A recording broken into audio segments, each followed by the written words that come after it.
And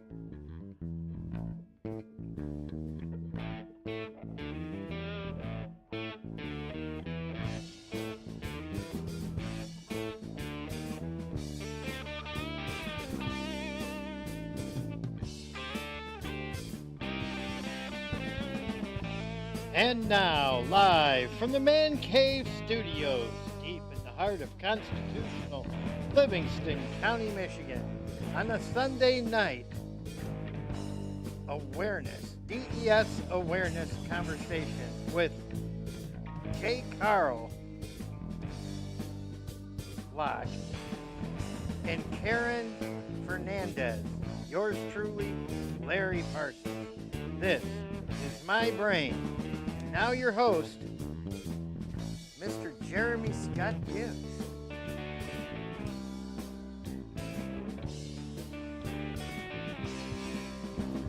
And for those of you listening out there, that was Larry. Yeah. Did you not say yourself, Larry? I probably did. Yeah. Hey, you know what? All the cameras worked. Well, that's a good thing. The man cave zoomed out, everything like that. Yeah. So Jay's here at the table. Welcome, Jay. We had lamb chops. Fabulous. Let me keep grabbing stuff as I'm sitting over here. So I had to do a bit of troubleshooting before we could get going. So you got two veterans at the table 100% tonight. Yeah, and so I want to quickly go over here and welcome. Which one do I want to do? Table shot. Let's do that. There's Karen. Wave to the audience, Karen. I'm going to double check. Tanya's over there monitoring, but double check all of us. Okay, there's the slideshows. I'm going to pull those in while we're talking and doing all that stuff. Yes, I will add all to the drive, piece of cake. That's what I wasn't seeing was I have to go into the Gmail and add all to the drive for it to work out. Anyway, so welcome, Karen. Can you hear us? I can hear you. Can you hear me? Yes, you're 5 by 5. 5. Karen, can you hear me? I can hear you. All right. Welcome to the show, Karen. Thank you. I'm going to adjust one more setting because you're a little bit low on the audio. Okay. Yeah, if you need to bring us up over there. I think, how's our signal looking on the audio? It's good. I've got all my volume up, so we're good. Does it sound right now with your volume up? Yeah, it's Okay. good. All right, very good. I'm good. Just got to double check that because I want to. The way our screens are set up, I had to change configuration today and use a third computer and I can't see my audio meter like I normally do, and so it's throwing me off not being able to see everything. Anyways, we already got Dale chiming in there. He's trying it on another browser. Hey, you guys, if you can't get it all, you know that we do on Facebook and X and YouTube. YouTube lets us stay up there as long as we can until they boot us off there. That is correct. That is correct. So in tonight's disclaimer is this is an adult show, and if you don't like it, don't watch it. Yeah. I'm going to actually, that's a good one, Larry. I'm going to forego our normal disclaimer and get right in it because we've got a ton of information to cover, and we want to get right into it. Is there any disclaimers, personal disclaimers anybody needs to do? I don't think we need any of that, do we? No, I don't think so. Yeah, I think we're... Oh, my goodness, Larry. Right. Unreal. The most professional guy on the show next to me and Jay and Karen has his phone ringing on there. Karen, I know we talked, just to let the audience know, we talked the other day on, I gotta mute Larry as he walks away. We talked on the phone for a good hour, I think it was. Yeah, more than an hour. Yeah. The other day, yeah. Yeah, and so that was a great conversation. So I want you to share some of that, some of your history and nursing and some of those dynamics, and then get into what DES really is. And I know we talked before the show just briefly that you were using the full name of it.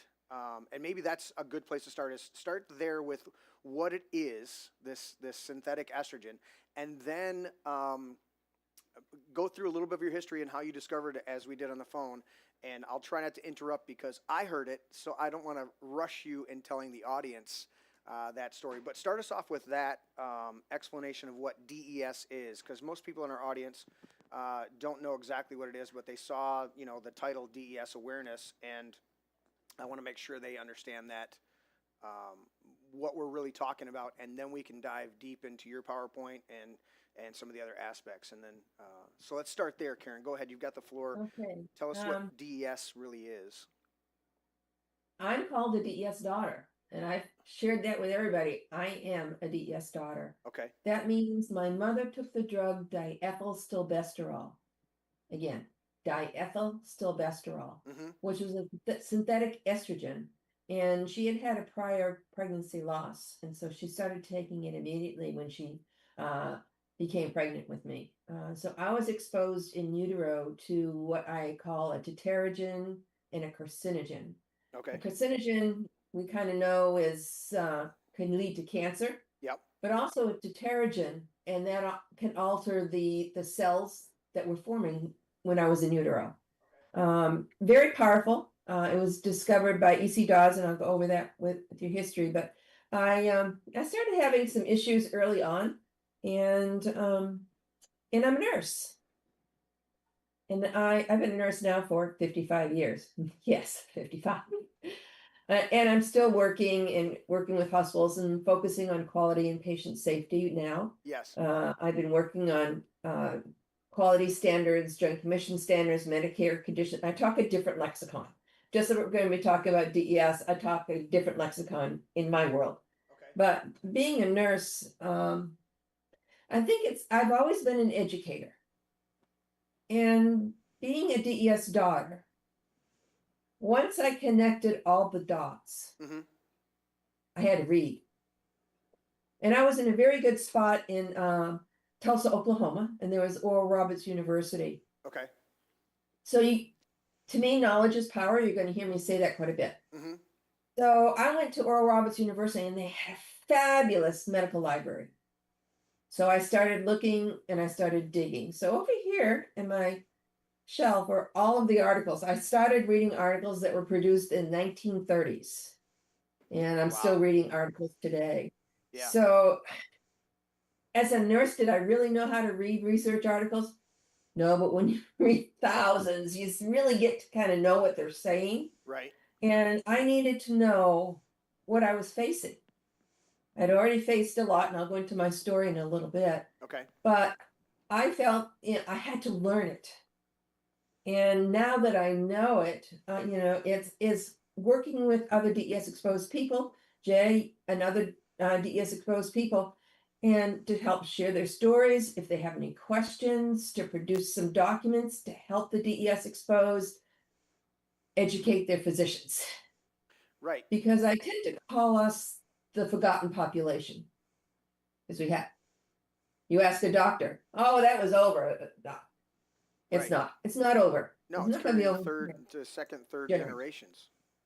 Right. It's gone into the third generation. Yeah. So diethylstilbestrol, one of the things I was asked, and I was asked in a interview with the UK, because diethylstilbestrol, when being exposed to that drug, is really hot in the UK. So I was interviewed, and the interviewer, she was great. We just talked like we're doing today, but she says, how many were exposed? And I immediately went to say, well, about 10 million in the United States. Now, these figures started back in the late 1970s, 1980s. And I did some research before we started today, and the NCI did some guesstimates. And all we have is guesstimates as to how many took the drug, how many DES daughters we have, and how many DES sons we have. So one of the things that I said to her was, and this is important, today, we don't know. We just don't know. We don't know how many people were giving it truly as to help prevent pregnancy loss. Yeah. But then it was given to what I call DES women. And that's what's kind of going on in the UK right now. Okay. And it was given to suppress lactation. When which in is the 60s crazy and 70s, to think about that, isn't it? women were doing the breastfeeding kind of like they are today. Yeah. So they gave them TACE, which is a diethylstilbestrol type product. to dry up their breast milk. They were given stilbestrol in the UK. Yeah. But now these DES women have been diagnosed, and we've lost them, some of them, with either breast cancer or cervical cancer, or could be both. Mm-hmm. So we've got DES women. Wow. We've got another factor of DES women. Yeah. And they were given the drug as a morning after pill. They're they just throwing were a us out as victim of blanket. rape. They're throwing us out as a blanket thing for, well, we can see if it'll stick over here, if we'll try it over there. And Well, I think it really happened because there were some studies, and I'll go into that, Mhm. about the effectiveness of DES. Okay. But then they found out it really wasn't quite as effective in pregnancy loss, and I'll talk more about that. So they began prescribing it as a morning after pill. And one of our DES members for the DES Info Association Mhm. received it in Germany in the 80s, and she was on active military duty in high doses. Okay. And that woman has now experienced breast cancer and cervical cancer. Wow. So we've got that population. And then we have the Tall Girl Project. Which Now, is I've been one working that with when you DES. that's one that when you brought it to me, it was one of the craziest. This tall girl. Yeah. We're just gonna try to keep girls from getting too tall. That's exactly right. Yeah, It's the they most did. They absurd didn't thing in think the they'd be world. very attractive to guys. They couldn't be good ballerinas.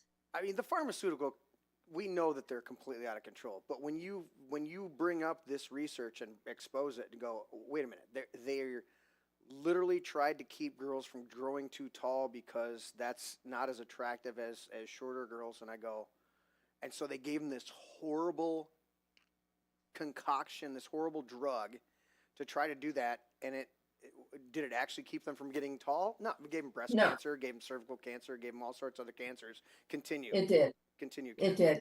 So I met some tall girls back in the 80s. They came to the United States from Australia and New Zealand. And we Okay. kind of felt that that's where this pilot project was. Okay. Well, in the past few years, I've had some tall girls reach out to me, and they were born in Chicago in the Middle West. Okay. You know, so it was given here. So I have no idea. We don't have any idea how many got it as a tall girl project. Yeah. So then we have some men that were given DES for prostate cancer. We'll just keep those off the table for now, because this in utero exposure I really want to focus on. So I could not tell that reporter how many, because you think about, we don't know really how many got it for pregnancy. Right. Okay, we don't have an accurate figure of the number of DES sons and daughters. Right. Now we know it's the third generation. It went into the third generation. No one's collected any numbers on the third generation. They're now starting to look at the fourth. We haven't heard much on that yet. Okay. But this was given heavily in the United States. Yeah. And other countries looked at us and said, oh, they know what they're doing. So it was given in Europe, Portugal, Italy, France, Belgium, Germany, England, Scotland, Ireland, Wow. UK and Australia, Canada, Yeah. as well as here. So they kind of started a little bit after us, and they kept giving it a little bit longer until they caught up with the studies that we had here. So this really is a worldwide tragedy. It is. It is. And Yeah, when you and- can't say how many people are actually exposed, it's when you go, is it 10 million? Is it 20 million? Is it 30 million? And they go, We don't know. we don't know. We don't know. When Yeah. you come to that just fundamental understanding, and then how detrimental it is, because I know in your PowerPoint you're going to lay out you've already mentioned the cervical cancer, the breast cancer. You were saying you're going to touch a little bit later on the testicular or some of the other cancers. Yes, in the I men. am. I am. But So the one of the list of things I direct usually link- ask Huh? when I'm in a committee Yeah. is I'll say, okay, I can be really naughty, all right? Right. So I'm in a committee in Washington Okay. with the CDC and another committee meeting with Medicare. Yeah. And I said to them, okay, how many can tell me if you're a DES daughter or son, or if you have a family history of exposure to diethylstilbestrol? Mm-hmm. Deer in the headlights. Of course, I'm talking to younger people. So we have people of my generation, we have people in their 40s and 50s, but we've got some third generations out there that are younger. Right. So it's important for them to know if there's a family history, because it could continue to affect their life. And I'll talk 100%. about a couple of those things. Yeah. So that's one of the things. Are you and usually when I'm in meetings, I'll get, oh, I am, Yeah. or I'll get an email. Well, I am. Can I have one of those pamphlets? So once you give the information and they know there's a source, they're ready to learn. Knowledge is power. Remember I said that. They need to read. They need to know what they're facing. And their doctors need it as well. Yeah. And the doctors are totally ignorant about DES. They only have a overview of the drug that has been given to their parents' generation. Right. And they know nothing about it. No, and they're chalking up these cancers as some other, well, whenever they do that, I have a hard time with the ribbons and stuff like that, because it's never about finding the source and the cause. It's always about how much money can we throw at horrible chemo, or, one of my regular co-hosts on Tuesday, Patrick, he says, 70, 80 years ago, you had three options, surgery, chemo, or radiation. He goes, 80 years later, what do we have? Surgery, chemo, or radiation, and the cancer numbers have grown. And so looking at these dynamics, yeah, of course they don't want to do the investigations. They don't want to find out what the actual source was. So when you do get second and third generation removed and you're still seeing the same cause and effects that you can directly link to it, you get, it's like astounding to me that we're dealing with this and there's so little information. And as you said, it's a dynamic of, did they destroy this information on purpose? Is it just so buried in, as you said, the amount of data that's there that's never been collated, that's never been put together in, comprehensive information? It just sounds like another pharmaceutical debacle that they don't want to come to light. And you're on the forefront, Karen, trying to bring this exposure. That's part of our thing, is trying to get more education to physicians, because in their hearts they want to know the good things. And one of the things I did, and I had some pulmonary nodules, so I was going to see a new pulmonologist. Okay. And I said to them, I said, tell the doctor I'm going to have one question for him, and it's on DES. Because I'm a little bit of a different type of patient when I go in. Right. And so we went in, and I said, remember, I was going to ask you a test question. And he goes, yeah. And? There was one question on my boards. Okay. So he's probably 50-ish, okay? And that was related to vaginal cancer. Okay. I says, that's good. But there's the rest of the story you don't know. Right. So we have our DES pamphlet, and we publish that and give it to whoever wants it. And physicians, we give it to our DES members to say, give it to their physicians to help educate them just in time. Okay. Because they weren't taught in school. We're the forgotten population. Yep. Horribly forgotten, be honest with you. I was at my cardiologist just the other day, and I'd asked him what he knows about DES. He knew absolutely nothing about it. They covered it briefly in pharmacology, and that was the extent of it. And I said, well, you really need to find out, because many people who are given DES, in fact, the majority of them develop heart disease. It's one of the side effects of DES, along with a myriad of other autoimmune conditions. Yeah, like my oh, sorry. Turn your Can pack. you hear me now? Give me one more test. Can you hear me now?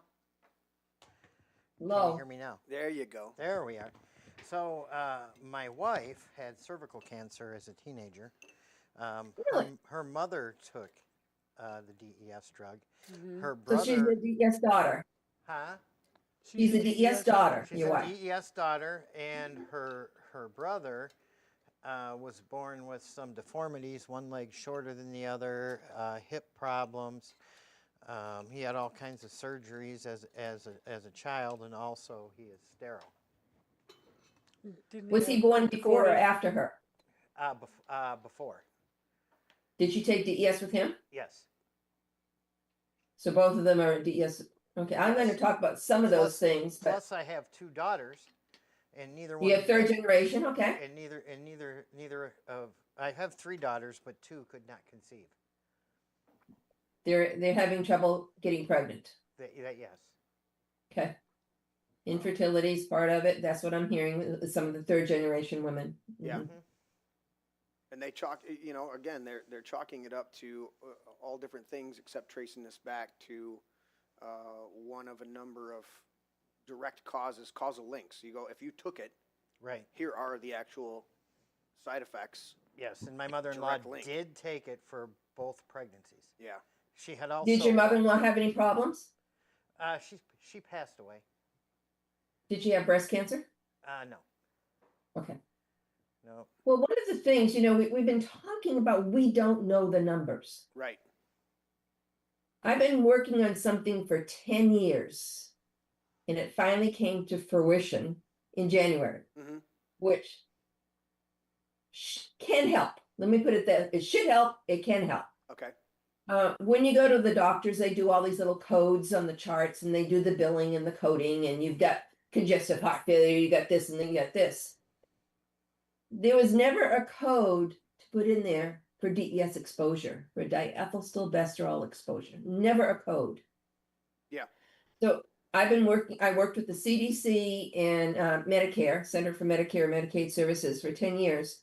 And lo and behold, they published it this year. Okay. It is ICD-10 code Z as in zebra, 91 point B as in boy. Okay. And that's personal risk factor of exposure to diethylstilbestrol. So think about that. If the DES exposed say, code this in my chart. Yeah. And doctors start coding this, because we're not shy to say I'm a DES daughter, I'm a DES son. Mm-hmm. Maybe we can start to get some numbers. Right. But we got to get this right. But that was a big success. Very good. Very good.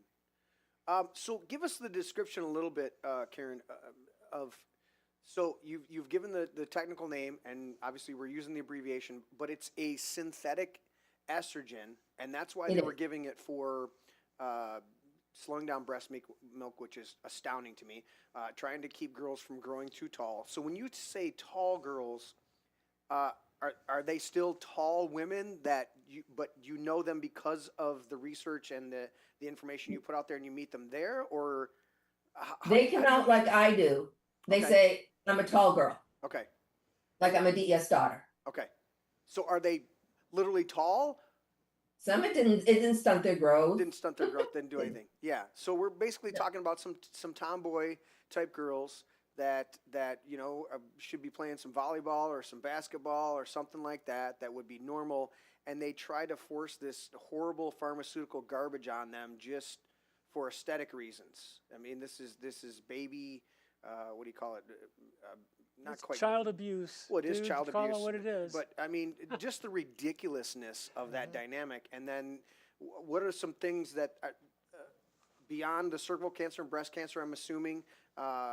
What are some other things that the tall girls specifically have dealt with, or is it all just one big pool of side effects? Same things, breast cancer, cervical cancer. They're, you know, just like the mothers had breast cancer, they were more at risk for breast cancer. But those that were given it to dry up their breast milk, we've seen a lot of cervical and breast cancer, a lot of cervical cancer. Yeah. With the ones that were given for breast milk, did that translate into the second and third generation if they had children after that? No? Interesting question. And on my very last slide, I've got a picture. And so, Okay. I'm a DES daughter. My Right. mother took it. I'm growing in the womb.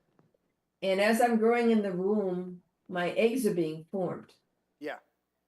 So now my eggs have been tainted with DES. Okay. And then that goes into the third generation. Okay. Which one is So the? if, I'm and I sorry. haven't seen studies for women that took it for lactation suppression, that's drying up the breast milk. Mhm. I've not seen studies connecting that to a second generation problem, but we still need to hear more from them. Right. Right. And that's not to say that it's an automatic, no big deal. No, it's possible. Yeah. And you never know when things crop up, you know, it can crop up years later and goes, oh, well, that's just because of this or just because of that. And you go, wait a minute, unless it's out of the ordinary, because, I mean, cancer nowadays is so ridiculously rampant. Again, you know, we're doing You cancer. gotta be We're that doing- person that connects the dots, like I did in 1987. Yeah. I connected the dots, and then I started reading. And now I know. Okay. Does so- it make it easier? No. So this synthetic estrogen, what was in 1987? What was the catalyst really for you beginning that connecting the dots? Did you experienced your own medical issues, and that's I what did. opened your I eyes? did. When I was newly married, taking my nursing board exams, thank you very much, in Boston, Okay. I wasn't feeling too well. Right. That was an ectopic pregnancy. Okay.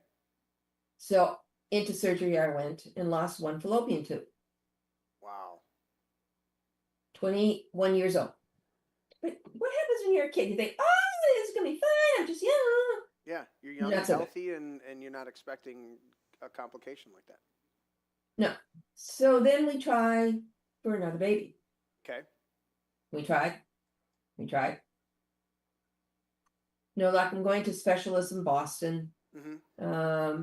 You know, they're trying different things. And then he said, well, I think you're ovulating on the wrong side. So so he did some surgery. And what I think he did was he blew up my fallopian tube. And when he Okay. did, I got pregnant within a couple of months. Okay. So I was blessed. I have a son. Okay. Now I'm trying to have another baby. Mm-hmm. Still having trouble. Then I go, call the doctor. I think I'm pregnant. This is 1976. Okay. Too early to tell. It's true. We didn't have the testing. Right. Next thing I know, I'm in the hospital in Boston for a week. I was at New England Baptist. They were sending tests down to New England Deaconess Hospital to figure out where the baby was because I was pregnant and had some spotting. I was and they came into my room one day and they said, "You're good.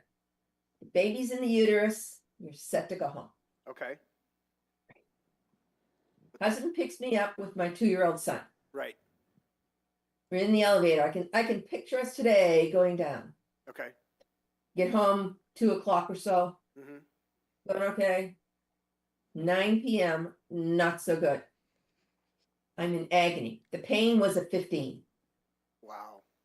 Into the ambulance I go. Mm-hmm. Back up to Boston. They were having trouble getting my blood pressure Okay. because I was hemorrhaging internally. So I went to surgery pretty quickly, and they told my husband that they didn't know if I was going to make it out. Wow.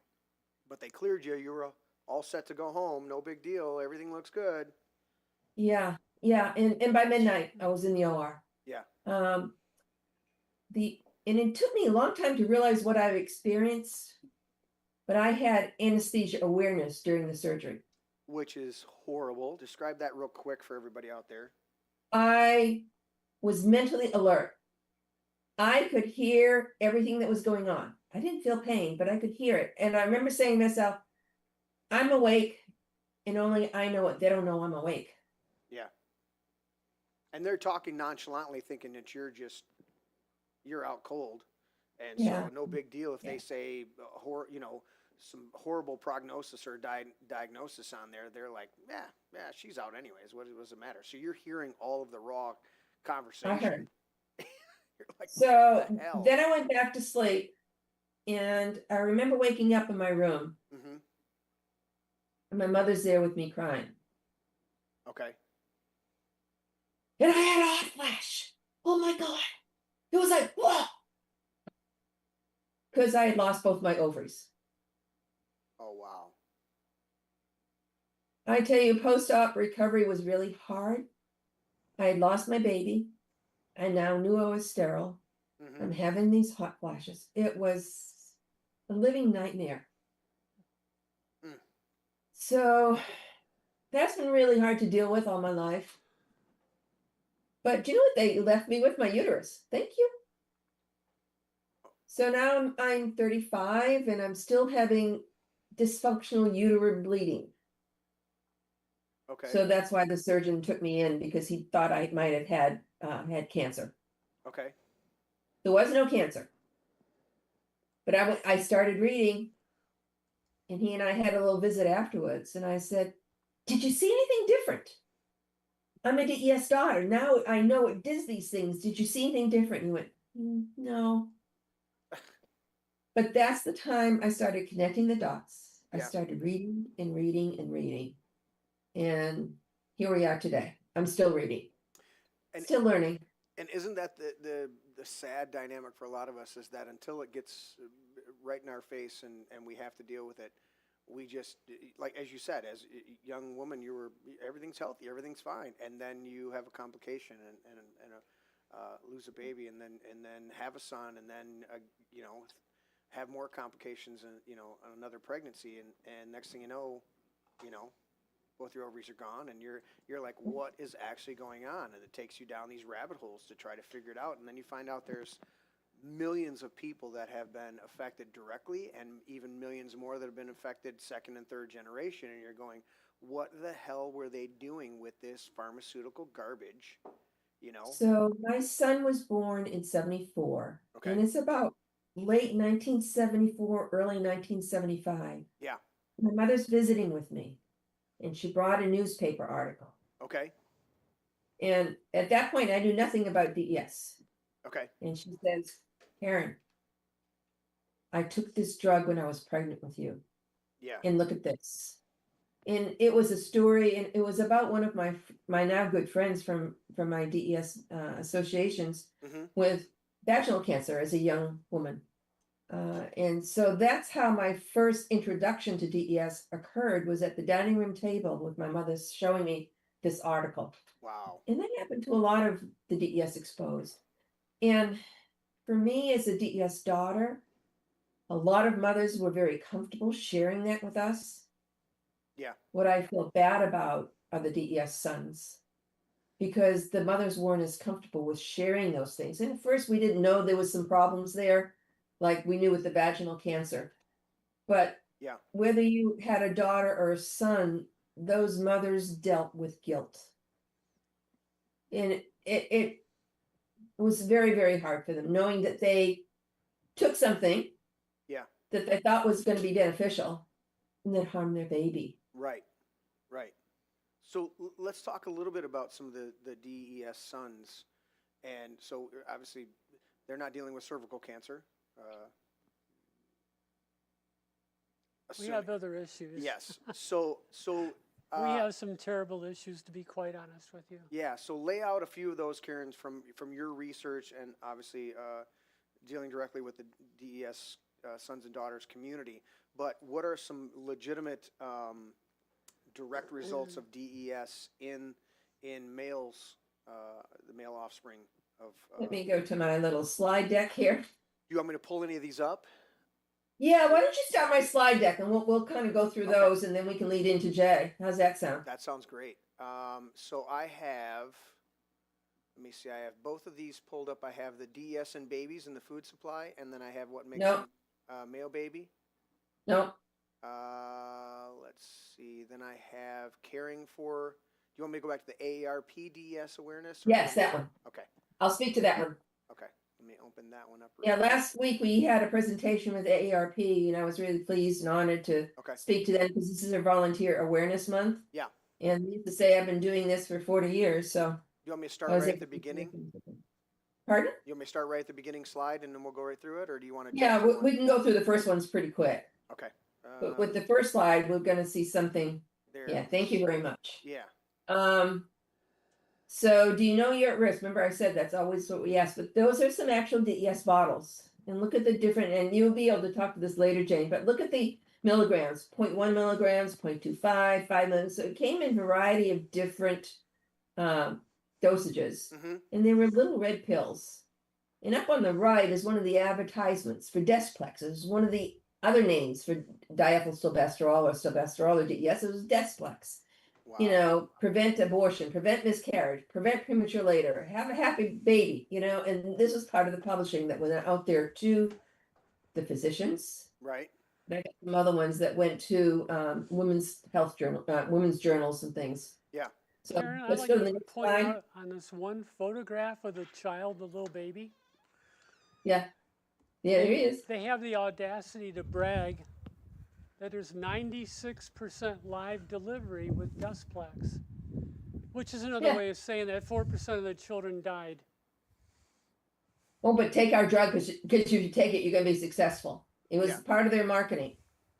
Of Okay, course. next slide, Jen. Yep. Let me hit the button and then I'll go to. Yeah, we're going to flip through a couple. Keep going. These are some things we can cover. There's the little red pills there. Yep. Okay, next slide. All right. So That's the this tool that was all started in responsible for this. 1938 Mm-hmm. with Dr. Sir Charles Dodd. He was knighted. Okay. And he synthesized this from a coal tar derivative. Okay. So it's an endocrine disruptor. It's a very powerful endocrine disruptor and a synthetic estrogen. Okay. One of the things that they were excited about, because before, when we were having problem with menopause, they were getting an injection. So they were kind of excited. This was an oral pill we could give. Okay. And they said initially they're going to give it to prevent miscarriages. It has a different molecular structure from natural estrogen. Of course. It has greater potency. Yeah. And it was never patented, Oh, which is wow. why we had it 15 different distributed brands. by many different drug companies, although Eli Lilly was the premier one. Mm-hmm. Yeah, And there's it was 200 it was brand given names. under 290 different brand names. 290. Wow. Yes. Okay. Yes. So next slide, please. So we had some early discoveries. They found the DES researchers, when they were looking at diethylstilbestrol, were doing the mouse model. Okay. And it's a very sound way to look at it, because what they could reduce in mice was very similar to what would happen in humans. Okay. So in 1938, they saw breast cancer in male mice. In 1939, they were looking a little bit at intersexuality, which I found interesting. Say that phrase And again. Say that word again. North Inter- intersexuality. intersexuality. Yeah. Yeah. Diseases of sexual development, Correct. Yeah. Meaning either. like moi. Okay.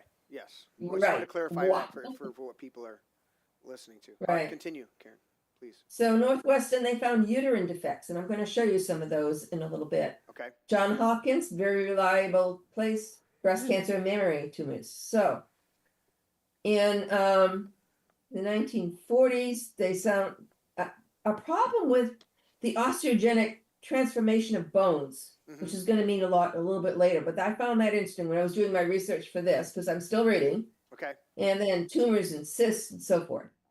So it's an oral one, and it's cheap to produce. So they already know in 1940 that there is a connection between breast cancer and mammary tumors, and then in 41 they approve it for lactation. Yeah, they did.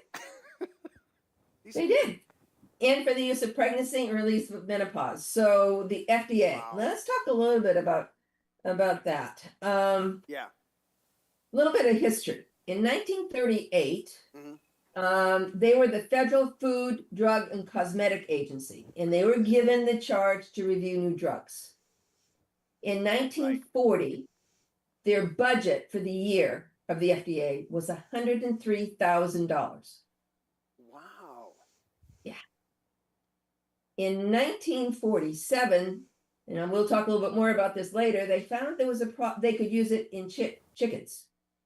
In 1955, they found they could use it in cattle, sheep, and pigs.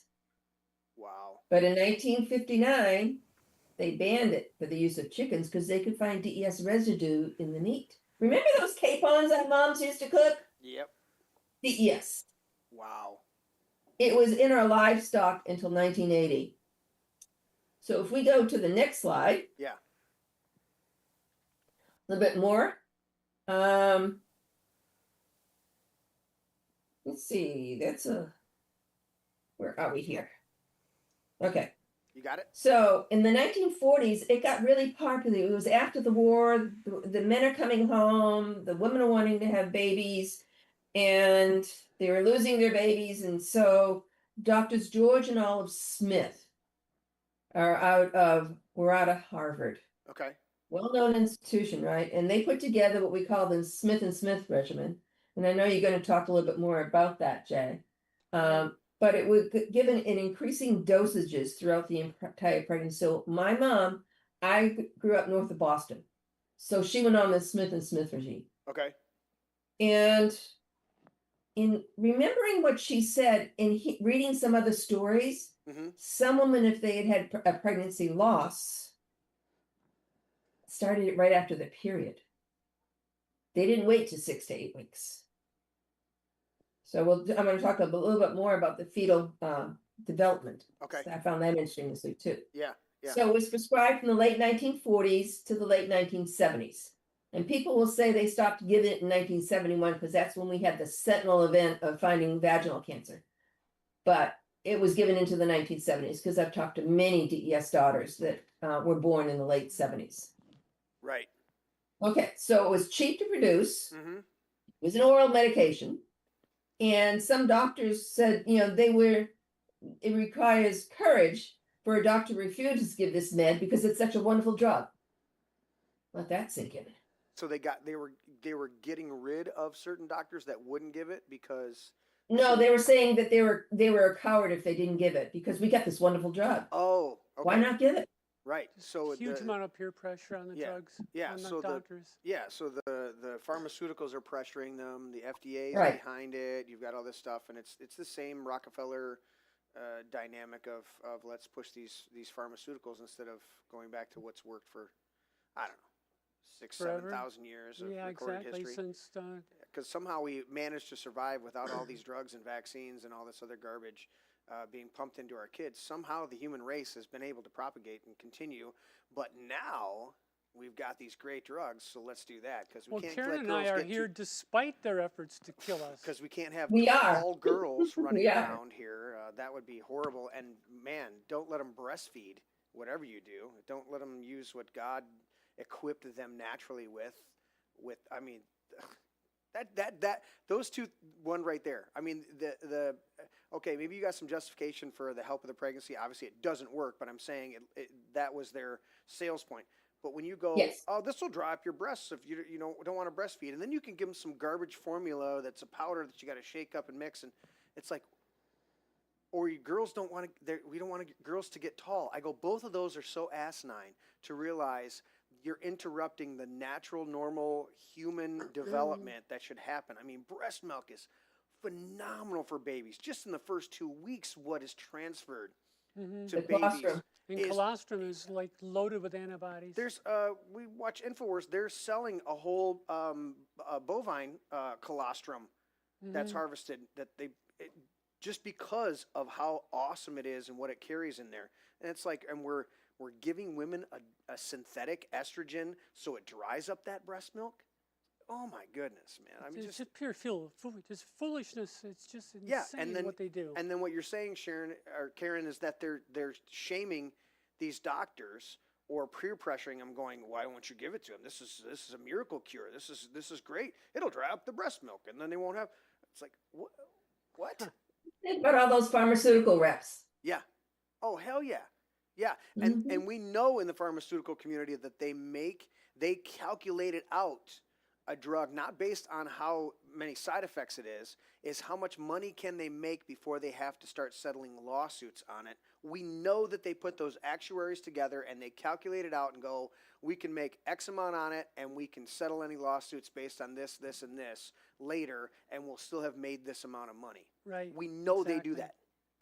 Yeah, they do. Absolutely. Yeah. And it's Absolutely.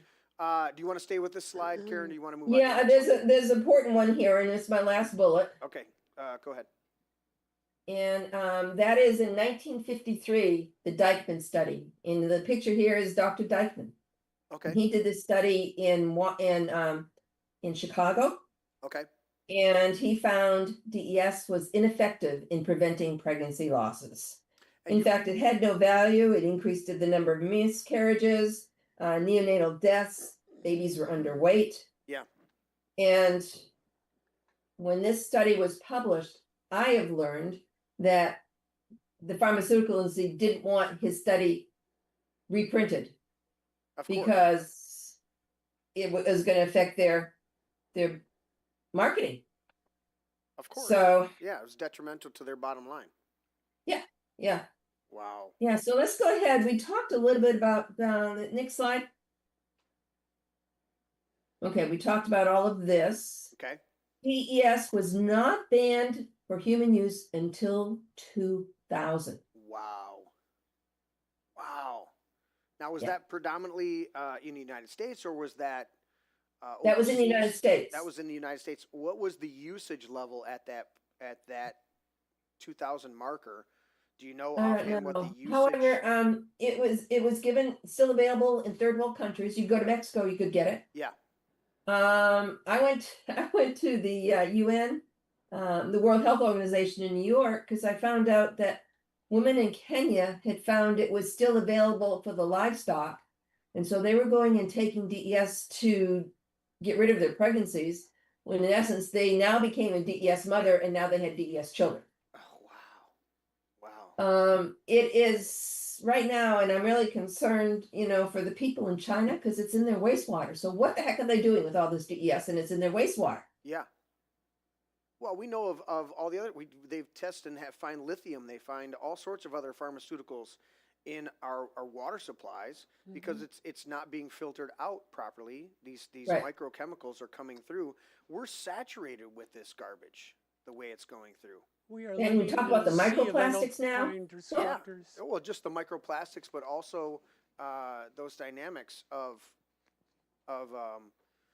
The forever the chemicals. forever chemicals being in. I mean, we've had a guest on a couple years ago that their I don't know their wisdom. I don't but they decided to use waste from the waste treatment plants to put on their fields to fertilize, Yes. and now their farm is completely shut down because of PFAS, Yes. contamination. And I go, I would have never thought to use human waste on my field in the first place, but okay, but in that human waste has so much this horrible forever chemical in it, and now we're putting. This was a farm that they had contracted with several school districts to provide the meat for school lunches, and come to find out their livestock ended up being contaminated with PFAS. And these are just the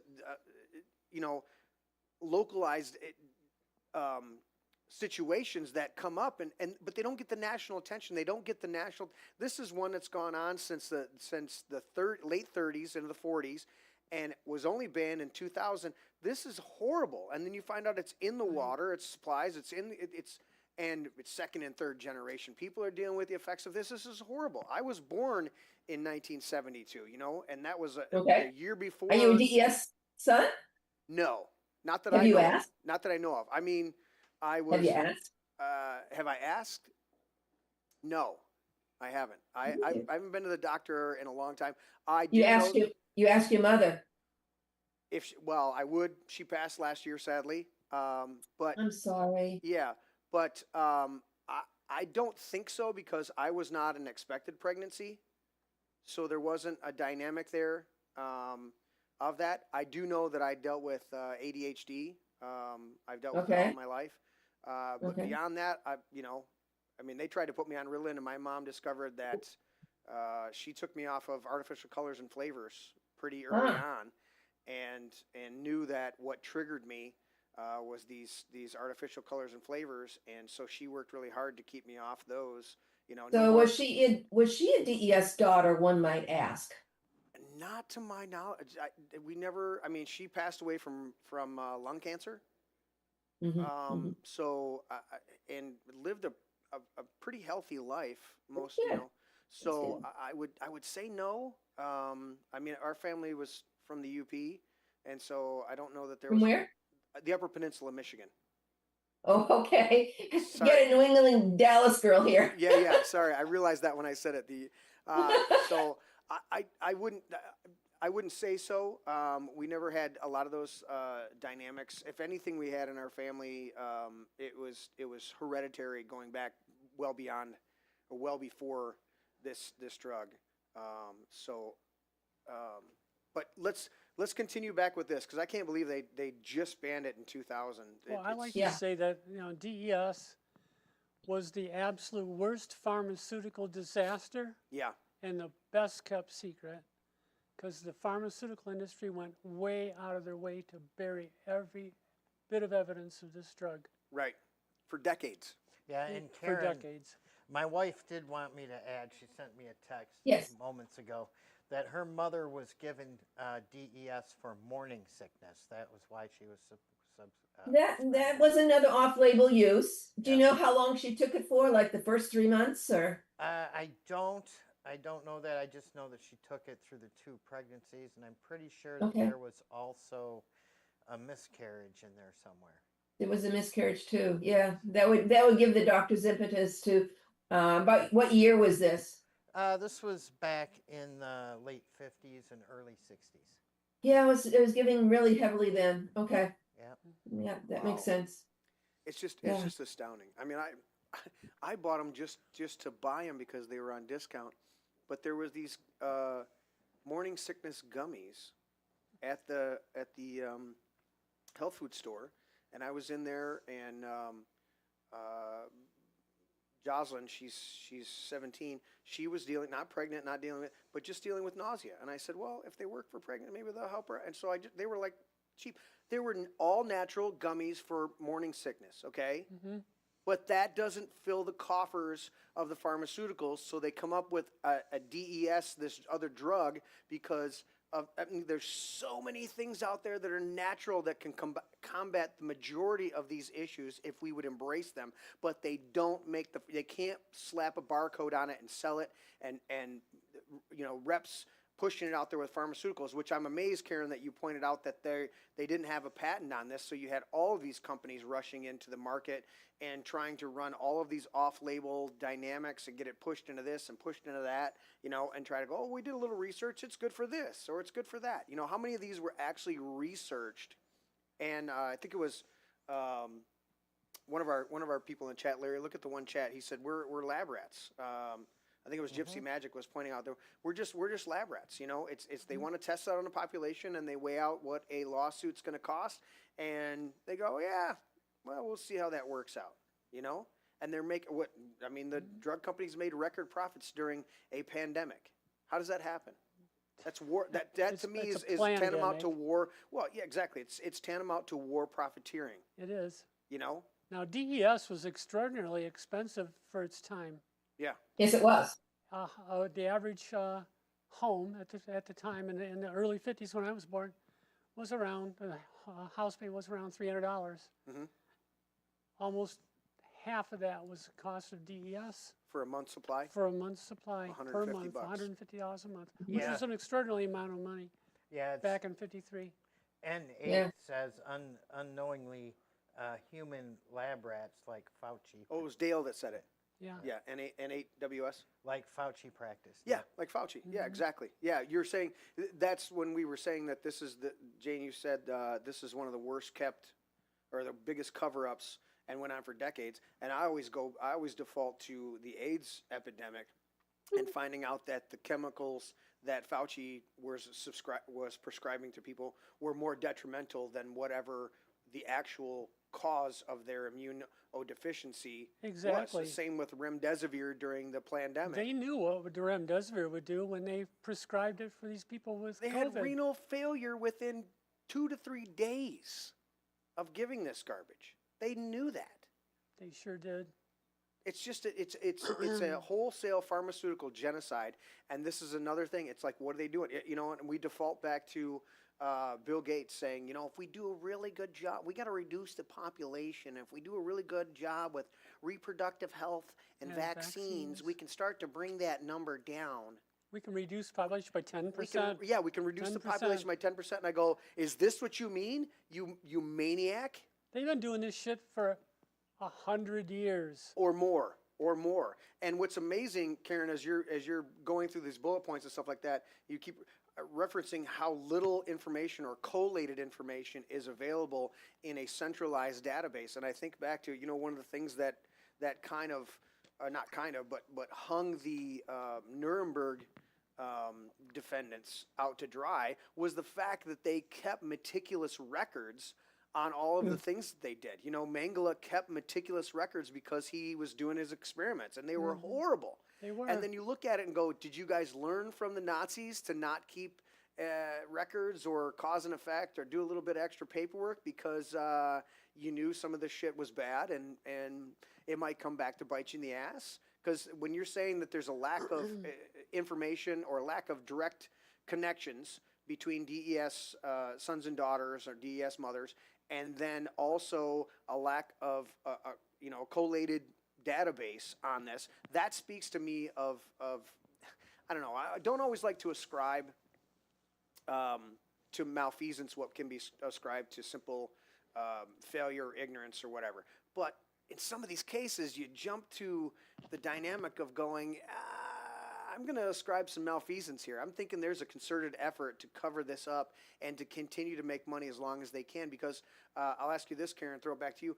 How many lawsuits have been filed against some of these manufacturers, and how many have prevailed?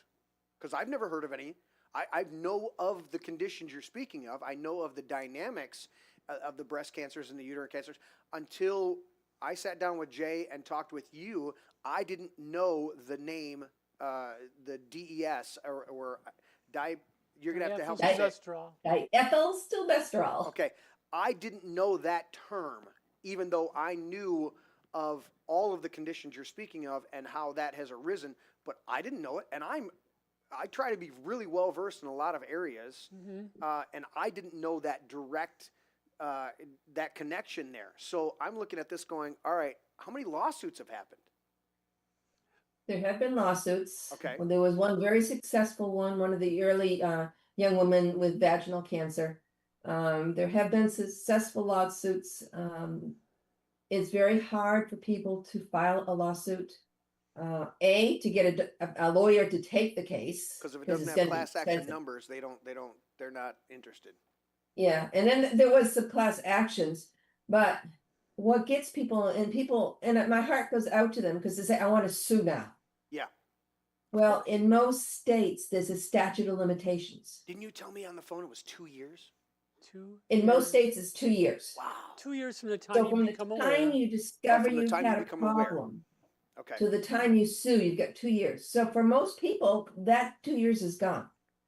You could be 2 years, you could be 5 years fighting the cause, or fighting the disease, whatever it is, cancer or whatever, and know the cause, and then you realize 5 years later, oh wait, I could have been in a lawsuit and got at least a little bit of indication, a little bit of remedy. One of the other big problems with bringing lawsuits is evidence. And the evidence simply does not exist because they went out of their way to destroy all of the evidence. Yeah. For instance, I spent 13 months in Detroit Children's Hospital getting reconstructive surgery.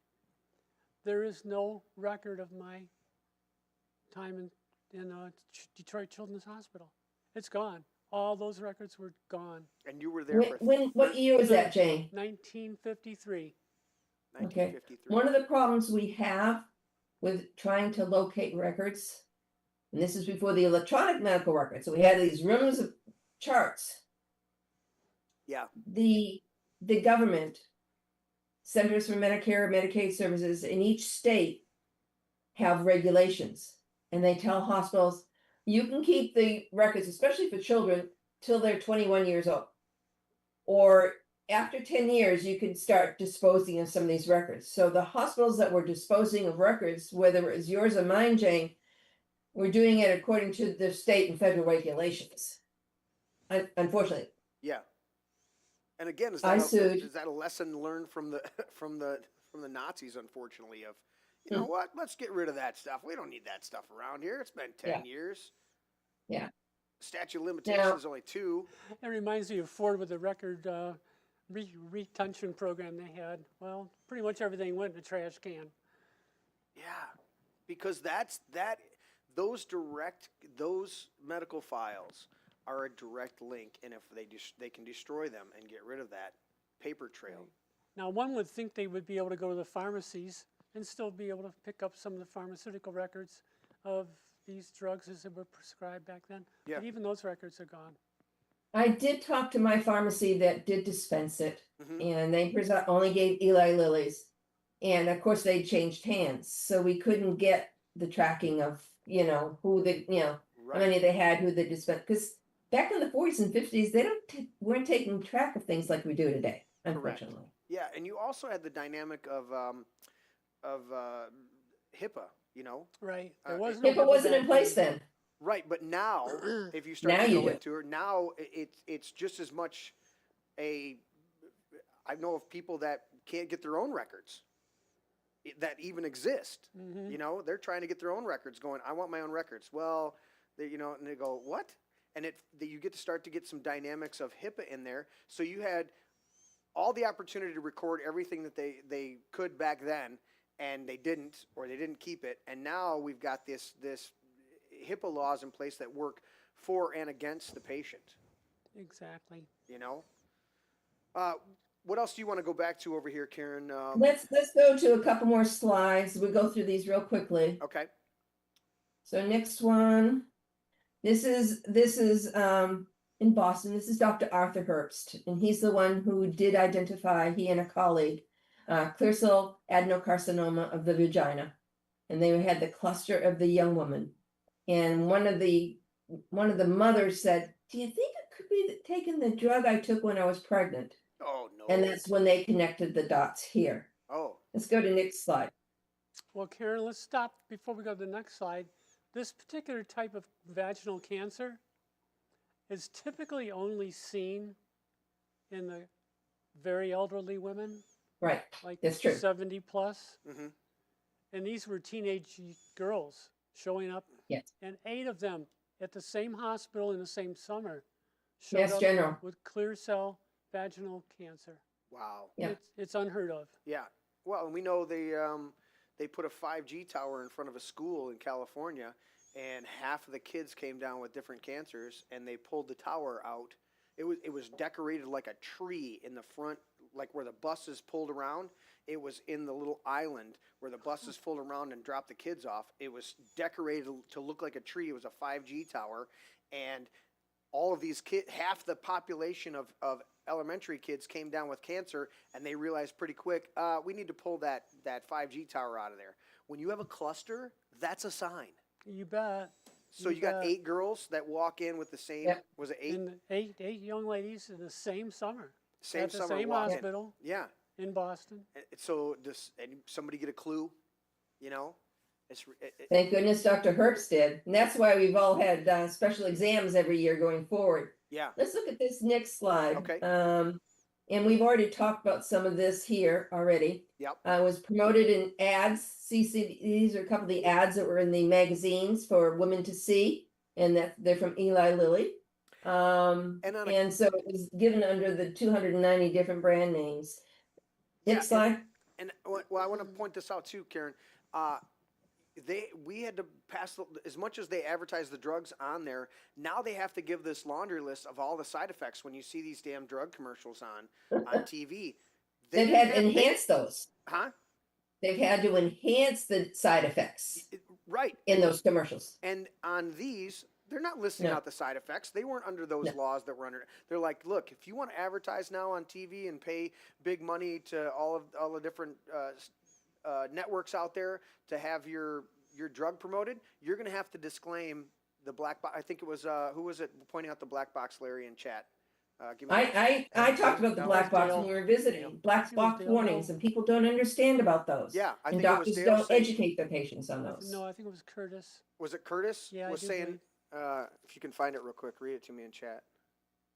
But I think it was Curtis was saying there's like 400 approved FDA drugs right now that have black box warnings that include death and Gypsy magic? was it Gypsy Magic? I was trying to remember because I'm on the slideshow, so I can't click back to the. Yeah, no, that's fine. That's true. And I'm Yeah. going to give you an example of a quick and easy one that people are going to know this drug. Okay. And the long big term is a fluoroquinolone. Okay. Oh, boy. Anybody here have a UTI and take Cipro? A urinary tract infection, and the doctor gives you Cipro. Yes. Yeah, don't ever take that. If Yeah. the doctor It's- prescribes it's- that, flip him That's the a bird. Find a fluoroquinolone, new and it has doctor. a big black box warning, Right. and no one is told about that. Cipro? Cipro. Fluoroquinolone. CIPRO. Okay. What's wrong with Cipro? It will cause ruptured tendons up to Yes. 5 years after you've had a dose of it. Yeah, muscle aches and pains. Yes. Wow. A spontaneous rupture of a tendon. You know, Achilles heel tendon is the biggest one. You know the one that cracks me up the most in a what do they call that gallows humor dynamic Mhm. is when they say if you or a loved one have experienced death while taking this drug. You only get one chance at that one. Wait, what? and then they'll say cease taking it immediately. The other one that's gallows humor is hilarious is when they say if you're allergic to this, don't take it. How do I know I'm allergic to it until I take it? Exactly. What I mean, dude, they throw it in your face of how asinine their advertisements and what they're trying to push. It's like, dude, get longer eyelashes, but it may change your eye color permanently. Mm-hmm. I'm thinking that longer eyelashes might not be that important to me. And this goes back to the tall girl dynamic. And you've got that in there. Let's go back to this slide, Karen, and finish up Which with this. slide are we on now? Yeah. Yeah, we talked about the lactation suppression, the tall girl in the morning after pill. Can you imagine if we had direct to consumer marketing Oh, like we do today back then? oh, I mean, it would be horrible. It would Wouldn't be it? horrible. They'd be going, oh, take this for the morning after. Side effects, man, cause your kid may be all jacked up and messed up, and you may get cervical cancer and breast cancer and all sorts of other stuff. But you know what? Morning after, it's Yeah. like no big deal. It's like, really? yeah, it's just. If we go to the next slide, I'm going to talk about some of the abnormalities they saw. Yeah. So we talked about the cancers, we got risk for other cancers, but Yep. genital tract abnormalities, vaginal adenosis, that's cells, mucus secretion cells in the vaginal wall and the cervix, cervical collars, Mullerian device structures, T-shaped uterus. Here you've got, right here, a T-shaped uterus. Okay. Only see that in DES daughters. Okay. There were some other Versus the Y, malformations. versus that- the typical Y shape. It's more like a pear. It's more like a pear. More like Yeah, a it's more pear. like a pear, yeah. Oh, so it's more. Yeah. It's the more Mhm. rounded. Right. Yeah. There is no Right. place to implant an ovum in that uterus. It will not implant. Okay. Because it's not Right. conducive to that Right. environment. Yeah. Wow. The Continue, Karen. endometrium isn't correct for Space for a baby in fetal here, implantation. and he got made too well. I'm sorry. I said, if you looked at that T shape, oh, can you hear me? Yeah, We we can can. hear you. I Yep. just got an unstable thing on my thing. Let We me can see, hear I you just just shut fine. something down. If you look at that picture of the T and then Yeah. you see coming out the fallopian tubes, those don't look too healthy to me. They look like strings. Yeah, they look yeah. Yeah, so, as soon as someone says I had a T-shaped uterus, they're a DES daughter. Okay. But yeah, premature deliveries, that was terrible. Then you get the sequela with that, with the cerebral palsy, incompetent cervix, then tie the cervix up. Women would be on bed rest for weeks and months, talking pregnancies that I've had, and stillbirths. Wow. Let's go to the next slide. All right, DES sons. They haven't had the publicity that the DES daughters have had, Yeah. No, they but it's haven't. been very real for them. It's been you know, a they had pretty urological concerns. horrific story for the DES sons. Something that, quite honestly, I think they wanted to bury. It is so horrific. The man I had in the picture is a dear friend. Okay. He ran the DES Sun networks for many, many years. He had to stick to the cancer, and God bless him, he was out there telling his story to beat the band. And it's hard for guys to do that, right? Yep. and then we lost him all too young. We'll have some other slide, and Jay, you already talked about this, but myocardial infarction, cardiovascular disease. He left us all too young and all too soon. Yeah, and we're told that that's just, most of the cardio stuff, that's just stress being a man working out there and doing all sorts of stuff. They don't tie this back to these type of dynamics. No, Or eating no, red they don't. meat. Oh yeah, eating red meat. Red meat's one of the, Best things for you. oh my God, it's phenomenal.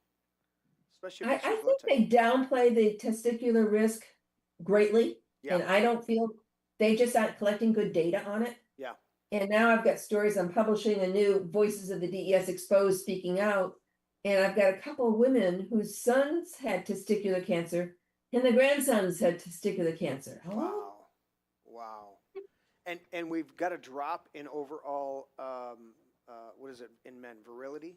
The Yeah, the virility, sperm counts are Yeah, down. sperm counts are like 50% of what Yeah. they were back in the 50s. yeah, I'm wondering how much the DES is playing into that, especially since it was in not only mothers that took it and for pregnancy or morning after or whatever the dynamic was, but also it just being in our water and then being in the food supply. You There know? was a tremendous amount in the food supply. Yeah. Yeah, that worries me. And all the Teflon we used to cook with. Oh, it's yeah, exactly. It's just poison upon poison upon poison. I know I read statistics a couple years ago. I don't know how true it is to where it's gone. It's got to go up, but it was that the human body is able to handle about 100,000 toxins, 100,000 parts per million toxins a day, and we're upwards of 200,000 on a given day between the radio waves from our phones and the Wi-Fi and all the other stuff, as well as the microplastics, as well as the chemicals we're putting on our crops, as well as look at the move right now. We look for the meat that says hormone-free and all Exactly. sorts of stuff because Right. I don't want you putting extra shit in here. I want that animal to be out there free grazing, eating what they would normally eat in the wild. Okay, you got them in a closed area, but I want them as healthy as possible because that's going to go in my body. You know, bet. and so we're bathed in electrical chemical stuff. We're bathed in all sorts of pollutants, and the bodies just can't take it. On top of them directly saying, "Hey, inject this into yourself. It'll be good for you." Oh yeah, it wasn't good for you. Our bad. No big deal. 2 years is up. Move along. When I get to my slides, we'll start talking about the animal feed. Yeah, absolutely, Yeah. absolutely. All right, let's go back to the men here, Karen, and continue Okay. with that. Yeah. Men don't like to talk about this, but the hypospadias there. And now I've seen some mothers reporting hypospadias in their sons. Okay. That's what we've started seeing in the third generation as well. You mind if I ask what that is? Yeah, explain Okay, that. Explain so that for our when the audience. penis is being formed, the urethra comes out of the tip of the penis for the urine to flow. Okay. And the penis is male-shapen, so there could be an opening below, above, and so forth, and it needs to be surgically corrected. Or it could be where Left. a female's vulva would be. It would be Yeah. typically located in the same general area Okay. as Yeah. a female's urethra, because there's some really, really bad defects like bifid scrotum, which means the scrotum didn't fuse, and Right. it's more like a vulva than it is a scrotum. Okay. And the urethra would Looks be, like two separated flaps of skin Exactly. versus and it's almost always, cryptochordism is almost always present in that situation. Mhm. That's where your testicles are inside; they have not descended, right. and they cannot descend because there's no pathway for them to descend. Correct. So it has to be the surgical dynamic. Right, it has to be allow- surgically. So this hypospadias Hypospadias. is where the basically your tube that you pee out of. I Right. mean, for Yeah. breaking it down for people in Ann Arbor, is to where it's not in the right spot. It could be anywhere from the side of your penis all the way down to your scrotum. Wow. Right? Yeah, guys don't like to talk about that. I mean, Well, no, men don't want to talk about that. Boys don't want to talk about that. We're subjected to those locker room playground dynamics of It makes life tough It for does. those of us who had to go through that shit. yeah, and we're gonna get to some of your story and deal with that. we're gonna go back to the men, and then Karen, tell us. Yeah, let's go to the next slide. We're Okay. gonna move on. The next slide is we've already talked about a lot, is the breast and cervical cancers. Yeah. And that's Aaron Levine, who was our great attorney that for the DES Exposed, and we've since lost him. Okay. Next slide, we'll talk a little about third generation. This really caught my eye when they said neurodevelopmental effects, particularly ADD and ADHD. And I dealt with that. I don't think that there was a history of DES, but then all of the off-label stuff, maybe, there was some morning sickness, maybe there was some other dynamics that were there that potentially. What about OCD? I don't know. No, I didn't see that mentioned. I don't know if there's any hope for you, Larry. Here's one of the things that nobody even wants to talk about, is the fact that they were so hell-bent on pushing DES that they made prenatal vitamins containing DES. Wow. Some clinics gave DES to every pregnant woman. Wow. Let me give you some of the names. Okay. Because we've got DES down, right? Yeah. How about Cyrene A? How about Estrobine? Gynabin? Mepran? Wow. Restrol. Of course, we got the Stilbestrol. I talked about TACE. Willistrol. All these different names. Yeah. So some women, Jay, you were right. Some women just thought they were taking a prenatal vitamin because it didn't say DES or diethylstilbestrol. Yet that's what it contained. And even some of the prenatal vitamins that they have pushed over the years have been synthetic. They're not actual real vitamins. They're these synthetically made because they can patent that and they can push that. So then you're adding this horrible birth defect causing, cancer causing garbage into it and not giving full disclosure as to what's actually going on. There should have been a black box on this stuff from day one, but we didn't have that mechanism in place. We didn't back then. Yeah. And no one was connecting the dots. Right. In fact, Let's go to the next slide. I want to talk about the current conditions we're seeing. Okay. There was efforts to keep this on the market long after they knew that it would cause these horrible defects. Yeah. They put an advisory out to the doctors in November of 1971. Wasn't banned until 2000. Wow. Do the doctors really read those things? No, they're Or do reading they go in the pharmaceutical circle books to and see file? what they can do. All right, next slide. Yeah, let's go to the next. Yes, this I feel is so important. Yeah.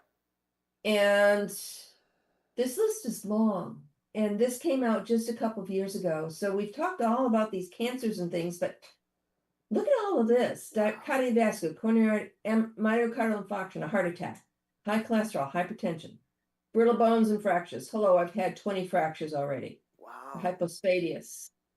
Gallbladder disease, look at that one, and then the pancreatic disorders and malignancies.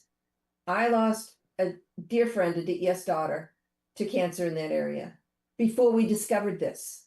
Oh, wow. She would be dancing right next to us telling this story, but she was lost before we discovered this. Osteoporosis, spinal degeneration, seeing a lot of early menopause and endometriosis. We hear a lot about that in women, and we're at 40% increased risk for that. But look at all of these disorders. And the doctors are not aware of this.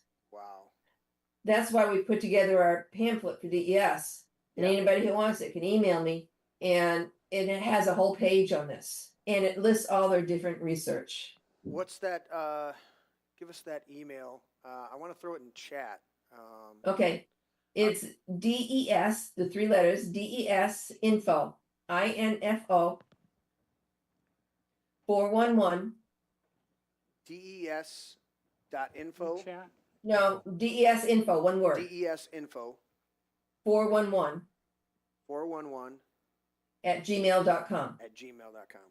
Guys, go ahead and those of you that are watching tonight or this on the rebroadcast, check that out because we're learning a wealth of information tonight about something that has affected generations and millions of people, not just in this country but throughout the whole world.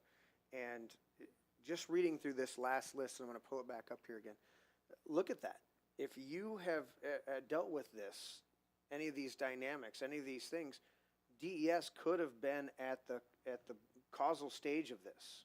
There could be other complications in your life. Other people have had, but look at that list and realize that DES is directly related to exposure.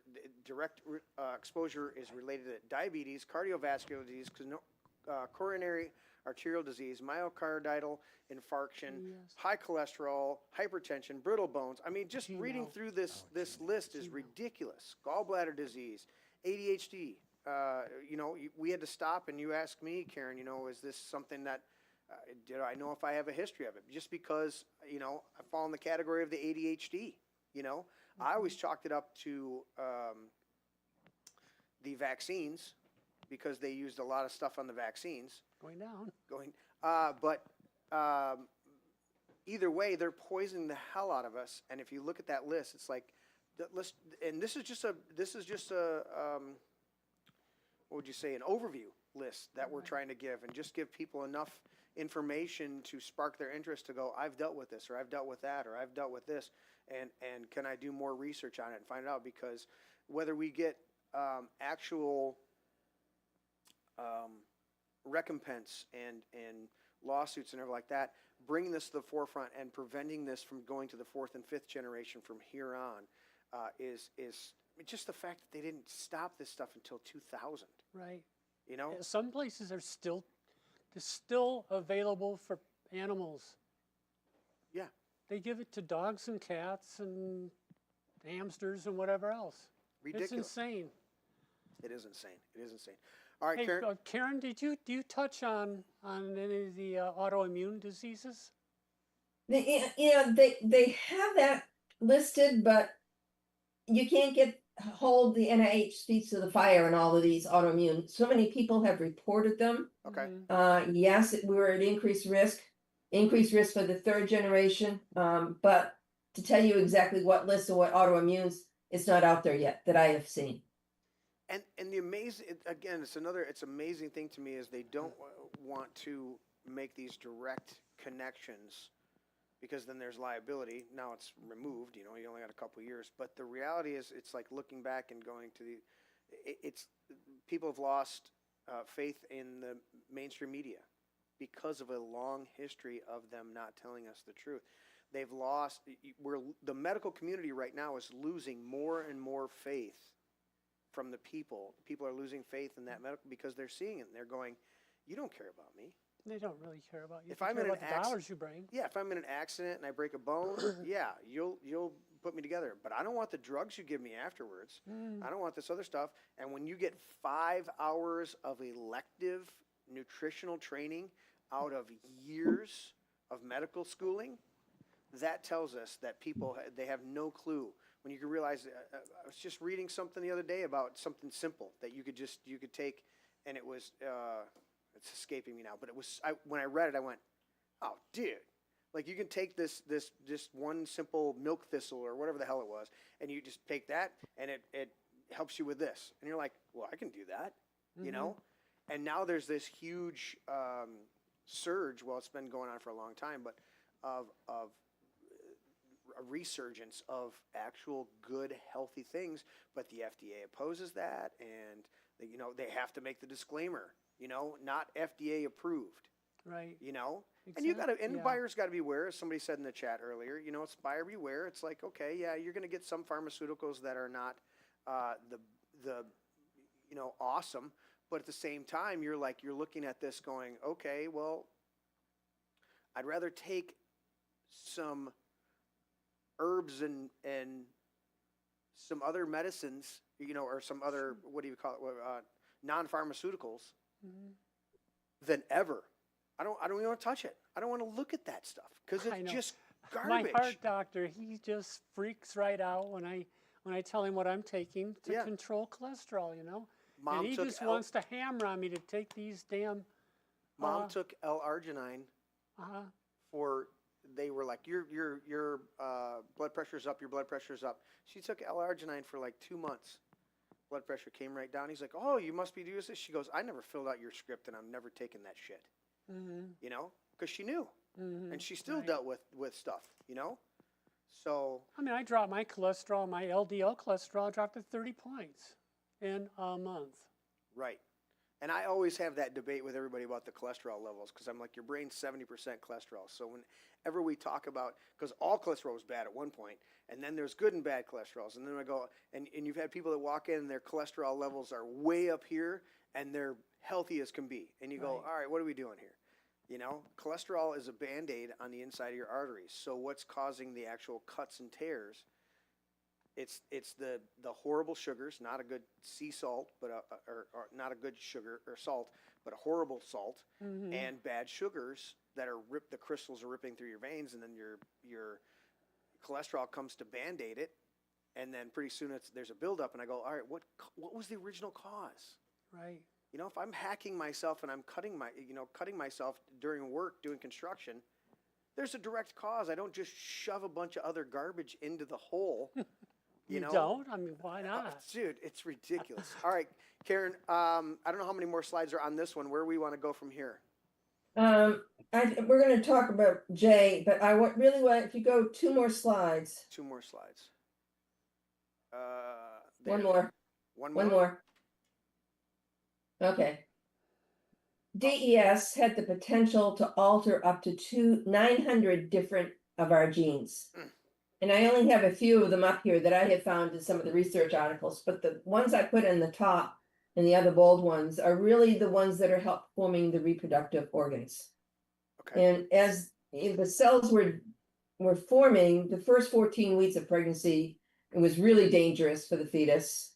The first 8 weeks, the cells are differentiating in different things. So think about the ball and the little embryo there in the ball. Yeah. And the outer skin, the outer part of that ball is developing the skin, the nervous system, and the sensory organs. The middle part of that ball, muscles, bones, the circulatory system, excretory system, and reproductive system. In the inner part, the digestive organs, the respiratory tract, internal glands, and other organs. Okay. So in those weeks, so many parts of the fetus is being formed, and they're being bathed in this dangerous carcinogen and deuterogen. It's horrible. And It's we're horrible. dealing with it today. It's horrible. Is there any on that list that you can, any of those genes that you can identify off the label? So, Hoxa For me, 13? definitely those Hoxa genes, before I had the Hoxa. ectopic pregnancies and so forth. Okay. The problem we have, you can have your DNA tested, but it affected the cells and how they work. So you would still have the Hoxa9 gene, but it's not going to tell you if it's functioning well or not. Okay. See, DES But causes epigenetic changes. yes. Yeah. Yeah. And that carries on second generation, third generation now. Right. And Right. I mean, it has changed the genetic makeup of me, of Karen, Yeah. of 10 million other people. Correct. And unfortunately, it's a law of sowing and reaping. I mean, it's the first law ever established in Genesis. As long as the earth remains, there will be seed time and harvest. Yeah. That's the law of sowing and reaping. We know from Galatians 6:6 that God cannot be mocked. Whatever a man sows, he's going to reap. And then, unfortunately, you go to the Old Testament and it says that I will visit the errors of the fathers to the third and fourth generation.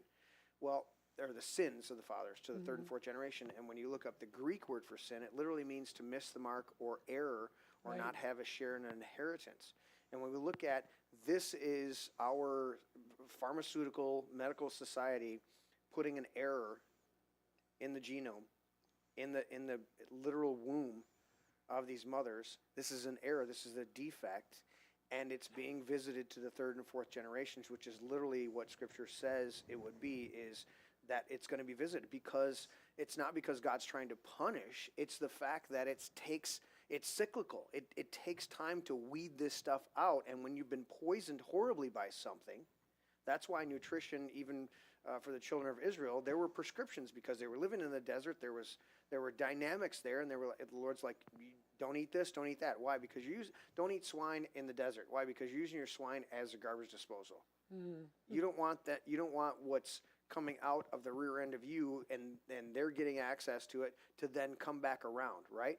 We know that what's it called, kuru, is one of the topics of it's the From eating people? mad cow disease is when they're recycling the bones and brains of cows and feeding it to the cows, they get mad cow disease. But kuru is what they have, where certain tribes would eat. They some of them see as a rite of passage to eat the brains of their passed on loved ones, and yet they get the holes in their brains where it literally eats itself.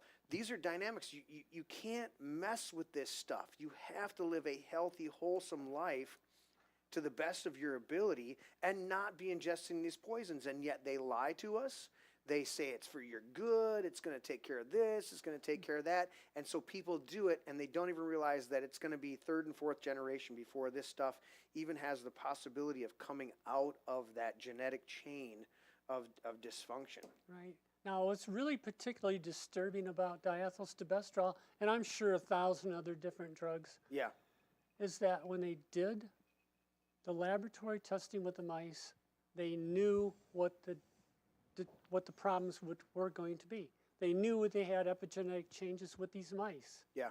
And still, they prescribed it for humans, for pregnant women of all damn things. And I wonder again, is that something where they did a test on it, or they did a study on it? You know, some administrators said, well, we can sell X amount of units before we ever have a kickback on this, because you know they're doing that shit. You know they're calculating on how much they can get away with. When they look at it and see that there's going to be a detrimental effect, they go, how big is the effect?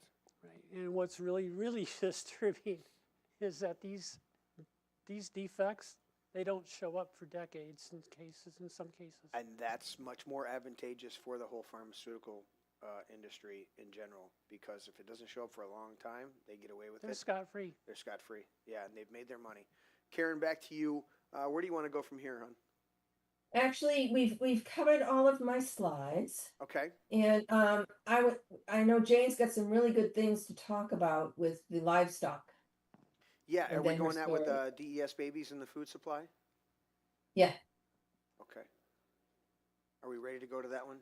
Jay, you If want to you go? like that, sure. Yeah, let's do some of the slides, and then we'll get to more of your story as well. Okay. So let's do. Hit my Google feed. There it is.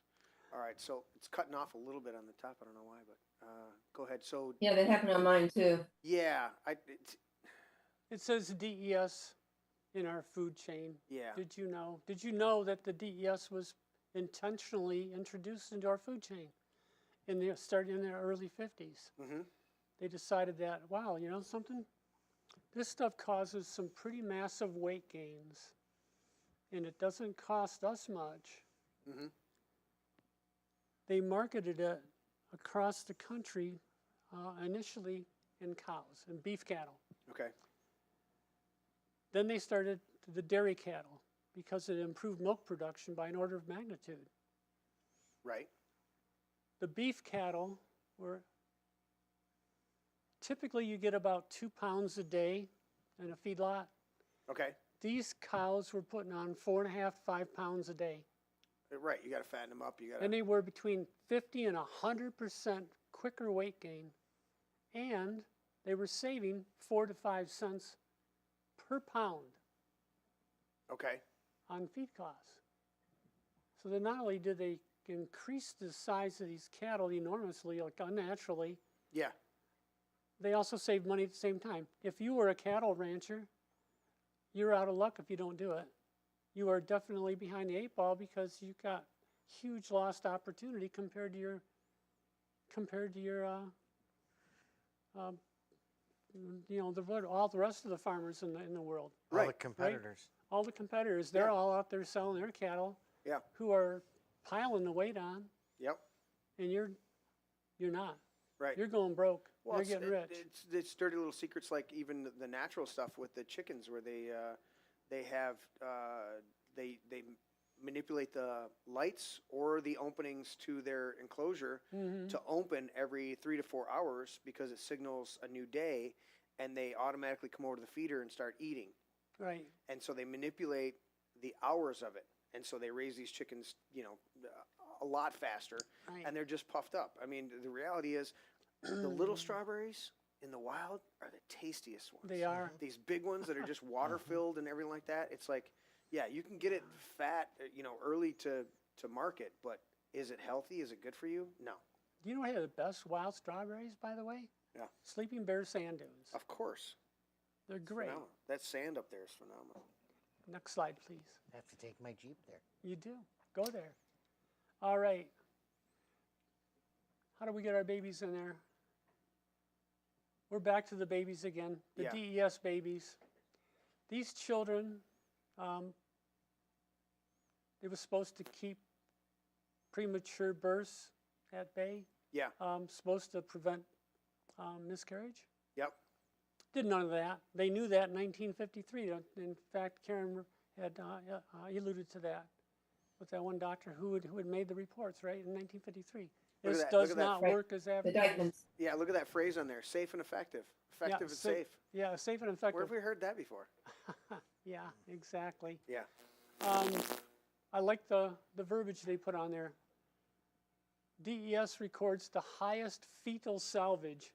It's like, are you serious? This is not Michael's junkyard, is it? Fetal salvage. Yeah, right. Yeah. So next slide, please. I don't know why we're getting half of this thing here. Yeah. I can try to fix it one more time if we want to That's talk all real right. quick. Never mind. It looks I great think on my because- screen here in the studio, but it's But on this other screen, it's not. Anyway, they prescribed this essentially. The core years were 1947 to 1970. yeah. It became, there was an FDA warning went out in 71. Yep. But they still prescribed it. It was marketed for miscarriages. And Yep. they of all damn things to say you have healthier, stronger, happier babies. Ridiculous. Pretty much ridiculous statement because it had none of the above. But yet it was prescribed to nearly every woman who had already had a miscarriage and to all high-risk women. And in some doctors prescribed it to every woman Yeah. because they were pressured by their drug company, the reps, to give it out to everyone. And it was extraordinarily expensive at the time. Next Sorry, slide. I'm listening to it. I'm trying to adjust so that it looks right, but That's it's not okay. helping. Next slide, and we're going to go with that one. Now here's where it gets to be really hideous. A modern birth control pill Yeah. is 0.07 milligrams. Remember that number, 0.07. It's infinitesimal amount. The starting dosage with DES Yeah. was 5 milligrams. And it rapidly went up. And by the 35th week, it was an astounding 125 milligrams per day. Wow. That is the equivalent to like nearly 1,800 birth control pills. Now imagine that. Just put that in your head and think about that. Any pregnant woman sat down and ate 1,800 birth control pills a day. Over the course of the pregnancy, we're looking at 167,000 birth control pills. Wow. Now, what does that do to a male baby? Messes them up quite a bit. You bet. Yeah. And we're going to get into that in the next presentation. Okay. I'm sorry. I'm still messing with the font, trying to get it to the right size or get the thing to the right size That's I want it okay. to. I want everybody to see this, and I don't like it when it's being cut off. All I'm getting is more black lines at the top. The more I mess with it, so I probably should just leave it alone. Now, All right, the next one, right? Now, to put that in perspective, I mean, that's a lot of birth control pills with 12 grams of estrogen. Yeah. That's huge. That is huge. I mean, that is just like bizarre beyond any. Who in their right mind would think about giving that to a pregnant woman? Even these retards back in 1938, they should never have thought about that. But they don't think about that. They knew exactly what they were doing, is my estimation. Oh, yeah. They knew exactly what the hell they were doing. Right. As long as They they already got had money the data. for the new car and the Porsche, or, to go to the Well, golf they course. had the lab data. They knew what was going on with the mice. But as Karen pointed out earlier, they went or there you are. They went after Hi, him. Karen. They went after him for and try to shame him and try to They ridicule them for not prescribing it. Oh, this is great. Why do you want to prescribe it? You know, that's a tactic. That's something that they do. All right, we want to go back to this one? Now, 10 million, upwards of 10 million women that we know of Yeah, were prescribed DES. Probably many more than that. yeah. But that's what they have documentation on. Wow. Right. Half of them are males. Yeah, we're gonna Half we're are gonna male. we're gonna dive into that. Go ahead. In my opinion, they wanted to make sure that everybody in this country consumed DES one way or another Through the food supply. through the food supply. Yeah. Flip next. Big Pharma. This is not mine. This is yours. You want to go ahead with this one, Karen? Big Pharma spared no expense in convincing cattle producers. That's the line that's cut off at the top. Oh, it was mine, actually. I remember Yeah, right it now. is yours. Yeah, go ahead. So by the 50s, Big Pharma was now looking to expand the usage of DES, and they were looking everywhere. Karen talked about the tall girls. Well, they looked at the ag industry, right? Yep. And that was a big market, a bigger market than human beings, actually. Yeah. The ranchers, we already covered this, 50%, in some cases 100% more weight gain, daily weight gain. Right. And they save 4 to 5 cents a pound. Because no matter what you do, you have to have a healthy livestock. You do. Because the last thing you want is you can't deal with a little bit of cancer or a little bit of other issues in your livestock, because then the whole livestock could be contaminated. You got to shut it all down, you know. So you have to have. I remember listening to Dr. Joel Wallach talk about this. He wrote a best-selling book called "Dead Doctors Don't Lie." They don't. And Dead NASA scientists don't lie either. He was actually sued by the Doctors Association because he pointed out that, or he said that doctors die at 50, on average, the MD doctors die at 56. They sued him because it was actually 54. Oh, gee. And so they wanted to correct the record that they actually die younger than he was giving them. But the whole point was he grew up on a farm, and he was, at first, he went into the medical, into veterinarian. But he grew up on a farm, and he would ask his dad as a kid, he would go, "Dad, why are we giving all these vitamins and minerals to the animals, and we don't take any of them ourselves?" That was his testimony was one of the first things that sparked him on looking at it, going, wait, we're giving the livestock all of these extra things that were healthy, not the DES, but were healthy. And he said, why aren't we taking them himself? So he launched a whole company that is all about the 90 essential vitamins and minerals that we all need to be taking, along with a whole bunch of other stuff. So Dr. Wallach was phenomenal. Well, that's, DES was on top of all that. Yeah. They were already putting that in the feed. This is not for them to be healthy. Right. This is for them to pack on weight and to get to market quicker, Whereas, but again, they know, all right, what am I going to do that's healthy? And they're not doing long-term studies on these animals. What are they? If they're packing on this extra weight, they're not there for a good 5-6 months or for 5-6 years for things to develop. This is a cycle of 1.5 to 2 years for cattle, and they're at market. And if they're fattening them up quicker, it could be even less of a turnaround. And they're not going to study the side effects of that. They're not going to go in there, oh, this kidneys look bad, or this looks bad, or that looks bad. As long as it was healthy when it went to the slaughterhouse, they don't give a shit. That's right. If it walked in there, good enough. Exactly. All right. Next slide, please. They packed, just like they did with the doctors, right? Yeah.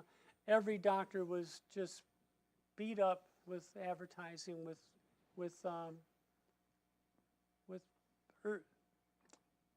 studies on these healthy babies. Okay. We got to give them DES. They did the same damn thing to the cattle producers across the ag industry, actually. Right. Because they had expanded it from cattle to pigs and to sheep. Of course. And it went right on down the line. Yeah. Right on down to all your fowl. To The primarily chickens, but then turkeys, guinea hens, those kind of things, right? Yeah. And those all got pellets in their neck, which they had a special little inserting device. Yeah. They got a Farmers pellet. would fill it full of Was that a- pellets and shove Was it in that a their time neck. release deal on that? It was time release. So they get a pellet in right. the neck and it's a time release deal. And the cattle and all the pigs and, you know, the regular farm animals all had it mixed in their feed. Wow. Next one, please. Full of Pep. New Full of Pep, 32% beef cattle concentrate with diethylstilbestrol. Can you imagine? This is an example of the ads that were all over, in all the trade journals and at Wow. associations and so forth. They were all beat up with this stuff nonstop. And who's going to compete against them? Look at that. You know, you'd be nuts if you didn't do it. Yeah. I mean, look at it. It's a miracle.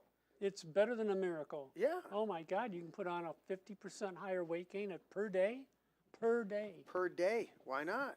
More beef per pound. Yeah. Good stuff. Good stuff. The sad part of it is this went on through the 50s. Wow. If you were living in the United States of America and you ate meat, Yeah. you drank milk, you had any dairy whatsoever, you ate chicken, you ate DES. Ridiculous. Because it was found in the meat. Yeah. Next one, please. All right. The chickens. This is where it got to be ridiculous. Yeah. Read that. Increase the value of cockerels, roosters, old hens, Right. Right. turkeys, to increase muscular and subcutaneous fat and tenderize the old birds and feminize cockerels for market. They knew what they were doing. Oh, they feminized them. Yeah. They 'cause feminized the cockerels. they'll Now they use can sell the- these damn things for chicken. Yeah, they'll use Right. the hens for producing eggs for 3 to 4 years, and then when they get that point, you shouldn't really harvest them to eat. No, Is that they're point. tough as an old bird. Yeah, You know? and so they're giving them this garbage in order to then harvest them. to sell as food. Wow. It's horrible. Wow. Next slide, please. They call it lip pellets, by the way. Of course. So the verbiage that's missing, which I have tried to fix it 3 times now, and I don't know. It was the chicken ranchers that brought an end to the DES in agricultural use. Continue, Jay. This hideous practice came to an end when the chicken farmers and the ranchers were handling the feed naturally. They're not wearing gloves all the time, and they're breathing the dust. Yeah. They're basically covered in this crap every day. Right. The chicken farmers are handling the pellets so they can load the guns so they can inject the chickens. And And it's- we're talking chickens like 10,000 chickens. Right. You know, and it's not like you got a dozen here. It's transdermally transferring to them, and what's happening with them? Well, we have these happy chicken farmers with tits. Man boobs, Okay, if you will. man boob. No, they were real. Lactating. Yeah. Well, Yeah. if their pituitary gland got whacked, they would lactate. Well, but they're fully functional breasts. And Imagine all of a sudden, that, okay? a hardcore farmer out there with leather hands, all of a sudden's got some mammaries. Yeah. What a pleasant sight, right? I'm the hardcore farmer, big guy. And I got bitch tits. I got a set of B cups here. Yeah, you're gonna love this, eh? Wow. And that's what brought an end to the DES in the ag industry. Because they were like, this is You horrible. can't ignore it. These people were growing breasts. He walked in and goes, "Hey doc, I got boobs. What's up with this, man? I can't deal with this. I Exactly. need to. Something's going on here." And he's like, Can you imagine being a farmer and Wow. having that happen to you? That was the catalyst to get rid of DES. That's in what the got it out livestock. of the food. Karen, did you want to chime in at all on that dynamic of farmers? What I think was interesting was when they saw a problem with the men farmers, then it raised their thing. They finally took Um, notice. I don't think many people really understand how much DES was in the farm industry, in the meat and the chickens that we ate. They just don't know. Wow, I'm getting a lesson tonight. This is horrifying. These people were genuine ghouls, Yeah, right? Who were pushing this shit. yeah. Now you thought Pfizer was bad guys. They wanted to hide their stuff for 75 years. Yeah. These people wanted every evidence of Every this trace destroyed. of this stuff destroyed. They wanted no evidence of it. Wow. Wow. Sorry, I'm trying one last time Good luck. to get. All it's doing is expanding. You know, and I'm like, dude. That's okay. You can show all the rest of it around. That'll work just no, fine. I want it to be right, and they're not seeing the top of the thing, and it's bugging the hell out of me. Sorry, I'm micromanaging in the thing, and it's all right. I'm gonna quit futzing with it. I use stronger language. You want the next Yeah, go slide ahead, the that'll be next cut off slide. at the top? Sure, why not? Let's see here. You can read it. It's okay. I'm doing all right. We read that one, so we want to go to the next one. Next one, please. Wow, it's all there. This Oh, that's time. it. That's the last one, That's the last one? Okay, good. according to my switch there. Now we'll go to the coup de grace. All right. You want to go to that one? What makes? What makes a male baby male? Okay, I'm gonna go to that one. All right. You're never going to guess, people, and it's not at all like what you thought. Yeah, this is a lesson that I want to, and I'm hoping this comes, but we're gonna see. Let's hope. If I got to read some, I apologize, guys. Oh, that's in frame. That is in frame. Good deal. You can see the black line above it. I just can't get the thing to expand above that. It's weird. All right, go ahead, Jay. Okay. Tell us what this. Well, yeah, this is just the opening remarks. It's called the SRY gene. Okay. It's located on the X chromosome. Yep. I'm sorry, I lied. So it's located on the small leg of the Y chromosome. Okay. It has one function. The SRY gene has one function, and that is to produce the SRY protein. Okay. And the SRY protein has one function, and that's to turn on the undifferentiated gonads. When a fetus is developing, until it's around 6 weeks old, 7 weeks old, It's asexual, or is it female? it's undifferentiated. Yeah. But the default pathway with a fetus is always female. Remember that, it's always female. Right. You have to have proactive effort to make a male. And that is the whole function of the SRY protein. It gets implanted in the undifferentiated gonads, and it turns this undifferentiated gonad into a testicle. Okay. That's the only function it has. Yeah. At that point, the testicle starts to develop and produce testosterone, and that happens at around 7 weeks. The testosterone, and only the testosterone, is responsible for the rest of that baby's development along the male pathway. Okay. It turns off all the other switches Right. that cause the uterus to develop, an ovary, the Mullerian ducts, the fallopian that. tubes, all those things get turned off. Right. All those parts are there, they just get turned off and they eventually get absorbed. It turns on everything that's necessary to build a male. Isn't this kind of the dynamic of Adam, of the first, of when the Lord made man in his own image? Made Man- them both male and female? It was male and female, so the dynamics of, because he took a rib out of Adam, according to our biblical story, and formed the woman out of that. So when you're describing this, you're saying all of those dynamics are there in the embryonic stage. And then this gene gets turned on, and that's when the differentiation and the separation comes, if it's not inhibited by a DES piece of shit chemical that comes in there. And that's the next part of this story. You flip the next slide, please. The top up there says the SRY gene. Right. That's the sex determining region Y. Okay. And we've covered what it does here with the production of a protein, the SRY protein, Yep. and it's located on the short branch of the Y chromosome. Okay. And that's the only thing that initiates a male embryo. So Next you got stage. you got the XY is male and XX is female. That's right. All right. Now the protein starts this process. This DNA is encoded. The gene is transcribed into messenger RNA. Yeah. Which then produces the SRY protein. Okay. We've covered that a little bit.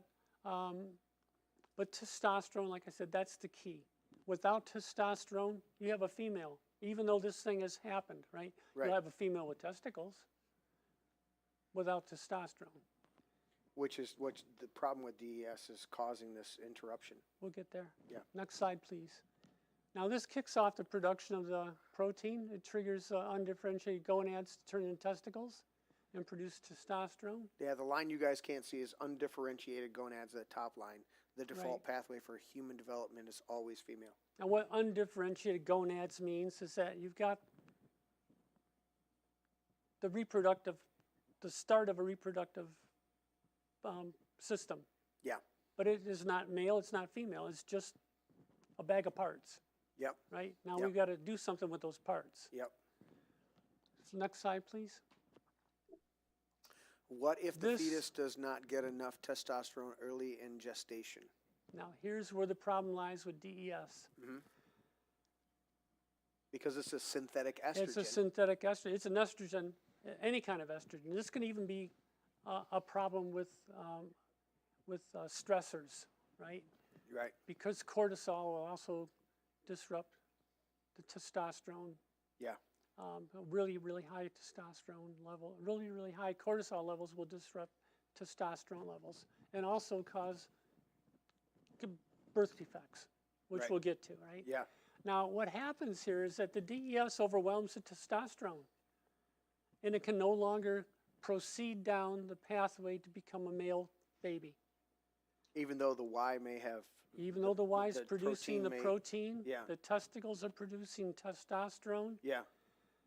The exogenous estrogen, diethylstilbestrol in this case, halts that process, or it damages that process. It creates a situation where you have a lot of feminized male organs. Right. Right? They're not male all the way, and they're not female. They're somewhere in between. And that's caused by the diethylstilbestrol. Okay. So Now, it's not just the atrazine in the water making the frogs gay? That can do that as well. I mean, anything, because atrazine is a hormone-disrupting chemical. Yeah. And it's a xenoestrogen as well. Yeah. Same with BPA. The women here will know that baby bottles a number of years ago. Oh, they're plastic baby bottles. Yeah. Well, they banned BPA in baby bottles. Right. Because it was causing defects like this in children. Yeah. Yeah. After the fact, right? I mean, they're feminizing the babies. Yeah. I mean, you don't want to feminize your babies, for Pete's sakes. Right. But that's what BPA does. Isn't it amazing when you look back at a number of people have done this? And feel free, Karen, I know we've got you off screen, but feel free to chime in on any of these if you want to add to it or anything like that. But looking at the old pictures, right, of yearbooks from the 40s, 50s, 60s, the guys in the photos, their senior pictures, looked like they were in their 40s. Yeah, well, they were guys. They were guys. And now you look at these kids graduating today's, and they look like they're 10 years old in their senior pictures sometimes. And I look at, and I feel bad for it. It's like, you're 25 and I don't think you can grow a beard. You know, it's like there's definitely a systematic feminization of the men, and we see it in the testosterone. Testosterone levels are low. Testosterone levels are low. Sperm counts are low. All this stuff, and we're having more and more people having to seek out different reproductive therapies. Right, and in vitro fertilization's at an all-time high. All-time high. Yeah, it's ridiculous. It's craziness. Just think about endocrine disruptors in our environment. Yeah. And DES is a very potent endocrine disruptor. Yeah. And all of our kids, like you mentioned, they're not like they were in the 50s and 60s. Now we've got all these endocrine disruptors we're exposed to. Yeah. Yeah, it's crazy. It's crazy when you look at it and go, man, these kids in the 50s and 60s, when you looked at their yearbook, they looked like are 50, 60-year-old men now sometimes, you know, it's like, wow, I just saw a couple pictures the other day and I was like, dude, that guy looks like he's 35, 40 years old, He's you know? graduated high school, But right? yeah, you're like, wow. And then you look at these young kids and you go, we marvel at it. Like I'm really into hockey and I watch some of these new, you know, this new kid got drafted and I'm like, then they call him a kid and you're like, that looks like a kid. Whereas a 20-year-old in hockey in the 50s, you look back at those hockey folders, they all look like burly men that had been in the woods for 40 years and came out and, you know, and whittled their own hockey stick and came out and started playing. It's like, dude, you know, it's crazy. All right, we're going to the next one. So no, we're going to stick on this one. Okay, here for a stick on minute this one. here. All right, we'll go back to it and you can read. The estrogen, it really disrupts the formation of a male fetus. Yeah. And one of the most horrible things about it is that there's a condition that is quite common actually, and still is. It's called complete androgen insensitivity syndrome. Okay. And there's another one called partial androgen insensitivity syndrome, Okay. which is what I happen to have been born with. Next slide, please. Is that where we would get, so androgen, you're saying androgen, but we would get Androgen is androgynous? Is And- that where that and- phrase would come no, from? well, if you have the lack of androgens, then you're androgynous, which means you're kind of like spaceman, you know, male, female kind of thing. Okay. But androgen is where you have the right parts, but they're underdeveloped? Would that be a right? No. Explain it to me. Well, androgens are like testosterones. Yeah. Testosterone is a androgen, Okay.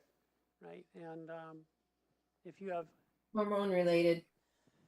I'm sorry, It's hormone related. yeah, it is hormone related, Okay. but it's male hormone related. And if you have in my case, I'm partially androgen insensitive, which I don't respond to testosterone. Okay. So you're Okay. saying the testosterone that you have had in your body Doesn't do anything equate for to me. your masculinity. Right, no, I'm still a guy, right? Mm-hmm. Kind of, sort of. But I can't build muscle. There's no way in the world. No matter what you do, No. because this androgen insensitivity syndrome. I have a partially female phenotype. My shape, Yeah. my bone structures are Feminine. very feminine. My torso to leg ratio is female. Yeah.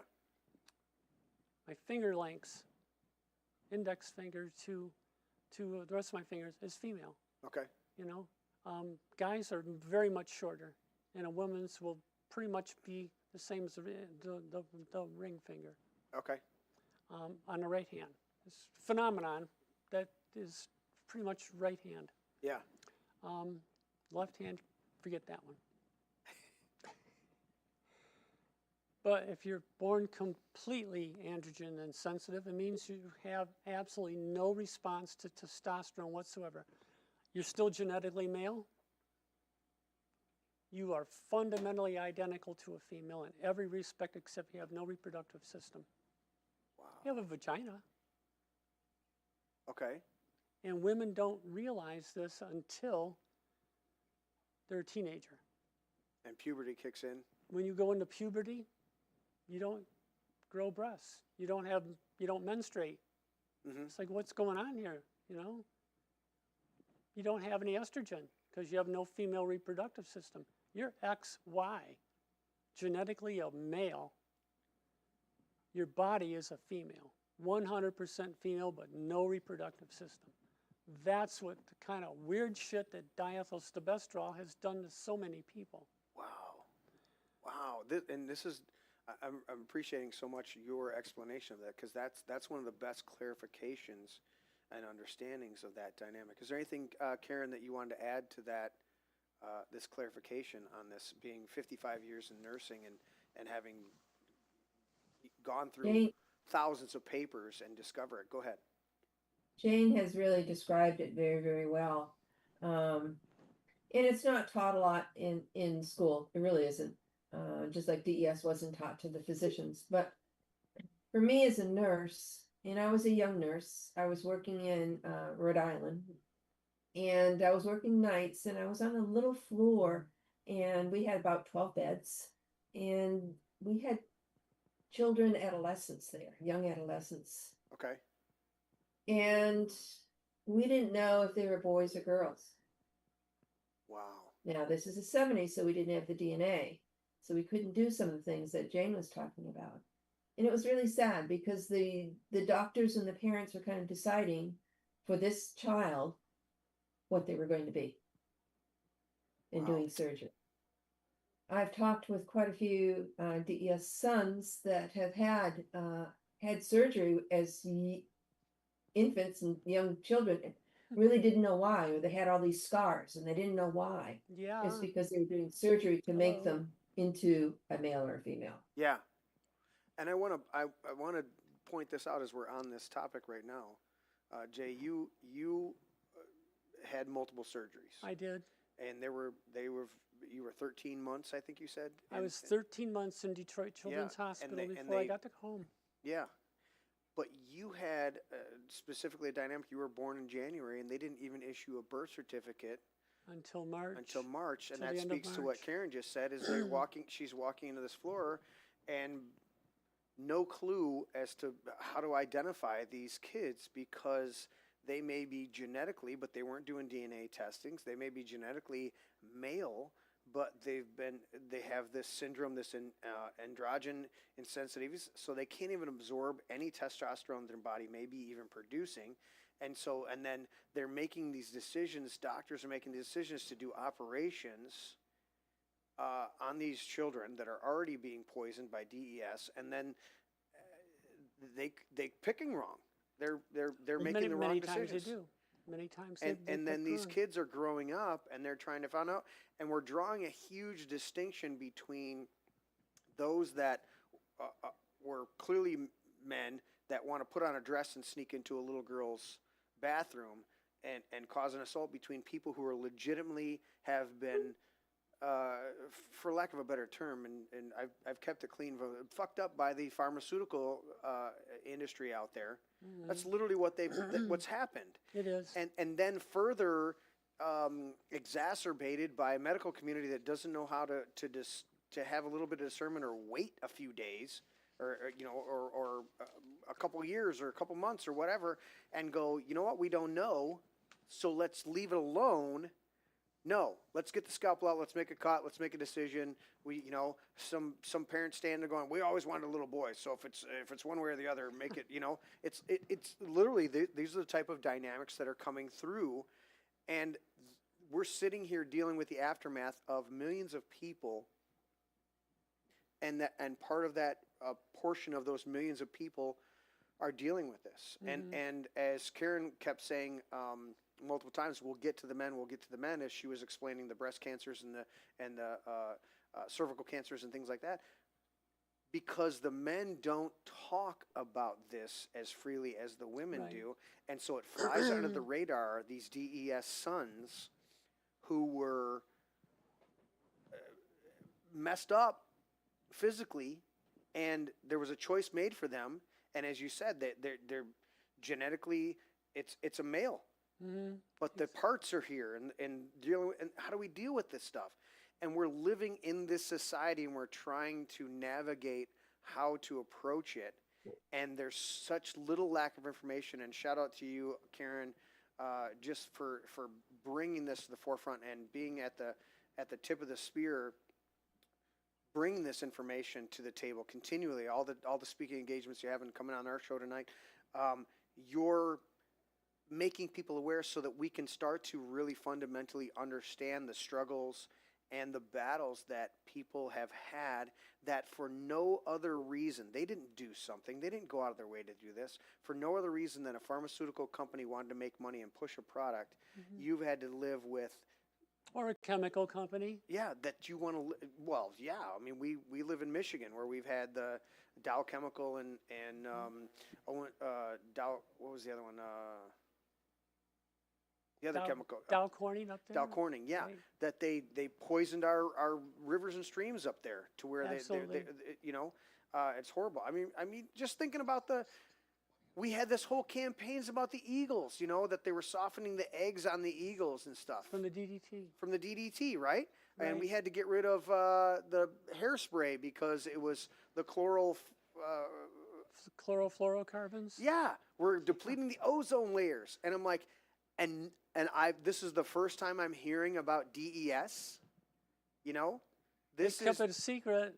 This is a horrible. This is like the absolute worst pharmaceutical disaster ever. and how many men we can't even speculate. I don't think on a number, but how many men sitting in your place have this dynamic of an androgen insensitivity syndrome, androgen, Many. There's a ins- lot. and There's a lot. and are living and are struggling with this Many. dynamic in life. Well, Karen knows Dr. Scott Curlin. Karen. Yes. And he's probably the leading expert on DES sons because he's a DES son. Okay. He's also a doctor, a researcher, and he did some big studies and came up with these numbers because trying to get people to come forward is difficult. Mm-hmm. His population was not large. It wasn't huge. It was 450 individuals, men, DES sons. Out of the 450, 120 were transsexual. Wow. That's a lot. That's a lot.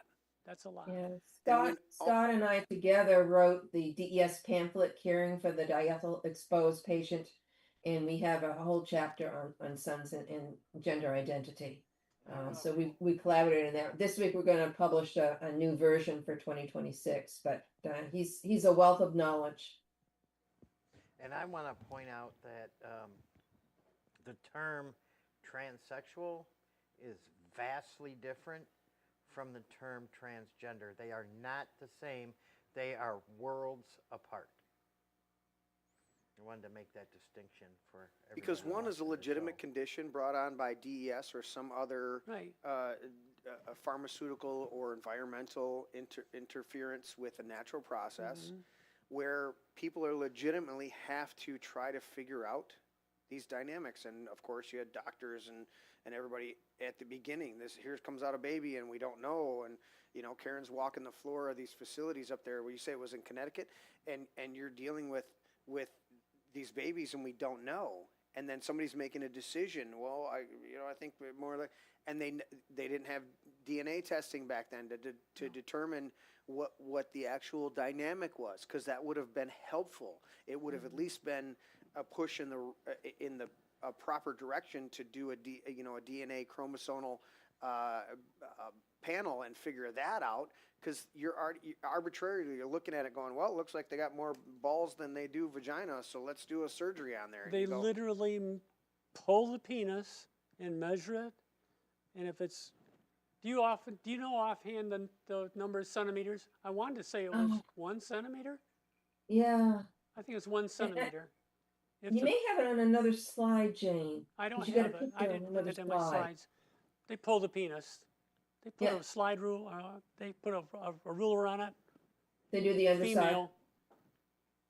Male. If it exceeds a centimeter, it's male. If it's less than that, it's a female. A centimeter. That's 10 millimeters. Mm-hmm. That's yeah. Button. That's where we get the micro penis dynamic. Exactly. Yeah. It's almost and if the urethra is not going through it, it's You automatically get assigned to be female. if the urethra is not going. If you have almost always nowadays. Yeah. Back then, they didn't know what the hell they were dealing with. This is a new No, they new didn't. territory. Right. We're not seeing this before, right? Okay. These births never happened. And No, all because of we a were putting sudden- these fucking chemicals in And these all of a kids. sudden, we're getting these children Yeah. that are horribly deformed at birth, and it's like, what do we do with this stuff? Yeah. How do we handle this? Yeah, and I don't want to So- I don't want to disparage every single doctor out there. They're presented with a horrible situation, and they're going, all right, how do we deal with this? Yeah, And they they're never trained saw to- it before. Yeah. It's like, wow, this is new territory. What do we do? Wow. So they had to come up with some kind of standard. I know that the people on the right wing, they get all bent out of shape about you can't assign someone a sex. That's exactly what they do. That's They look exactly down what there and they pull that damn thing and say, yep, that's a female. Doesn't matter what the genes are. Right. But now we have the method of doing that. We can check And it's all the karyotype. and it's all a whole thing presented by a pharmaceutical poisoning Exactly. in the reproductive path. That's the whole problem, and yet we're sitting there now, and we're dealing with this, and then you get people that hijack or are just messed up other ways. They're messed up people. And The- they've been Yeah. somehow convinced that there's something they're not. But now they got legitimacy, see, because in the DSM, there's a whole section on transsexuals in there, Yeah, right? And And so it's they're- like, wait a they're- minute, now they're I fit that. exactly. No, you don't. Right. And so we read about a dude walking into a gynecological facility in the UK and says, I want a pap smear and a cervical exam. Yeah, I would have gave him one. And there's I would have stuffed there's, that speculum up his ass and cranked it wide but open. the dude walks in there See me? and as you know, has a large penis and fully developed testicles. There is no DES deformity whatsoever. This is clearly a freak dude walking in there trying to do got it. this. You This got is it. totally We got to different, walk into the gynecologist's office for a prostate exam. Huh, huh. right? Yeah, well, But this is the dynamic that I'm looking at with this is and I've said it on the show. Larry knows this. I've been doing the show for upwards of 6 years now. But I've said this on the show from day one, is when we criticize the alphabet mafia, the rainbow mafia, whatever the term you want to give them with these people, I always clarify and have clarified from day one. That does not include people who are dealing with, and I generally put it in the category of hermaphroditic or whatever because there are birth Right. defects. But Right. when you bring DES into it and realize what's going on, and especially the male dynamic of that you're describing, male masculinity yeah. to go with micro penises is detrimental. There's a no matter what you want to do in society, there's a dick measuring contest. It's just as It is. Sorry to there's say. a smaller level of breast measuring contest. If there's a girl with smaller breasts, of course, and if they got big breasts developing in high school, young age, there's a dynamic there. But when these boys, they can be extremely vicious in that locker room. Oh, I've been Oh, there. yeah. I've done that. Yeah, And Yeah. I did not even get a T-shirt. right. It was horrible going through middle school. It was bad enough being an oddball in elementary school, Yeah, being shaped like I was and not being muscular. Middle school sucked. That's the very first time you got a shower in school. yeah. And you're in there showering, and all of a sudden you're It's exposed. like, yeah, I'm not going to tell you what they called me. I did last You week. did off camera Yeah. when we were talking. Yeah. We'll get into that. It- Let's get back to anyway. this slide because I want to get into more of the personal stories. This Okay. is great information for the audience, but I do want to get into some of the more personal stories. And Karen, you've shared some of it with us, but I want to get into, of course, Jay's story because we live in a community here. Jay has been in and out of being a big and then not being involved, but a big part of being involved in the community. Yeah. As Jane, As Jane. I You met know you as something? Jane. And I want to thank every person in Livingston County, with the exception of those sage assholes. They're sage assholes for sure. Yeah. You mean the saggies? Yeah. Those clowns. Yes. The ones that bring 6-foot penises to churches and Yeah, protest they are with just- rainbow flags. They're They're- horrible. They're freaks. All Yeah. right. Yeah. These are freaks of society. Yeah. There are some people that knew that I was transsexual, and some people that did not know. Right. But nobody ever treated me unkind. Not one soul. Every person in this county, and Yeah. specifically the people in the Livingston County Republican Party. Do you hear that, people? The Republican Party, okay? Yeah. For all you leftard morons out there, Yeah. you get treated like an idiot because you're an idiot. Not because Not of because you might be trans or you might be gay or you might have blue hair or whatever. Right. You get treated like a dick because you're a dick. and I will say this, That's what I always liked about you, Jay. You've never beat around the bush. As long as I've Dude, known no. Jay, Yeah. it's always direct straight up to the point. Yeah. No pulling punches. And I'll say this, you sent Larry and I both separately texts and your testimony, your story. And Larry knew, I knew, long before that. And I had no idea that you knew. Yeah. You know. And you sent me and what did I respond back? And what did Larry respond back? We're good. We love you. You've been my friend, and you will Yep. continue to be my friend. And And everybody I was understand, responding the same way. and I want to hear your story because this is something that is completely out of the scope of your control. This was something that was thrust upon you.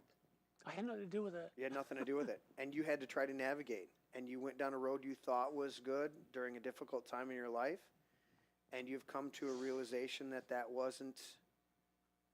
You went through that process, I did.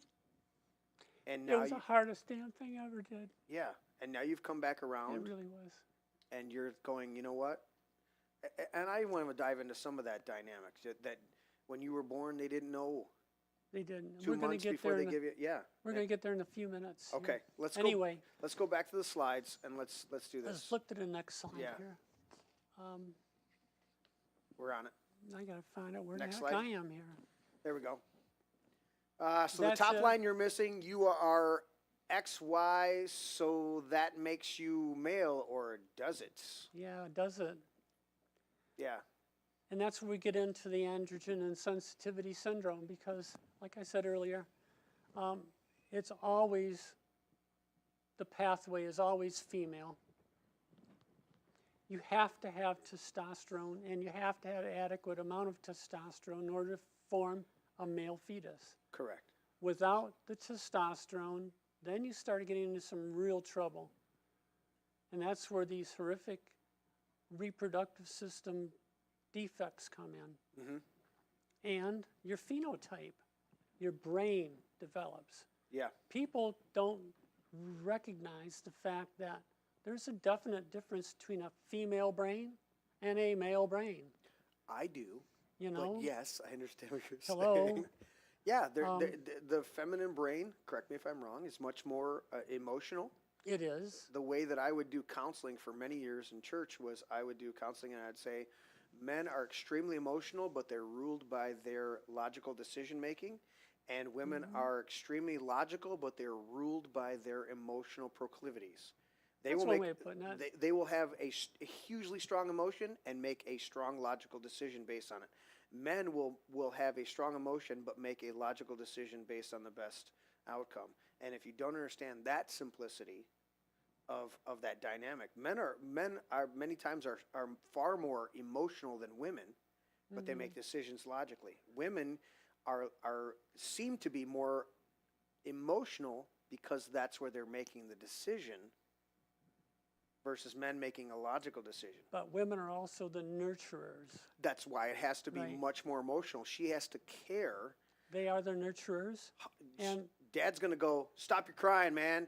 Life's tough. You gotta buck up. Buck up. Go Yeah. rub dirt on it. Go rub dirt on it. Where mom's going, okay. I feel I'll your kiss it pain, and make honey. it I'm feel gonna kiss better. it, make it better, and do all this. So that's that Right. dynamic and if people don't grasp the difference between that feminine and masculine brain, you're exactly right. That cosmology exists and is legitimate studies and differentialities. Right. Now, what happens with those who have been exposed to these hormone disrupting chemicals? Let's put it that. Yeah, There's a variety. DES in my case, and in Karen's and 10 million other people. yeah, But there's a lot more. There's a lot of them out there. yeah. These happen to be absolutely the most powerful, without any doubt. Yeah. And what happens is it alters your entire phenotype. Your phenotype is your body, Right. right? It alters the development of your whole body, and that's why we're getting women and men too with with all these problems with their skeletons, right? You have these skeletal problems, brittle Right. bone disease, osteoporosis.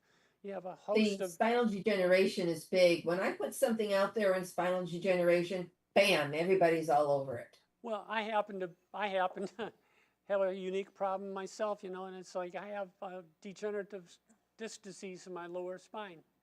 Me too. I treated that, by the way, because you couldn't get anything that really worked. Aspirins. Eat some aspirins. Eat some aspirins. Well, I had Which enough has damn its huge aspirins. side effects. Yeah, well, I destroyed my bowels, and now I have collagenous colitis. Wow, isn't that a bonus? Right? Which means I cannot eat any painkillers, no NSAIDs, no aspirins. I'm restricted to Tylenol and opioids. That's Wow. it. Wow. Or- And opioids have their side effects on your intestinal tract as well. Yeah. So I can't, I just have to, hey, I have to grin and gotta bear tough it, it you know? out. I hurt like hell, I just got to deal with it. Yeah. But now I also I've have, been getting up a little bit because my lumbar spine is not happy. So I've had to do a little bit of movement because I'm having a bad day. yeah, well, you see me kind Yeah, of I see shifting you- I around see here you all the time, right? yeah. You know, because my lower spine starts to hurt, and I don't even realize it, I just do. Yeah, I saw just you stand move, up you know? earlier, Karen, and I was like, all right, what's she doing? That makes more But- sense. Yeah. Yeah. And these are legitimate things. These are not just, oh, you need to do this more, or you need to do that, or do this. No, these are legitimate things that they have messed up. We are severely damaged human beings. Yeah. And I Now I want to bring have- that's what I want to bring. Obviously, the physical, what do you want, what's the right term? The asexual or the messed up physical.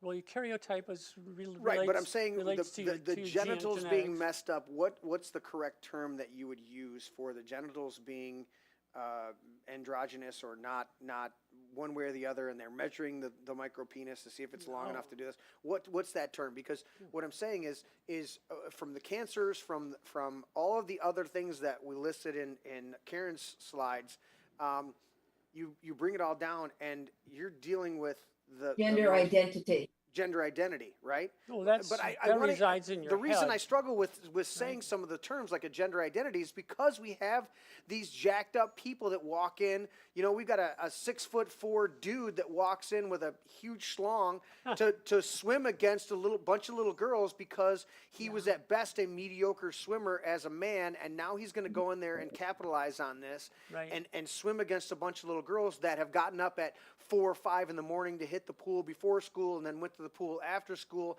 and have trained their whole adolescent life to be the best swimmers. And some dude walks in, clearly a man. There's no androgynous going on. There's none of They're this just- stuff going they're a on. And he poser. walks in there and he's going to steal a bunch of titles from somebody like Riley Gaines or a bunch of these other little girls. This is the dynamic. They're polluting the water of something that is already there horrifically in place. And I want to make sure I use the correct terminology with both of you so that I'm, for the audience's sake, we're being as clarifying as we can that there's a distinct legitimacy with what specifically the DES men have dealt with in this area, but you're also pointing out that you could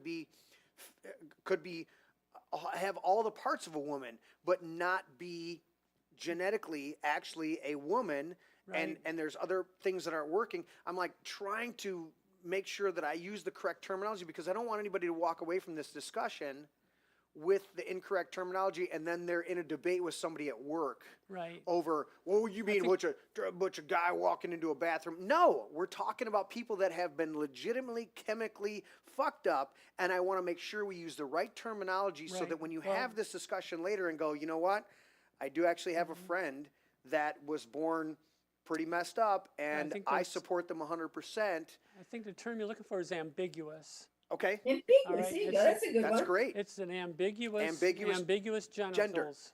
Ambiguous genitals? Ambiguous Okay. genitals. So we're dealing with that dynamic, and I want to make sure people in the audience understand that because I've tried to Right. point it out. And I used in the past, I used the term, what is it called? Not androgynous. I don't know. It'll come to me in a second. I've used it multiple times, but that's ambiguous genitals. Ambiguous. That's very good, Jane. Yeah, Now- that's great. Now, And so, we have a slide here that Yeah. not everybody's going to want to see this when it's coming is this up. the next one? No, it'd be after the one with the warning on it. All right. Do you want me to go to that one now? Yeah, go ahead. I'm gonna scroll over and make sure it's the one you Okay. want. Done. There's your warning. That Okay. is what I looked like when I was born. Okay. But I So- have bifid scrotum. Okay. So This child does not have I do want to bifid give a scrotum. warning. We're coming up on 20 minutes to 9. I want to give you guys full disclosure, full warning on there. We're going to put this up. This is androgynous insensitivity syndrome, and this is a micropenis picture on the side. So before you've been warned, I'm going to put this up on the screen. Okay, so Jay, go ahead. Okay, what we're looking at here essentially is how I was born. I hate to admit it, but you know, this is like for educational purposes only. How's that? Yep. What we're looking at here is a child has a micropenis and hypospadias. This child, if you see what, gosh, I wish I could point it out. You have a pointer on here? I don't, well, you know what? I do. There you go. My mouse is actually, so That right little there, brown spot, right? that little brown spot Not right a there. little further down. It's not showing up. It's not Right showing up there. my screen. I turned Right there. yeah. So the little brown spot in at the top of the, That where the is that fingers- child's urethra. okay. And it happens to be located in the same, Below the little red circle. right? Yeah. That's child's urethra. And that doesn't look too much different than a vagina now, does it? No, But it's fused. So there's no penetration there. There's no Yeah. entrance there. there's no entrance there. Yeah. Some children who have this condition, it's not fused. It's literally bifurcated. It's open. It's like labia, like you have a vagina. But there's no vagina. There's no There's vaginal no canal depth there. to it. There's no vaginal canal there. There's no vaginal canal. Yeah. The testicles are located inside the abdomen And because there's no way for them to drop. no because way for them to there's drop no down. actual scrotum for them to drop into. the scrotum is what you're looking at there. And it looks kind of like a vagina, right? And That's where you said it's bifurcated, it's bifurcated. which means it's two pieces on either side. Right. They haven't come together and formed. Right. Yeah. Now, what they have to do with that child is what they would have had, what they did with me. Okay. And I was in the hospital 13 months going through this stuff, and it's like, it was new territory for these people. We're looking at 1953, Wow. Yeah. you know? Yeah. So, We're just like 10 minutes out of the dark ages back then. I mean, pretty much. we killed 2 or 3 presidents just by bloodletting them, you know, when they could have had proper surgery and Yeah, exactly. somebody who washed their hands and maybe saved So- their life. Now, you got to understand, there's millions of people just like me that were born like this. Wow. Right? And this. One of them is, I happen to believe, is a DES baby, would have been an Olympic champion who everybody loves to hate. Was on a Wheaties box. Oh, yes. Mm. Yes. We're all in the same age group, Yeah. right? And this is Yes, I never got a response from that person. Have Okay. you had a response? No. Oh, you have Okay. not. But there's whether no matter what the actual diagnosis, if we can confirm a diagnosis in that case, you're still seeing when you're on the outside. And Karen, correct me if you're it's like the minute I brought up ADHD, your flags went up and said, hey, maybe you should check. Have you checked into this? Maybe ask your mom. You know, stuff like that. So we're looking at it going, when you see after you've done a deep dive on these dynamics, then you take a step back. And you're like, wait a minute, this person's exhibiting this characteristic, this thing, this behavior, these dynamics, without sharing as you are tonight. And I thank you so much for doing that. It's very personal to me to be this transparent with the audience. But It's really hard for me to talk about this, I got to tell you. Yeah, but you You're want, doing great, Jay. you are, You're doing great, Jay. and you want people to understand the dynamics, because this is not something that you chose. This is, again, I'm gonna keep emphasizing this shit. Is people need to understand this is something that was, you were born this way because of a pharmaceutical company pushing a drug that had horrible side effects, and Right. you've had to live this out. And we're gonna get to that at a certain point, talking about the thorn in the flesh that Paul had to struggle no matter what. And you said it to me in the kitchen, and I took that very much to heart. That you said, Paul said about his thorn. I don't know what his thorn was. I don't know what it was. Paul doesn't explain what the thorn was. But he said, this thorn, God gave me a thorn in my flesh to keep me humble or to keep me in check. And he said, I prayed 3 times that the Lord would take it away from me. But the Lord kept saying, my grace is sufficient.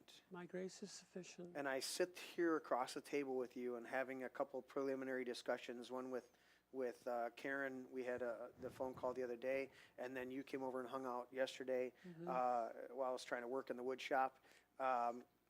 And I look at that and going, this is the thorn in your flesh, and you have come to the place where you're going, all right, God, I'm going to rely on your grace. I have to. We'll get into that one a little later. Yeah, no, but I want to broach it now Right. because I want to. A lot of times, if we touch on it beforehand, then when we do get to it, it's not as full impact. Right. We can ease into it later. So let's go back to this. You want me to go back to this slide again? This slide here? Yeah. Is it still up? Yeah, no, I'll punch it up. Okay. All right, so here. So yeah, what we're looking at here with this baby, horribly deformed. Everybody can see. Yeah, Not unlike the way I was born. It took 13 months to reconstruct my genitals to be what they hope would be functional. Thank the Lord they were. okay. Yeah, you've actually had fathered 2 children, had another pregnancy that was Terminated. but you fathered 2 boys. I did. I had 2 boys and an ambiguous child who died at birth, who had spinal bifida. So another horrible defect on that Right. dynamic. Yeah. So I mean, this is legitimate, people, and so I just my empathy, my reaching out to you, connecting with you, it just I can't imagine that life of growing up with the because people can be cruel just as much as they can be kind. And Yeah. Can we go to the next slide? You Yeah, don't like that slide, Larry? You don't like that slide? You don't It's like look right at that little thing? in my face. Okay. All right, we're gonna go to the Well, next this slide. baby, I would hope that they were able to rectify the situation with that child. Right. Now we get to the brain. We've already talked about the genitals, which were horribly disfigured by diethylstilbestrol. Yeah. It doesn't stop there. So the top words you're missing, the transsexual brain is what's cut off there. Are they just crazy people, or is there something else going on? How do you know what gender you are? And this is somebody that has been poisoned with DES or some other environmental thing versus a dude with walking into a swim meet. Yeah, the You guy know. that deserved to have his ass beat. And I love that about you because you're Can I like, tell you a secret? yes, I please. frickin' hate these alphabet people. I really do. If there's such a thing as hate, I hate trannies. Yeah. I fucking hate trannies. I don't know They if that's a make my secret life- anymore because we're broadcasting right now. They So, make yeah. my life a living hell. Because you have a legitimate condition, and these are fucking posers coming in that are just either aggrandizing like Leah Thomas coming in there, or some other dude that walks into there was a 56-year-old dude up in Canada Yeah. that said he identified as a teenage feminine swimmer and competed against girls. It's And those parents put up with that crap. I would have beat him to death. Well, and listening to Riley Sorry. Gaines talk, she's been here a couple different times, and listening to her, it takes an hour to get into their swim, just their suit, because of how tight it is. It's a process, and you're in a communal locker room with a dude with a schlong standing there. Yeah. And it's not fair. You have these girls, and their bodies are smaller. They can't swim as fast. And here's this horrible. guy that steps in, finishes like 550 in the men's swimming. What do you call that? Right. In men's swimming. Yeah, in the competitions. And then he comes along and takes first place from the women. But who people like Riley Gaines Yeah. worked hard their whole life.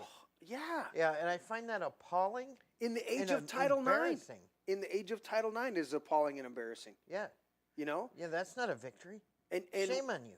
dude, he should have been mortified, but he sat up there with a shit-eating grin on his face, acting like he was the king of the world. I'm like, dude, you barely beat the little girl, first and foremost, tied a couple times. Yeah. In fact, there was one Riley Gaines where she tied him, Mm-hmm. and the judges gave it to walked over him. and They gave it to gave it to him. him because he's the He's the freak. twink. He's the twink Yeah. and the freak. Now watch this. I'm going to show you what honor is. Right now, here is honor. Jay, were you ever offered an award I was by a women's group? by the Republicans Women's Group. Okay, and what happened? I turned it down. He turned Even it, though you identified it for 19 years as a woman, I turned it down.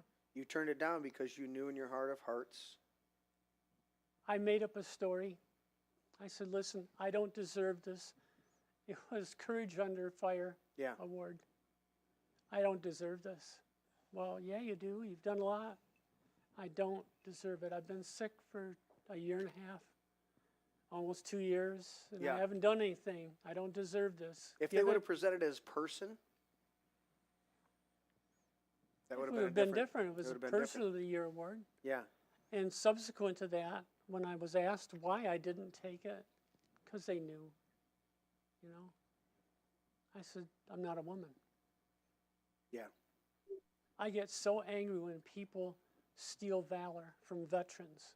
I'm a Right. veteran Yeah, you served honorably. during the Vietnam War.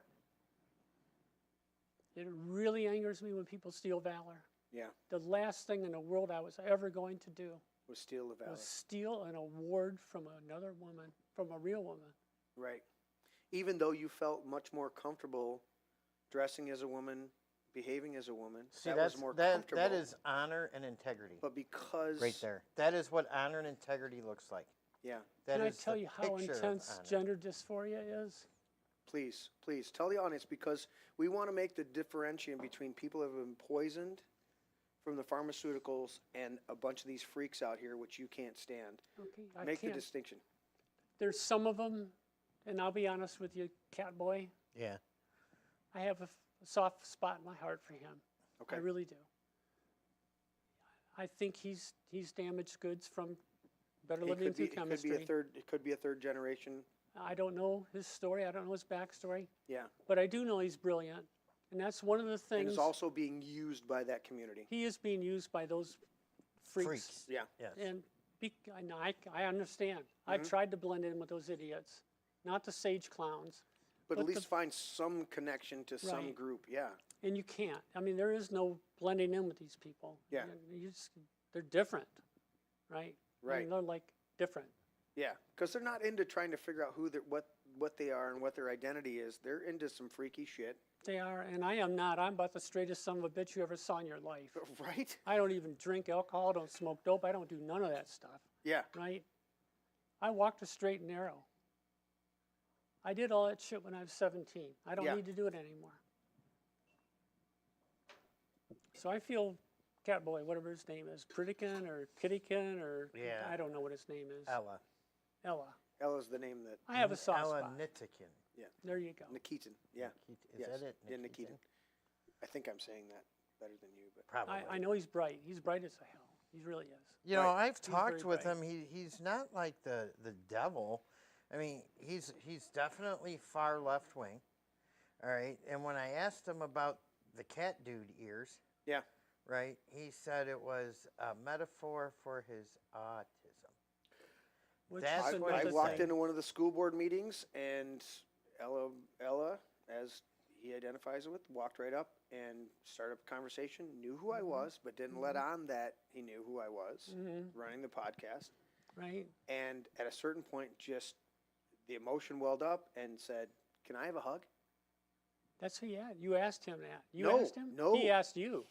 Ella asked me, No way. Really? and I went, "Absolutely." Wow. And as I hugged Ella, Hmm. I said a silent prayer. Lord, help Ella find her purpose in life. You know, Right. that's what I always do. I don't want to make distinctions. I don't want to make, Mm-hmm. but I want you to find out who God created you to be. Right. Right. And, And if I you have no clue who God created me to be because they messed me up with chemistry. yeah, And they messed up so many other people with chemistry. and that's However, my Jay, he made you a courageous person. person. He did. Yes. Made Your me very courage courageous. is there. Yeah. Made me very courageous. Very There's not too much I won't do. Very smart too. Oh hell yeah. Dude. Very smart. We won't have time to. you hold more than two I have patents, right? several patents. You have several patents. One of them is armor for cars, right? Armor. It's probably almost the did- best you armor didn't- in the world. Yeah. Yeah. You That's- didn't bring that up, did you? You didn't bring it upstairs. No, The ballistic glass, No, let I alone did you not. didn't bring the metal. I wanted the piece of No. metal. I I'll want bring that. it over to you. Yeah, I'll but bring it over to we're you. not gonna be able to get into that. We're gonna have you come back, Okay, and we're gonna dive into more of that. all right. The dynamics of just your life, because you are not this single issue, this single struggle that you've had in your life. You are a whole person No, and that this, has served in the military, that has done huge things in the automotive industry, has raised children, has gone through these dynamics in life. build a house. Yeah, and know? these are things that, these are huge achievements that you've made, and to reduce it down to these- Raced cars on the salt flats. dude, and to reduce this down to you know, some of these issues is This guy put twin superchargers on an LSC Lincoln, and they went to the salt flats Dude. to set the world speed record. hell yeah, This guy, yeah, sitting right here next exactly. Well, So to me. Am I lying? No, I didn't drive it, by the way. I mean, but You didn't that- drive it, but I mean, you went there. I mean, Right. they raced it, They Yeah. did. and you were part of it. Yeah. Yep. So we're coming up on, by my clock over here, we're coming up on close to 3 hours. How are you Are you doing over there, kidding? Karen? No, we started at At 6:15, 6:15, and we're almost at 9 o'clock. So we're getting close to the Wow, to went the, by pretty quick. the three. It always does. It- Oh, yeah, we have it- a lot more to when I- cover too. We'll when I- talk about the brain. Yeah. You So let's know? do that quick. Let's. All I don't right. want to shortchange it. We're gonna have to come back and do a part 2. I know, but I want to point out right now in this point of the show, and I don't know if Larry, if there's anything pertinent in chat, please let me know. But Karen, this is we had the discussion on the phone, and we talked about it. Today is the start of DES Awareness Week. It is. The 19th. You're kicking it off. Yeah, the 19th through the 26th, 25th, 26th, 25th. 25th. So this whole week, give us just real quick before we go back to the slides, Karen, some of the things that you're gonna be involved in this week, if you can. Just give us a quick cliff notes of some of the things you're gonna be doing this week. And that's part of the reason we wanted to do the show today, so that if possible, we can pull some clips and reference back to it throughout the week of what you're doing. So what are some of the things you're doing this week as DES awareness kicks off? This has been, it's been months of preparation. And tomorrow, and periodically, I'll be publishing some of our products. And tomorrow, I'm going to be publishing the 2026 pamphlet, Caring for the Diethylstilbestrol Exposed Patient. Okay, And it'll be put on our Facebook page. People can email it to me, desinfo411 at gmail.com. And it's a pamphlet that talks about what we've talked about this evening. okay, All of the different things we have to be careful of, how we need to be screened. And it also lists all the research. So we updated some of the research. And it's an excellent tool, to educate yourself. Knowledge is power. yep, And also to share with your physicians. yes. Okay, Then I'm going to be producing our second edition, and this will probably come out midweek. But this has been a labor of love. Mhm. And I don't know if you can see it here. I don't know. you gotta hold it just right so it doesn't bleach out in your. I know. I don't know. I backgrounds. gotta find the sweet spot. Hey, my stuff's cut off at the top. Your stuff's blending into your background. Yeah, it's called Voices of the DES Exposed Speaking Out, and this is Okay. my second edition. And it gives a brief history, kind of what we covered today. But Yeah. I'm very honored because people have entrusted their stories with me, like Jay. Yeah. They've entrusted their stories, and they're moving. And our mutual And friend Rondalyn. Yeah, Rondalyn's here. She's here. We both have the same friend, but I'm pulling it up here, and I have 168 people that have shared their stories with me this year. Wow. 168, and last year, what did I have? 150? Yeah, Oh, I had 154 last year. 154. So when I put this out last year, some of the researchers saw it and they're going, wow, this is powerful, because it's actually the DES speaking. Yeah. Now, they may be very simple. I was born in 1954 and I'm a DES daughter. Okay. Or they may say, I was born in 1968 and this is what happened to me. Right. We have some very short and we have a few very long. But as I've gone through this, you stop putting it through and it's a bunch of words, right? Yep.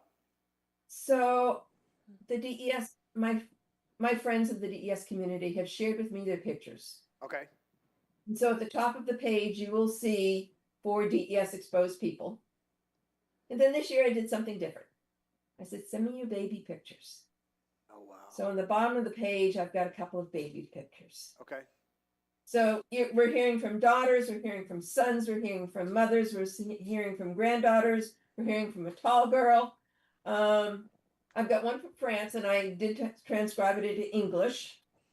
And then as I started going through and trying to get everybody's pictures in that really want to be part of it, it was like, okay. So then I came to Rhonda Lynn. Rhonda Lynn is very similar to Jay. And she was a dear friend to both of us. Yeah. She was And we born lost her. pretty much the same way I was. Yeah. And we were about the same So age.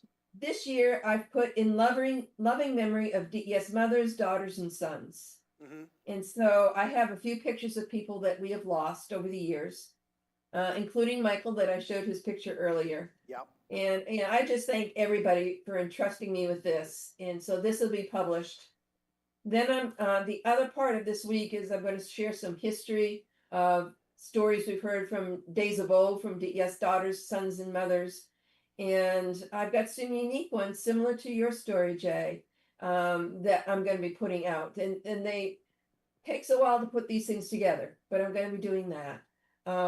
And answering any media calls, we put things for the media. And once we get through this week and we've got things published and people have been anxious for these podcasts, then I'm moving into a new world.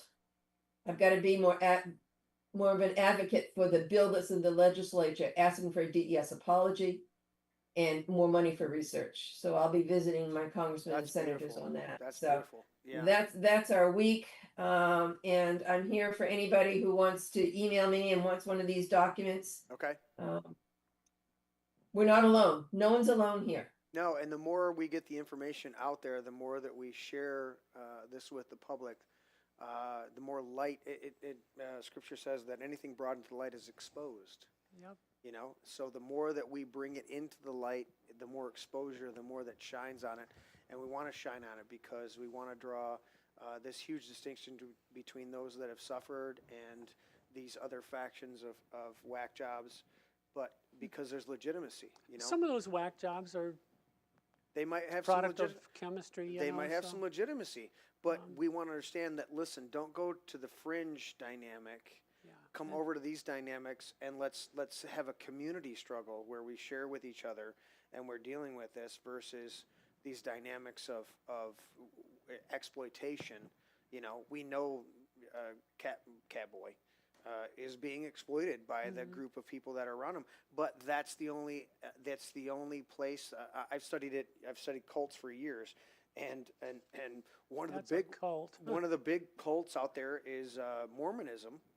The strict Mormonism. Yeah. And one of the things that people will say behind the scenes off camera in Mormonism is they say, we know we're in a cult, but we've never felt more accepted or part of a family than we do. And that's the dynamics that they do with gangs, Right. with It's cults, is they important. make you feel part of a family. And then they suck you into experiences and behaviors that you would the not Rainbow normally. Mafia is a cult. 100%. You And- can call them the LGBTQ, the Rainbow Mafia. Alphabet Mafia. Yeah, no matter rainbow what. flag wavers. I mean, they're all, it's all the same thing, But they're a cult. They use that dynamic of making you feel accepted in order to exploit you. And so Look, what Jeremy? I love what you're doing with the DES awareness is you're creating an environment where people are accepted for a universal trauma, whatever dynamic it may have manifested in, and allowing them to have a voice. You had 154 last year, you got 160 this year.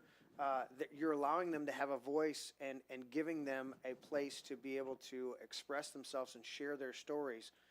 And that creates community, that creates family, and doesn't go to extremism in that. Go ahead, Karen. I cut you off. What you're going to say? I really, really want to thank you for hosting this tonight to help us launch our DES Awareness Week. but I think you were touching on it too. Uh, we're a community, but we've shared pain, Yes. different kinds of pain. Yeah. We've had pain throughout our lives, and we're still dealing with it today.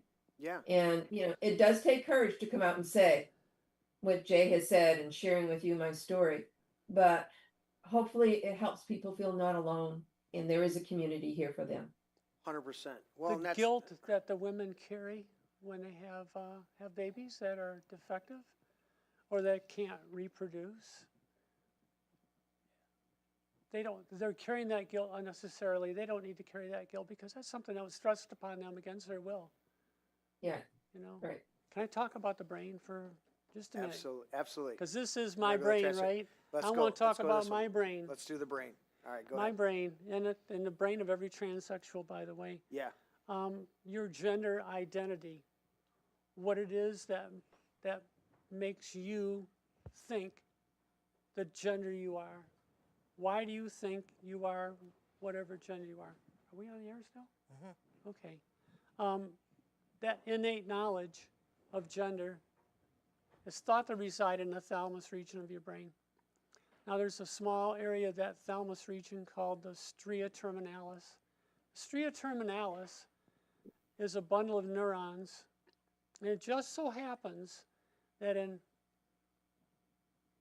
XY, male babies who have female gender identity, in the stria terminalis, they have female neurons numbers, the same number of neurons as a natal female would have. The converse is true. When you have women, XX, who have a male gender identity, their neuron numbers in the stria terminalis closely approximate that of a natal male. So when they say it's in your head, it really is in your head. It really is in your head. And that's something that's demonstrable. I put a link.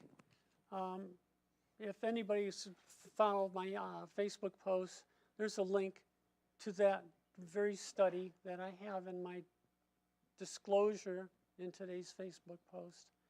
So that's all I want to say about the brain. That's all you want It to say is in about the the head. brain? And so when you say that we have we're mentally defective, yeah, we are. Yeah, we got a defect in our brain. And it's no fault of our own. And you know what? And the funny thing is, I said this. You find it, Larry? You're not finding it. Yeah, I'm not. I got you. I had to use the bathroom, but I was listening the whole time. And that's one of the things is we have this disclaimer for the show, okay? And one of the lines is originally it was only recognized two genders. Mm-hmm. And then we've modulated and we said we recognize three genders, male, female, mentally ill. Yeah. And I struggled with it today, and I said, we're not going to do the disclaimer, even though it recognizes veterans and Pledge of Allegiance and Merry Christmas and all this stuff. Because I want to navigate this properly to honor people like you, Jane, Mm-hmm. Jay, in this environment, and as well as other people that, of course, Karen, you deal with on a regular basis, that have this brain, that have this transsexual brain dynamic to where they may genetically test out as XX or XY and be opposite in some people, physical makeup. Some people are born XXY. Right? Mm-hmm. And so we're dealing with this going, all right, this is not something you chose, not something I chose, but how do I navigate this in order to honor you as a person? And you said that earlier, Karen, just saying, as a person, not try. And I go, in the light of all the other bullshit that's going on with the alphabet mafia, the rainbow mafia type of people that are trying to hijack that for nefarious purposes, and we're gonna put the plus on there because that's for whatever the hell that is. Yeah, we're a man-boy love, and it's like, dude, you're just a pedophile. I don't, you just walk Wood away from me chipper before time. wood chipper time. And so we're dealing with all of these dynamics, and I was like, do I want to do the disclaimer? I don't want to do the disclaimer because I don't want in any way to be dishonoring to you, to say you fall in the third category of mentally ill. No. It's a mental struggle. No, It's something you have It to is. face, and it's legitimate. And I And go, it is legitimate. I go, how do I share with the audience out there to go, look, they're legitimate. They're people with legitimate stuff. We don't even know how many millions of people have been affected by this. You know, out of who was it? You or Karen said 400, and 120 of them were For Scott's, Transsexual. It was Scott's 450 research, and yeah. 120 were transsexual. they're transsexual, and we know that the highest. I don't know how this statistic fits for legitimate versus people with, but we know that the highest suicide rates right now consist in the transsexual community, the transgender community. Yeah. Right. So I don't know how that statistic fits. Is it legitimate people with DES that are trying to figure out their dynamic, or is it people that are just a guy who wants to pretend to be a girl who has all of the right stuff? I do have a theory on that. If you Okay, yeah. No, I want to Okay, hear it, I because mean, we're it's a navigating struggle. this. We're trying to figure this out. It's been a real struggle, and Yeah. anybody I have, you guys might be surprised to know that I've probably got 400 of my Facebook friends are transsexuals. Each and every one of them are Christians, and every one of them are conservatives. Some of them are a hell of a lot more conservative than y'all are. Hardcore conservatives. That's and something most to take of them note are of military. and realize.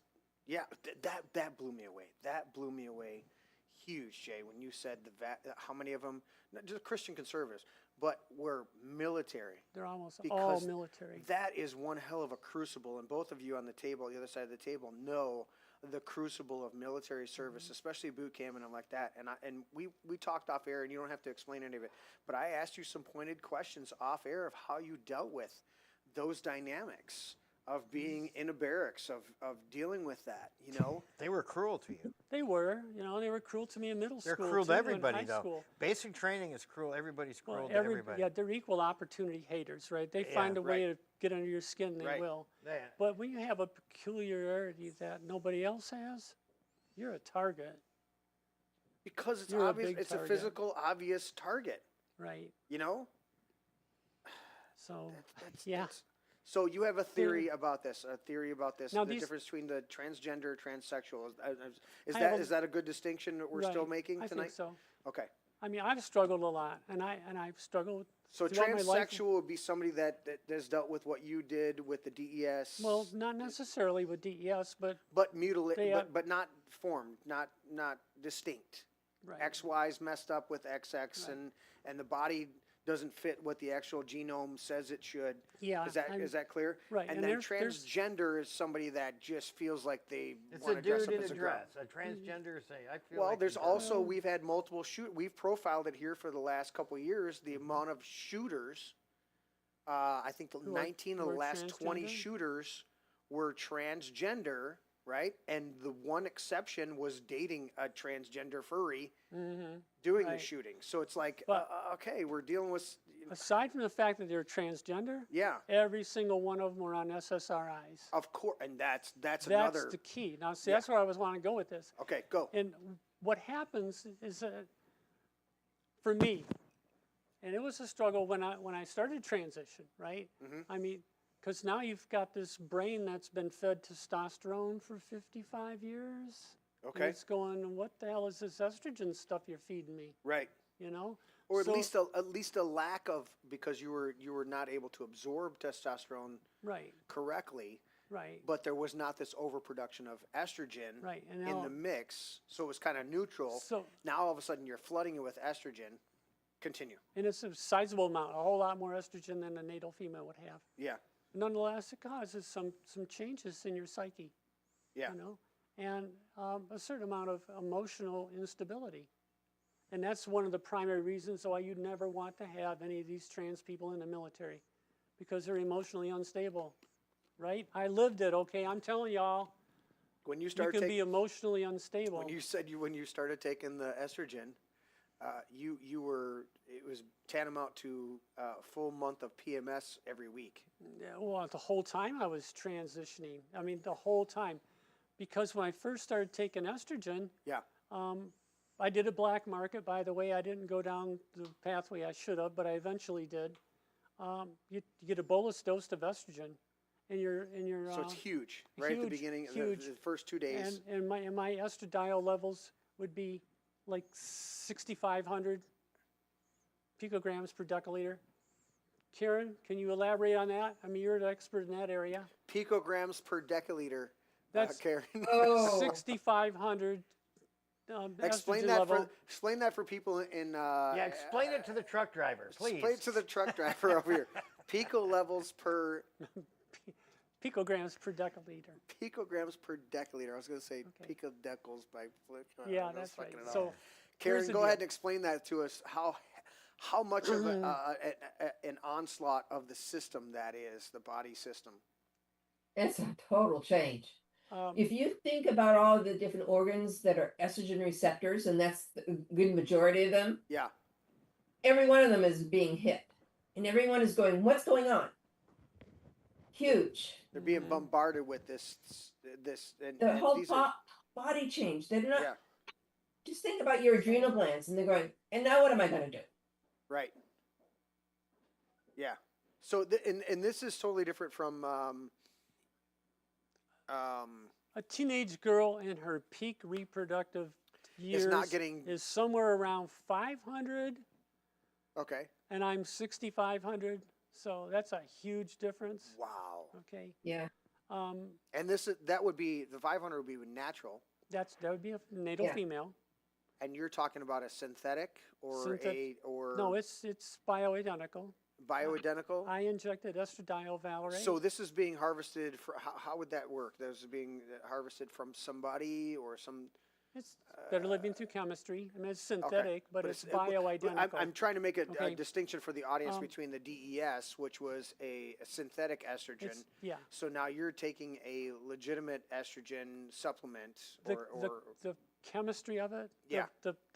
The molecule itself is bioidentical to natal estrogen. okay, so this would be a true real true, estrogen. true real estrogen. Right. Okay. It can be very dangerous transitioning because some of these Yes. idiots go out and do some stuff like Oh, del estrogen like or, shoot up a whole or- school or something like that? or no, we'll get there. Yeah.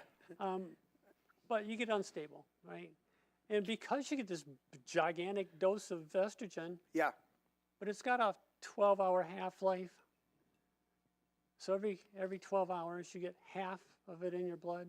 So in a few, and it's rapidly decreasing. And it's the same phenomenon that happens to a woman when she goes through her cycle. Yeah. You have premenstrual syndrome. That's because your estrogen's dropping really quickly and your progesterone's taking off. Right. So every week I go through PMS. It sucked. Wow. How bad does PMS suck, Karen? It really does. It sucks. Yeah. So I get the pleasure doing that once a week, not once a month, Yeah. you know? So I found that I could modify the dosage by taking less of it more often, Okay. right? And that's how I How got old around were that. you when you started this, Jay? I'm sorry? How old were you when you started the estrogen? Oh, okay. Well, it's like any other tranny, you know, you start and you stop, and you start and you stop, and you start and you stop. And you start and you go, Lord, what am I doing myself?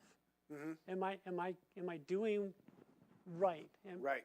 and you have this huge question mark hanging over your head. Am I doing what I should be doing?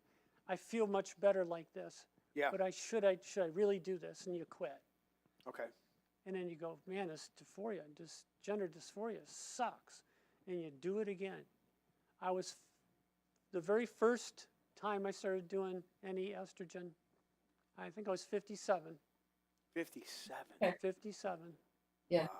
I waited until my family was grown. I was situated.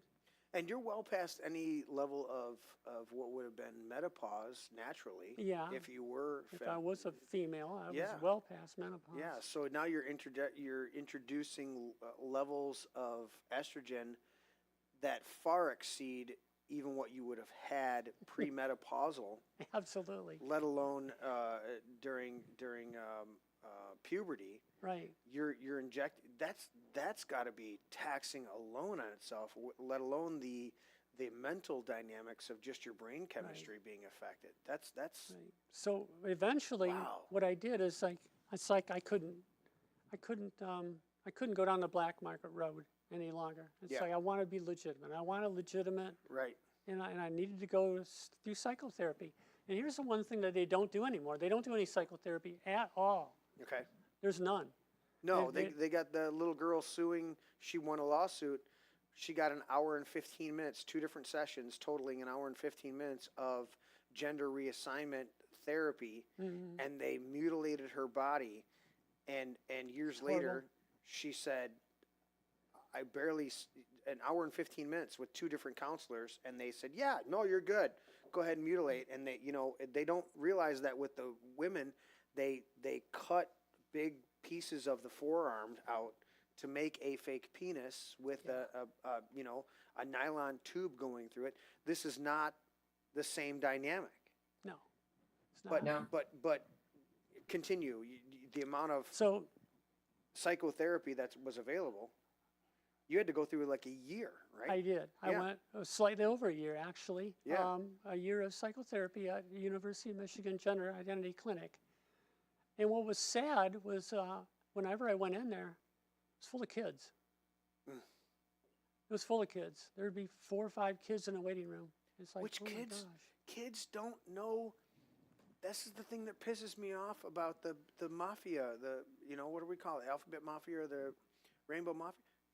They're preying on these kids that the biggest struggle you have in life, for the most part, is that adolescent age. I don't even believe in that dynamic terminology, but that age of puberty, we don't accept them. In most cultures, when you hit 13, you had a bar mitzvah, bat mitzvah in the Jewish community. You had a quinceañera in the Spanish communities. You had rites of passages, celebrations where you were accepted into the community as an adult, whether you were an adult or not.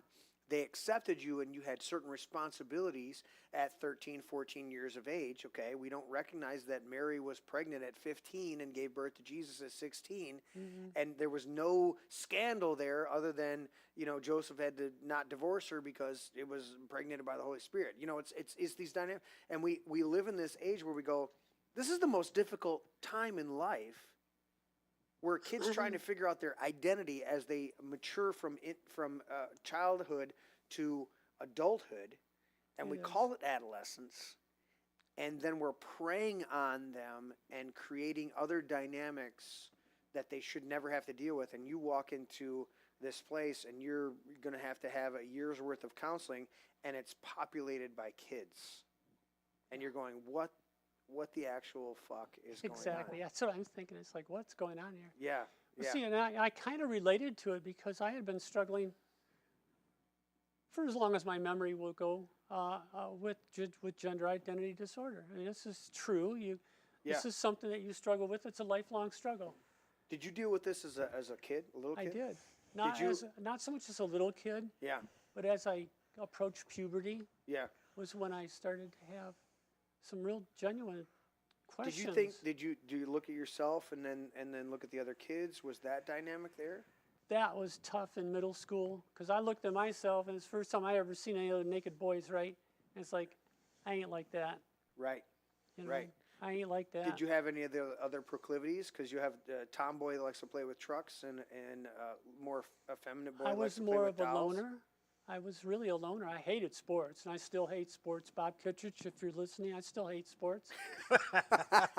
He's there. About soon, yeah. He was in the chat So- room. Was he? Yeah. But it was when you had the visualization there in middle school that really, quite literally full frontal dynamics that started to. 2 other boys in Yeah. my middle school looked like I did. Oh, really? Yeah. Did you guys gravitate, or you just acknowledged? Well, one of them, his name was Steve, Okay. and Steve was an unlikable kid, Okay. so I didn't much care for him. Had the other one was- personality disorder as well as the genital. I think it probably came from being abused, from being bullied all the time. And people get preyed upon because of that. Yeah, and when you're different like we are, you get bullied relentlessly. Wow. the one other boy that was just like me, his name was Mike. Okay. Now, Mike and I were competitors. We both learned to run really, really fast because the bullies were chasing us. Oh, yeah. Mike and I both joined track in middle school. You're like, let's put this to use. We got recruited because of, you know, in gym class, we would compete, and we're running like hell. We'd run Right. freaking mile ahead of everyone else. Okay. And the gym teacher just happened to be the track coach. He wanted us to run track, you know. I want to bring you in here. You're going to win Yeah, some you're meets for us. fast. We could win some medals, you know. And I could never beat Mike. The son of a gun was always a foot ahead of me.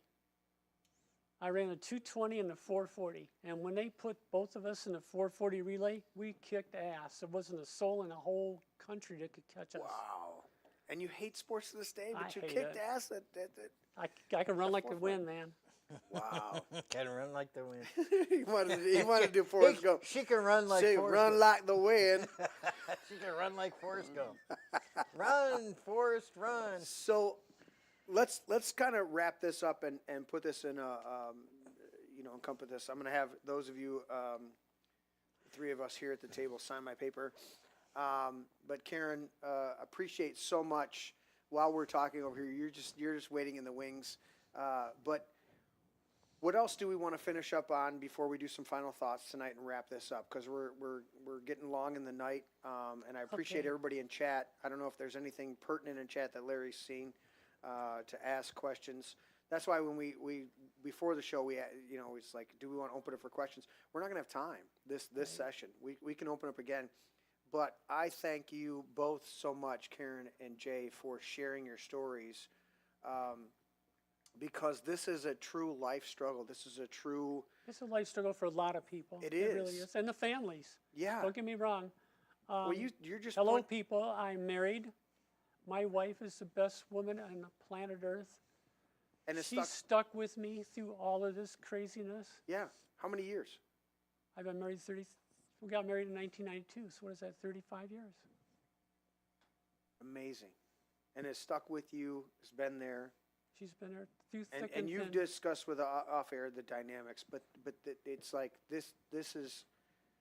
We don't fully understand out there. Well, just so everybody knows the full dynamics of what Jay had to endure. In the text that you sent me, you put an explanation in there of what was going on during puberty in your life while all your male friends were growing muscles, getting bigger, green hair on their face. You, on the other hand, had other things going on. Yeah, I had some nice tits growing when I was 12 years old. I had Okay. gynecomastia. Okay. Mhm. Yeah, Mhm. which is not unusual, is it, Karen? No, it's not. You know, and see, and that's It's like one of those things. So you're dealing with. So So, I- you've got male going on down below, Yeah, and but I then you've got started growing breast growing. breasts. and And back to Children's Hospital I went, and that's where they gave me a bunch of drugs. I had drugs try every to day. suppress that and Yeah. do all sorts of stuff.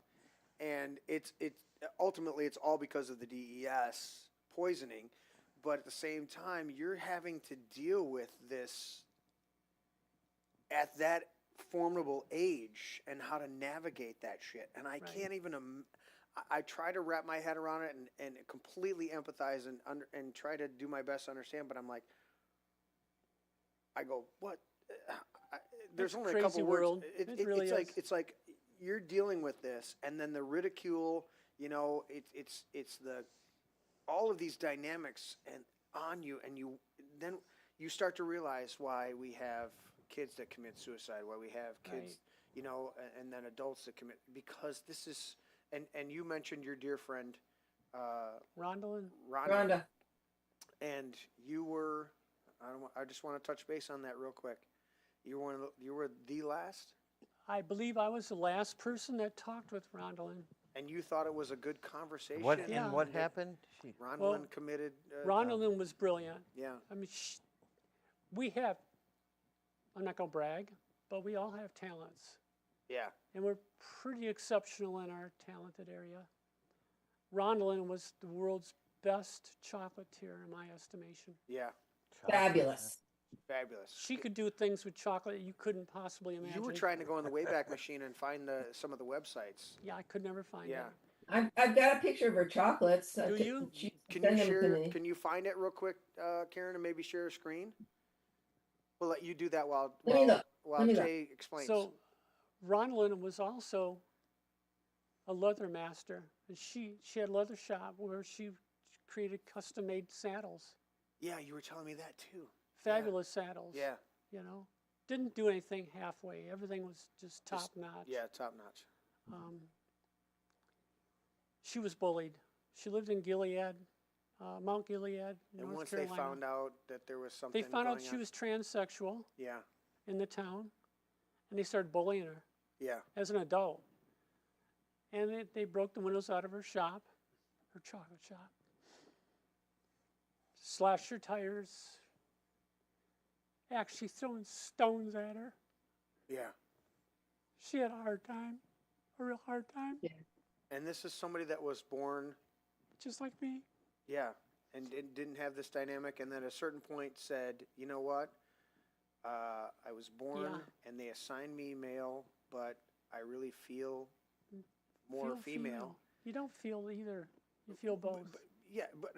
But I mean, you gravitate towards one or the other, you know. And the heartbreaking part of that story is after Ronaldin took her. I her talked to life. Ronaldin. I said, Ronaldin, what you probably several times I talked with her, and I said, Ronaldin, you probably should get a gun, you know, For protection, because just for of the protection, because these attacks. people they're just up in the ante every time you turn around. They're Right. It's just ignorant prejudice that they're doing. yeah. This is not some dude. Not understanding. They probably didn't understand the gravity of the situation. They had This no is idea. not They a- probably just figured it was another faker. Right. This is not a dude sneaking into a girl's bathroom trying to, be a pervert. This is a legitimate person that's struggling with a DES poisoning dynamic and trying to figure out their path in life. Yeah, And this exactly. is a totally different dynamic. And so you're on the phone, and I'm on the phone with you, Ronaldin, and you she- said, we had probably should talked have a several firearm times. and protect yourself. And she told me she had a firearm. Yeah. I said, well, that's good. I said, let's hope you never have to use it. Right. Yeah, That's she the told me last that resort. too. It's their absolute last resort. Yeah. it's What were you good that saying, you Karen? have- What'd you say, I Karen? said she told me the same thing too, because we had many, many conversations. Yeah. Yeah. And what had happened was they started up in the ante, and she had horses. She really loved her horses. Mm-hmm. They started hurting her horses. Okay. Why? What the hell's wrong with people? It wasn't bad enough. They stoned her. They slashed her tires, break her windows. They hurt her horses. Yeah.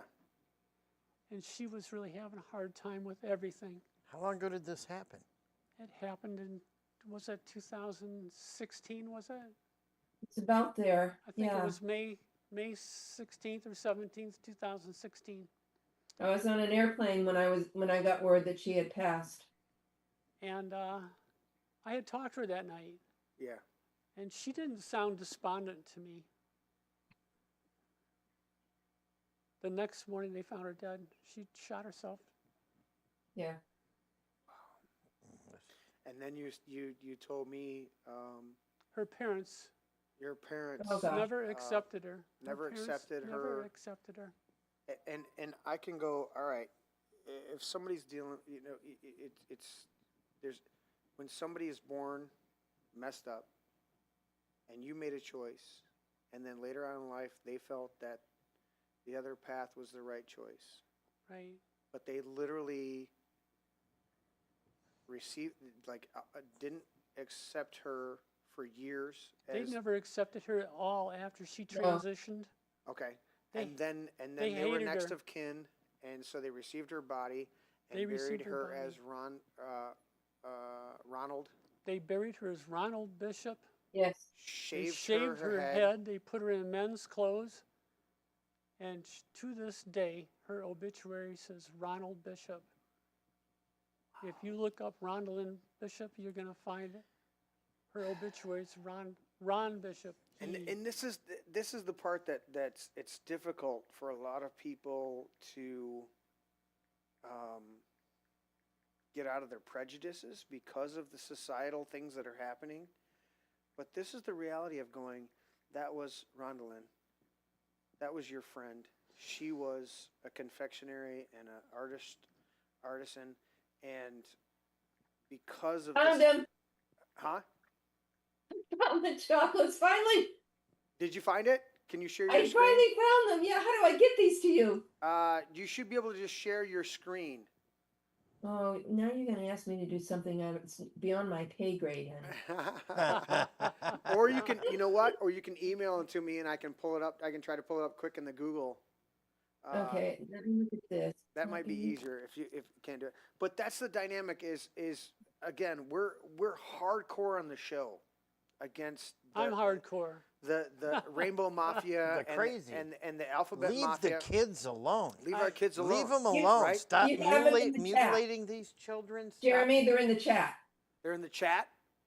Okay. Yeah. Let me exit out of that. All right. Keep talking, Larry. Well, Yo, that's yeah. one thing that really gets under my skin is when you start messing with children. I really hate this. It's bad enough, that these children are struggling. They've got other issues, and being in the wrong body ain't one of them, right? And Legitimately. and if you want to transition, well, that's your choice as an adult. Yeah. Yes. Leave the children alone. Leave them alone. Leave these babies alone. I mean, you're just wrecking their lives. I'm not seeing it yet in the chat. As soon as it pops up, you I just put a second one in there. in the Rumble chat or in the Facebook chat? Facebook chat that you and I are on. Ah, okay, Facebook chat. That makes more sense. Let's see. Facebook chat on the stream. It's the one that you and I are on. There's 2 participants Oh, okay. I've got you as the single one I sent you the link with for the- Shane Trojo. Yes, yes. I see it now. I see Londa Gatz in there. Hi, Londa. Londa's awesome. I know. Londa and I spent a lot of time campaigning for Mike Detmer. I'm not. That's where I met you. I know. I was freaking right Last out. one though. I I see did in there not is I'm want waiting to let in you Zoom. know, and I didn't know I'm that waiting you in knew. the Zoom room. Is that the one you put it on?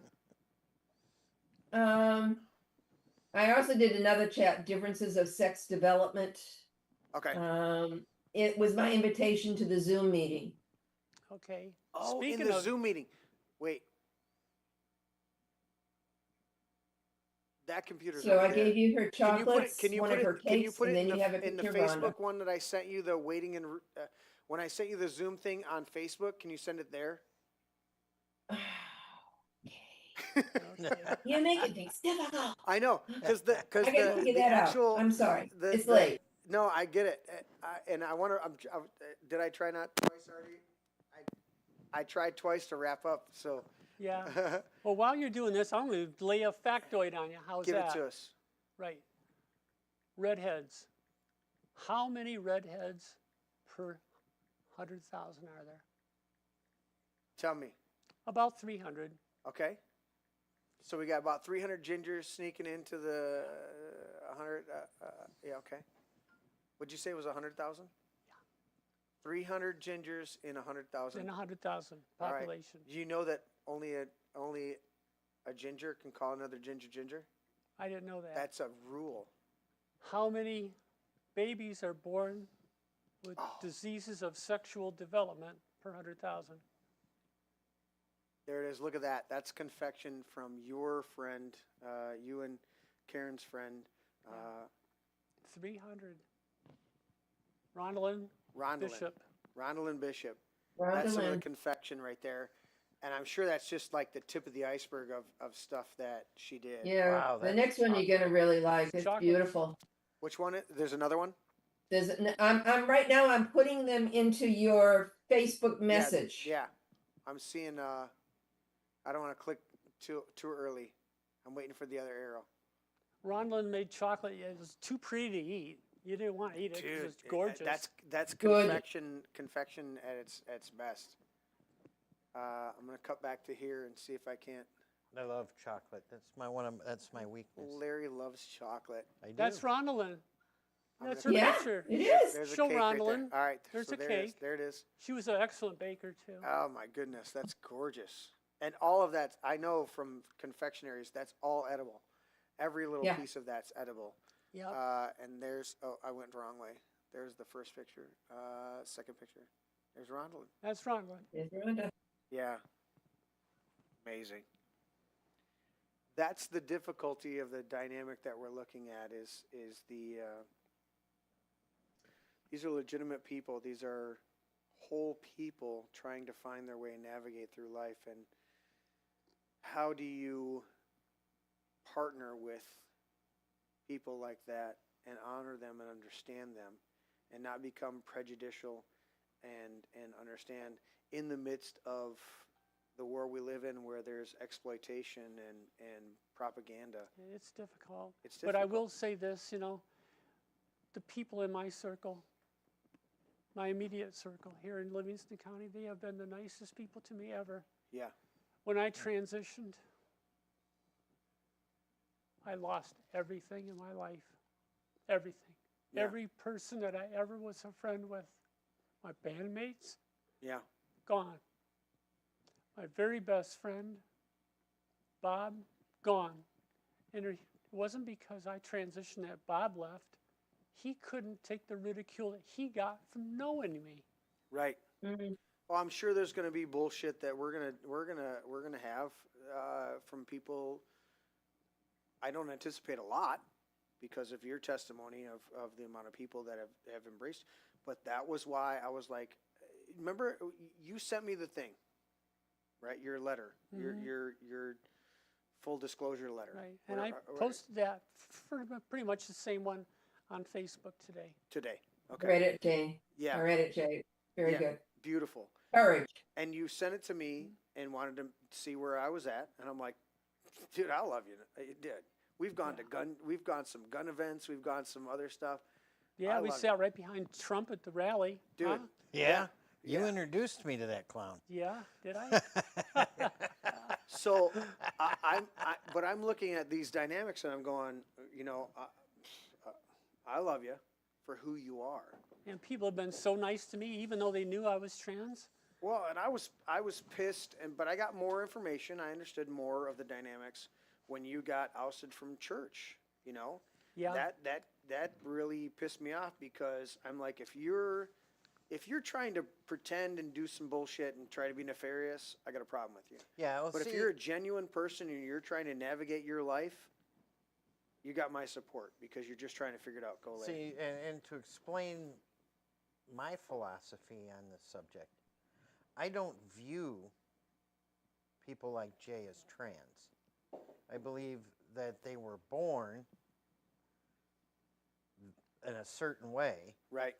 so they get to pick Well- whichever way they want to live, whichever they're the most comfortable.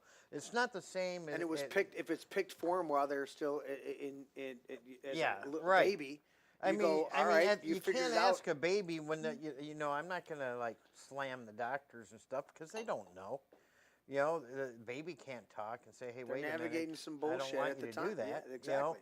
Right? So they're trying to guess Yeah. and trying to make the baby's life somewhat palatable.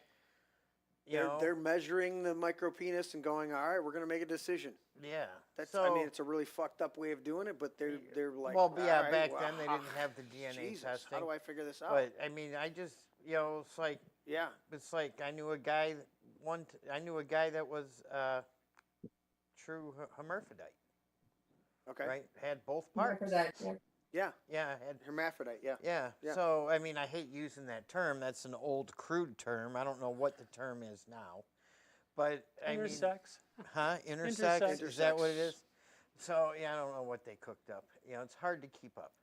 Because they want to muddy the waters from people that have been You know poisoned. what do they call me? They call me Larry, cisgender. fucking Larry. It's Yeah.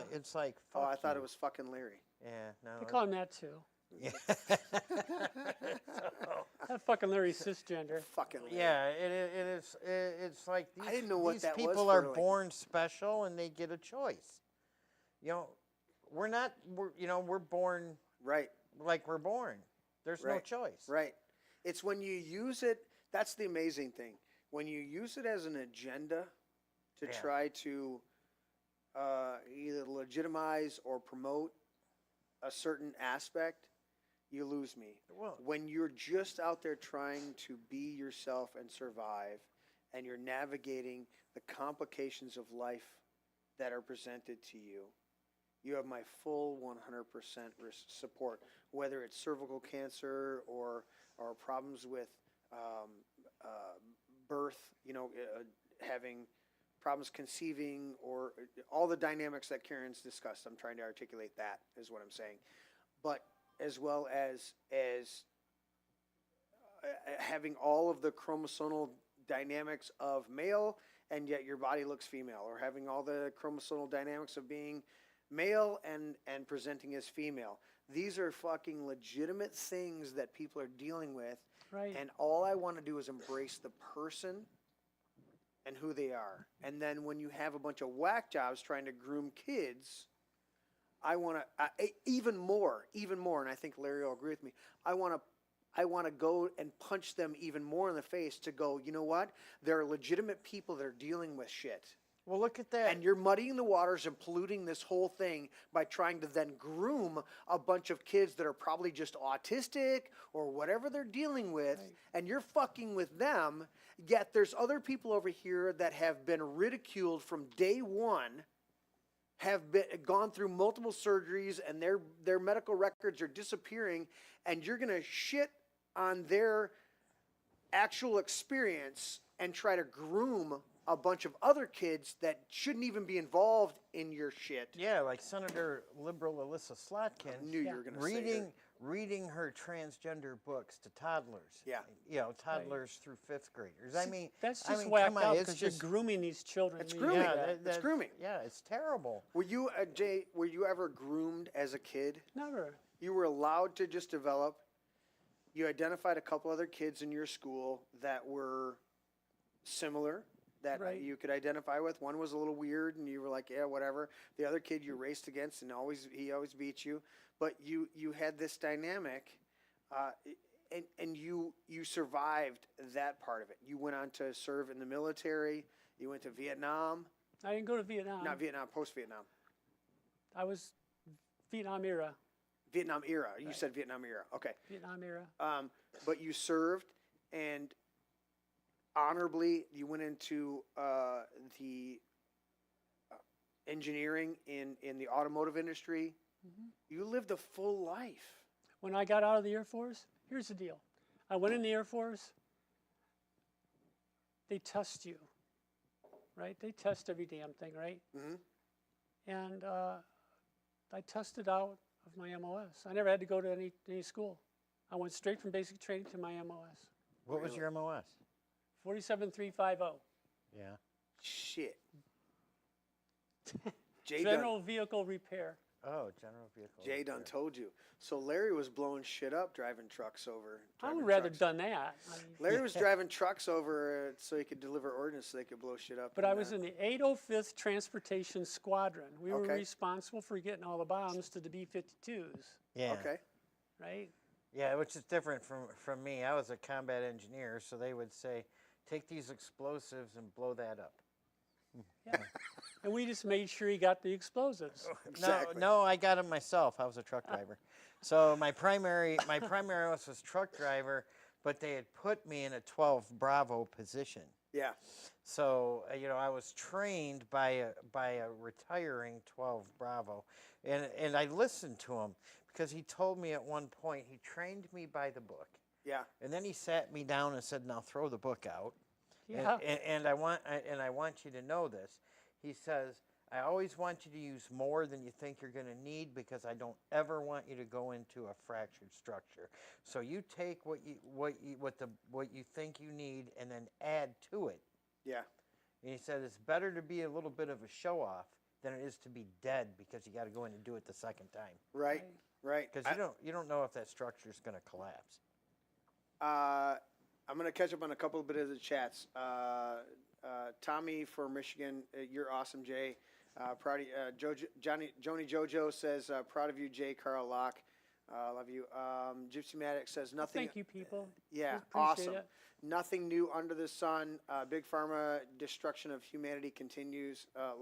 Human lives continues.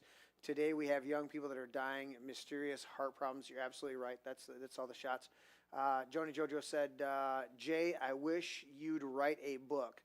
Share your story. Find someone who can help you put your words into print. Let's collaborate. Let's do that.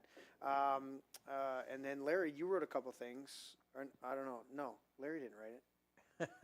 Cannonball wrote it. Yeah. Rumors that Jamie Lee Curtis was hermaphroditic.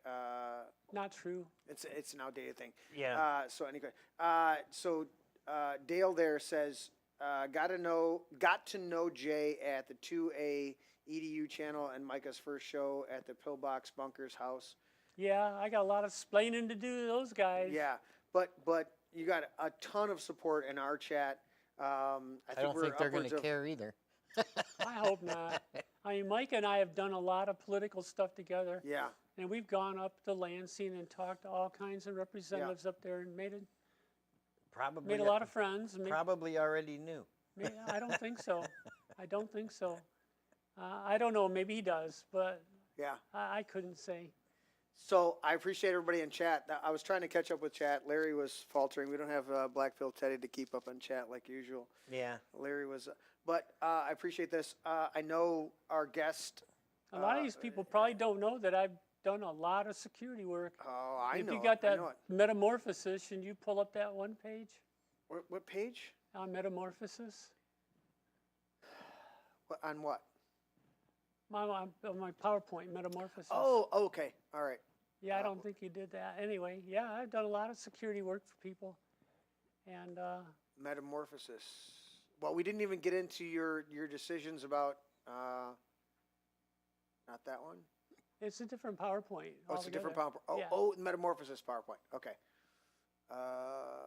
It's me throughout the years, Yeah. and there's some photographs in there. You guys, We're will gonna probably have to never- do another show because I knew we wouldn't be able to encompass all of this on the show, and I want to tee Karen up. Karen, be thinking about your final thoughts. We're gonna give you the floor first for final thoughts, and then let you go, and then we'll go Larry and Jay, and then I'm gonna finish up. So think about that. But we're gonna have to do another show just on this, and maybe it's we've already got some guests lined up for next week's show for Sunday. Yeah, with Shane and their crew.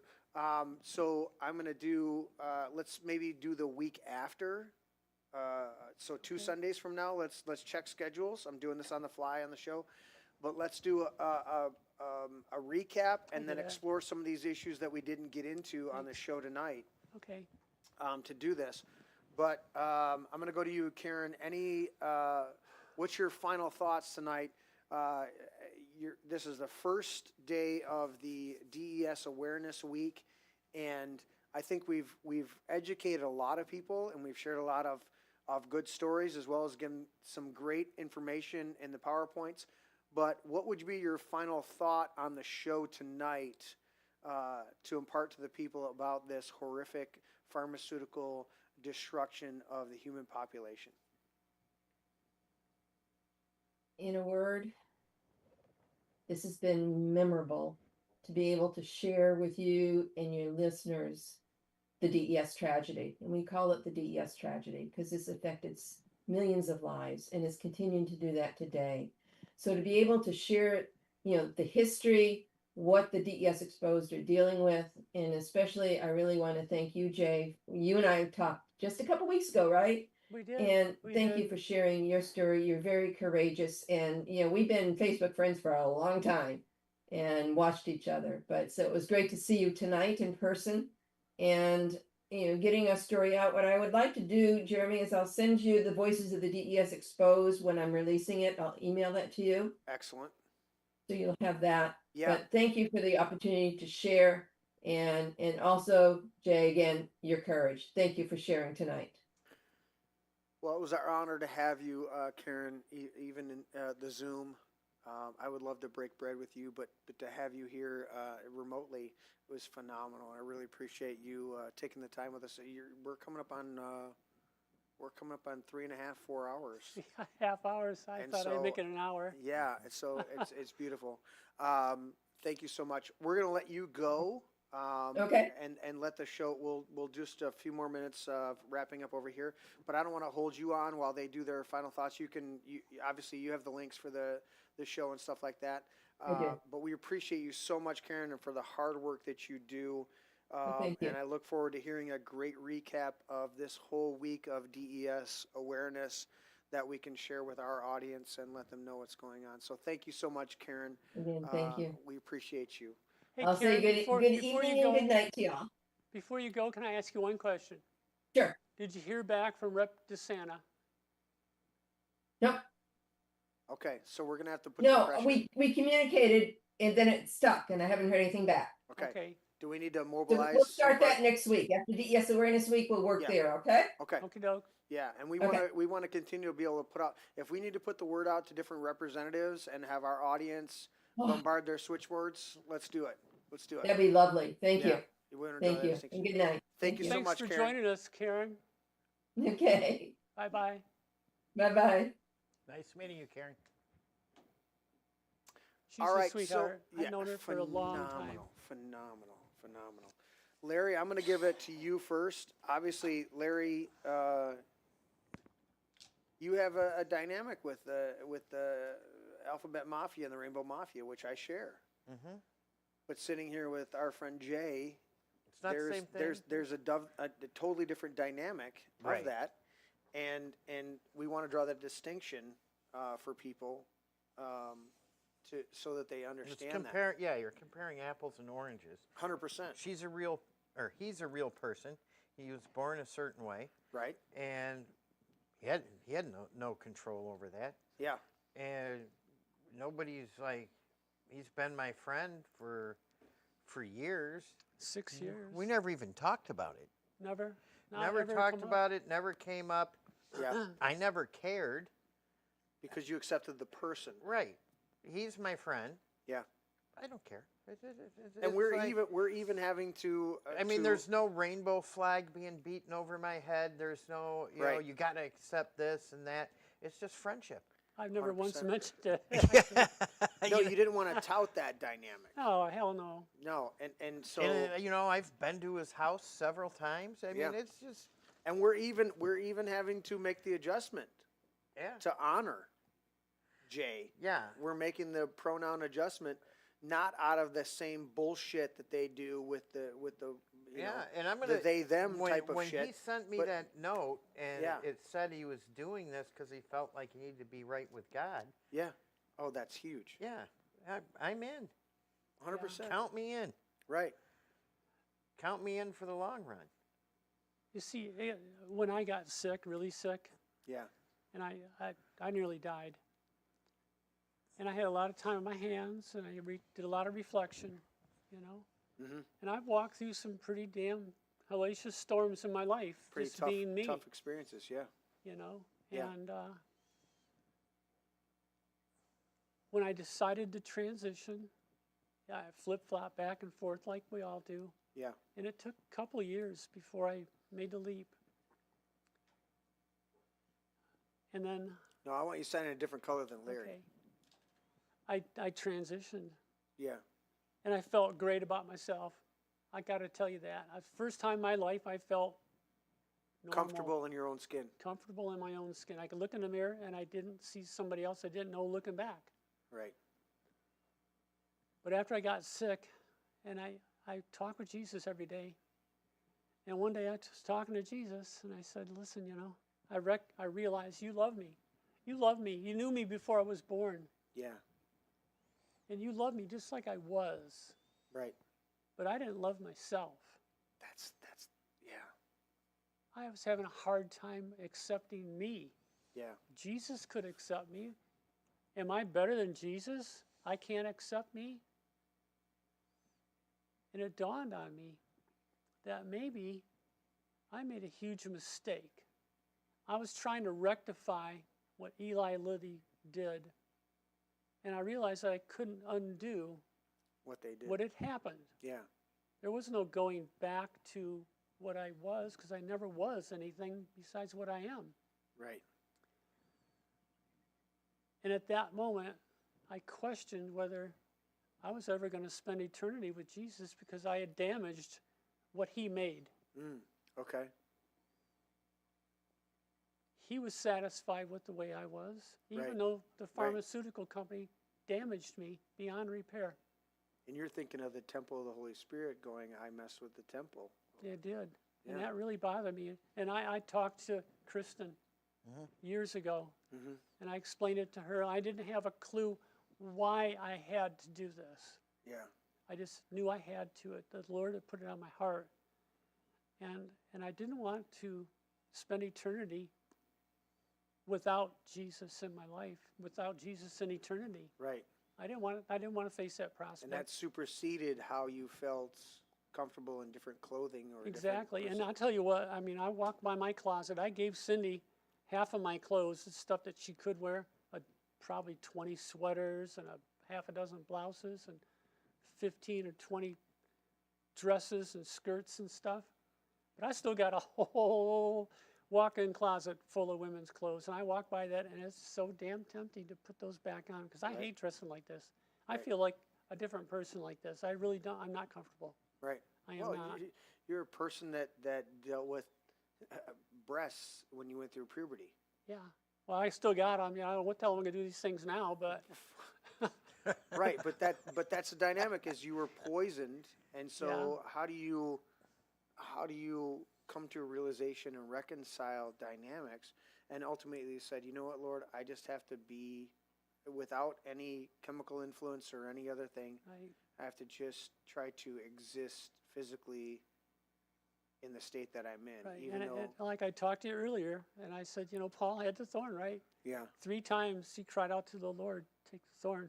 yeah, And the Lord says, my grace is sufficient for thee. And I told you before dinner, I says, I'm certainly not better than Paul. And if the Amen. grace of the Lord is sufficient for Paul, yeah, it's more than sufficient for Jay. yeah.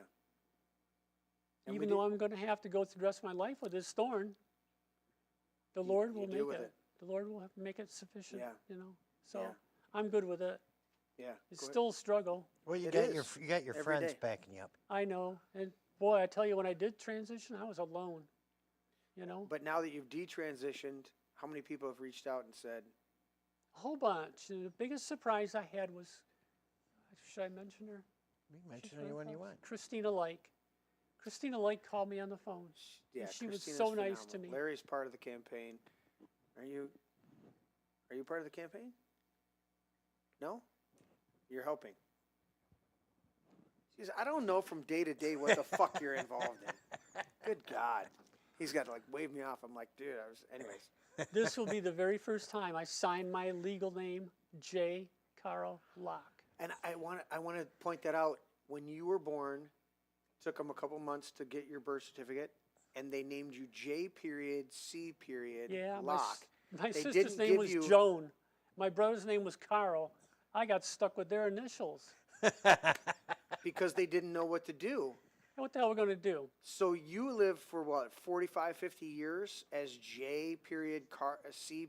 Locke It was Before after I moved out here. before you made it to where I'm going to go establish a name, I had to. I couldn't get a bank J.A.Y.. account anymore. J.A.Y. Carl Locke. And then when you transitioned, you had to go and change it to Jane Carolyn. Jane Carolyn Locke. And now, congratulations. You sent me a picture of it. You just got your name changed officially, legally back to J. Carl Locke. And you're about to sign my paper on the show, and I'm so honored to have that signature. I'm going to go to the overhead shot on this. J. Carl Locke. Did you practice your No. signature? This is raw right here. J. Yeah. Carl. Because you were your birth certificates, your original birth certificate said J. C. Now I can J. tell him. period C. Now I period can Locke. tell him dirty jokes. You can. I don't know if that's appropriate, Larry. I don't know if that's appropriate. But I'll this, tell you the story about when Cheryl and I went down to St. Kitts to get married. do it that quick. was a I know trip. that's a long story. Do it quick. We got there. Yeah, We had to go through this craziest routine in the world. they made you We jump had through to a go whole to a bunch of hoops. furniture store to talk to the justice of the peace. Because he owned the furniture store. He owned the furniture and store. He was also just So we went in, and I had to pay the guy $25 right. to get an application to be married, right?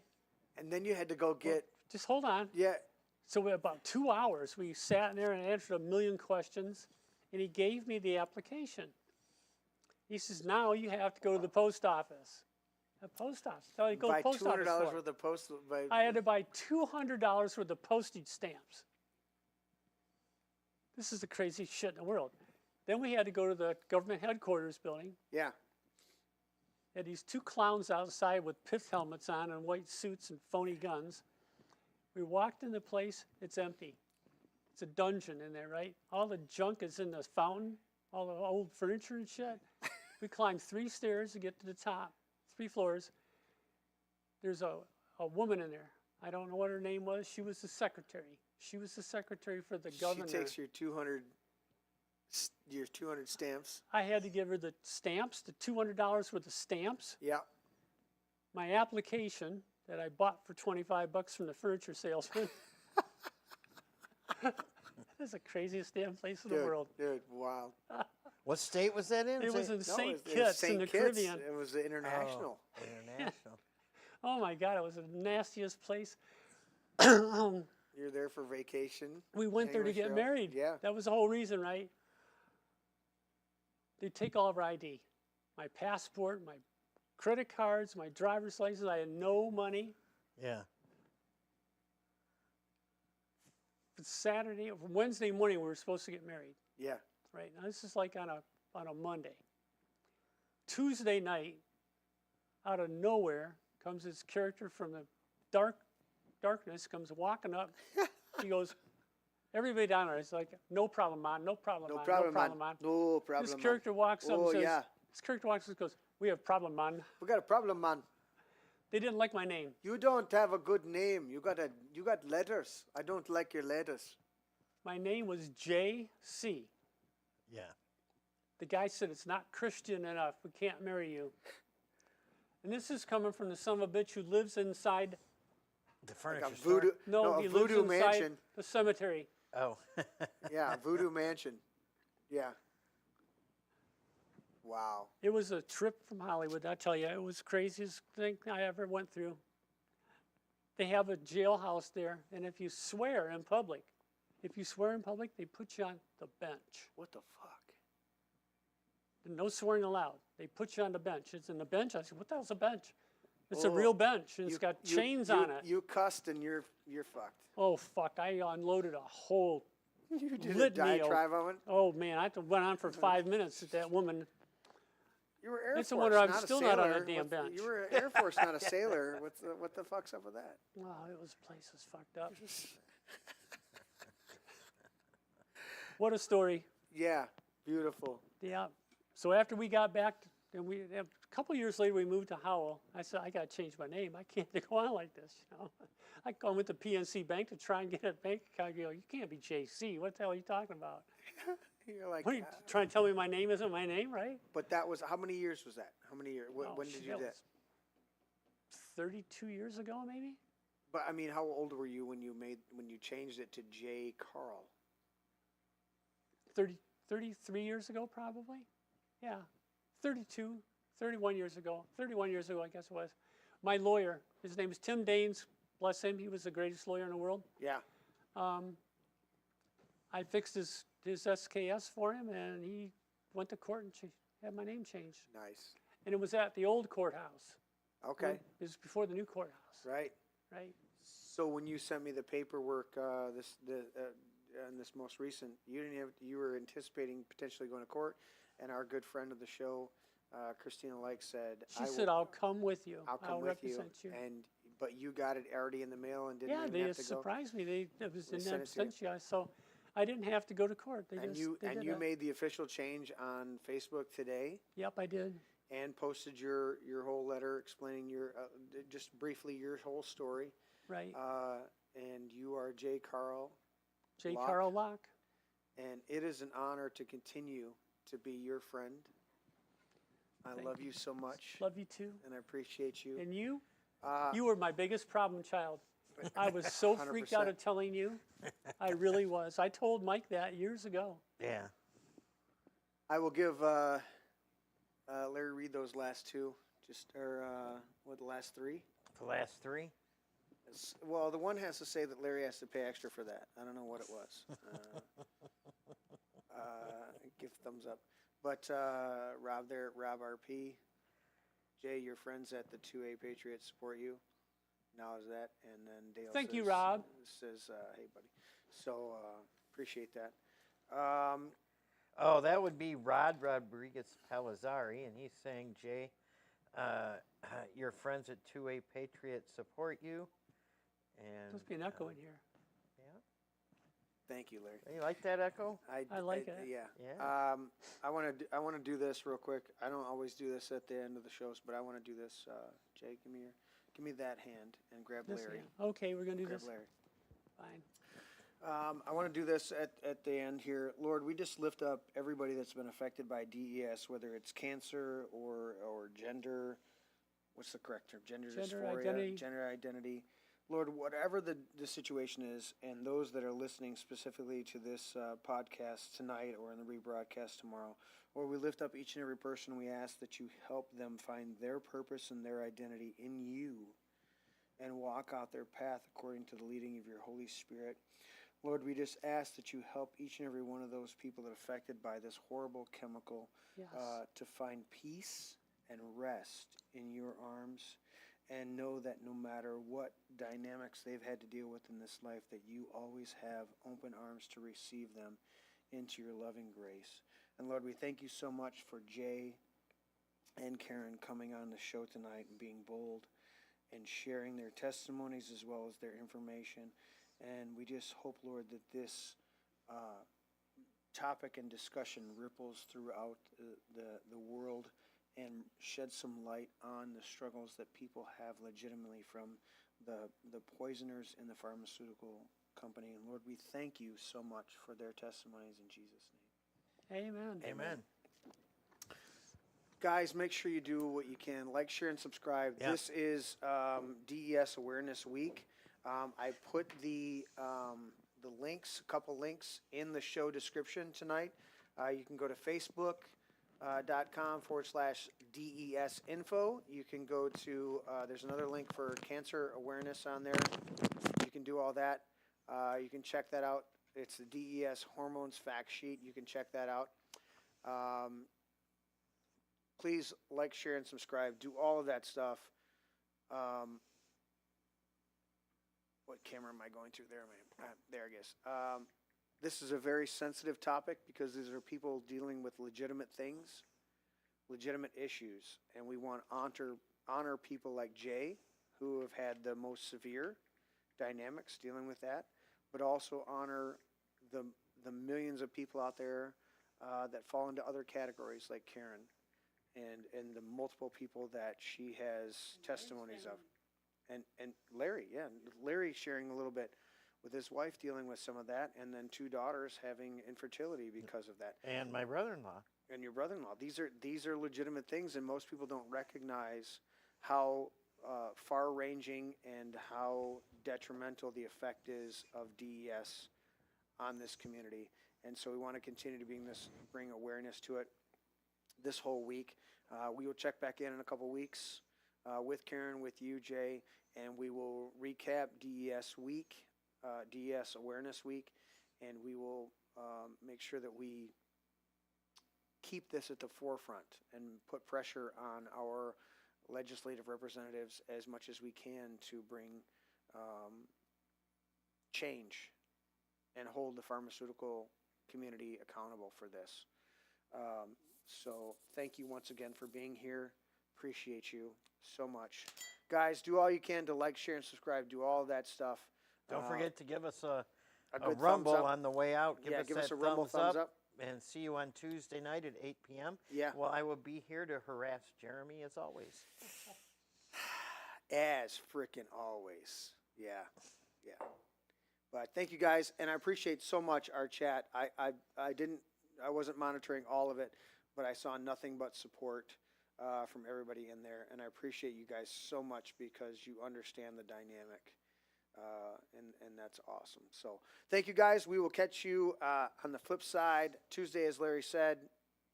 We'll rock out of here tonight. Love you all. Peace out.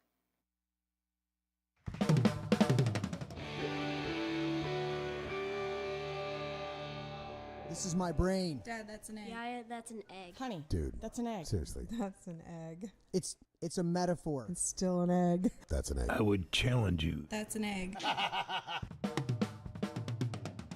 I know my brain is not actually an egg, okay? It's a metaphor. Metaphor or not, that's not your brain. It's just an egg. Una cerveza para mí. My egg is my brain. Can I at least have some bacon, maybe some sausage with that egg, though? Oh, I want some bacon. I want crepes. Have some bacon and pancakes with that egg. I'll take it with cheese. Extra large, brown, cage-free eggs.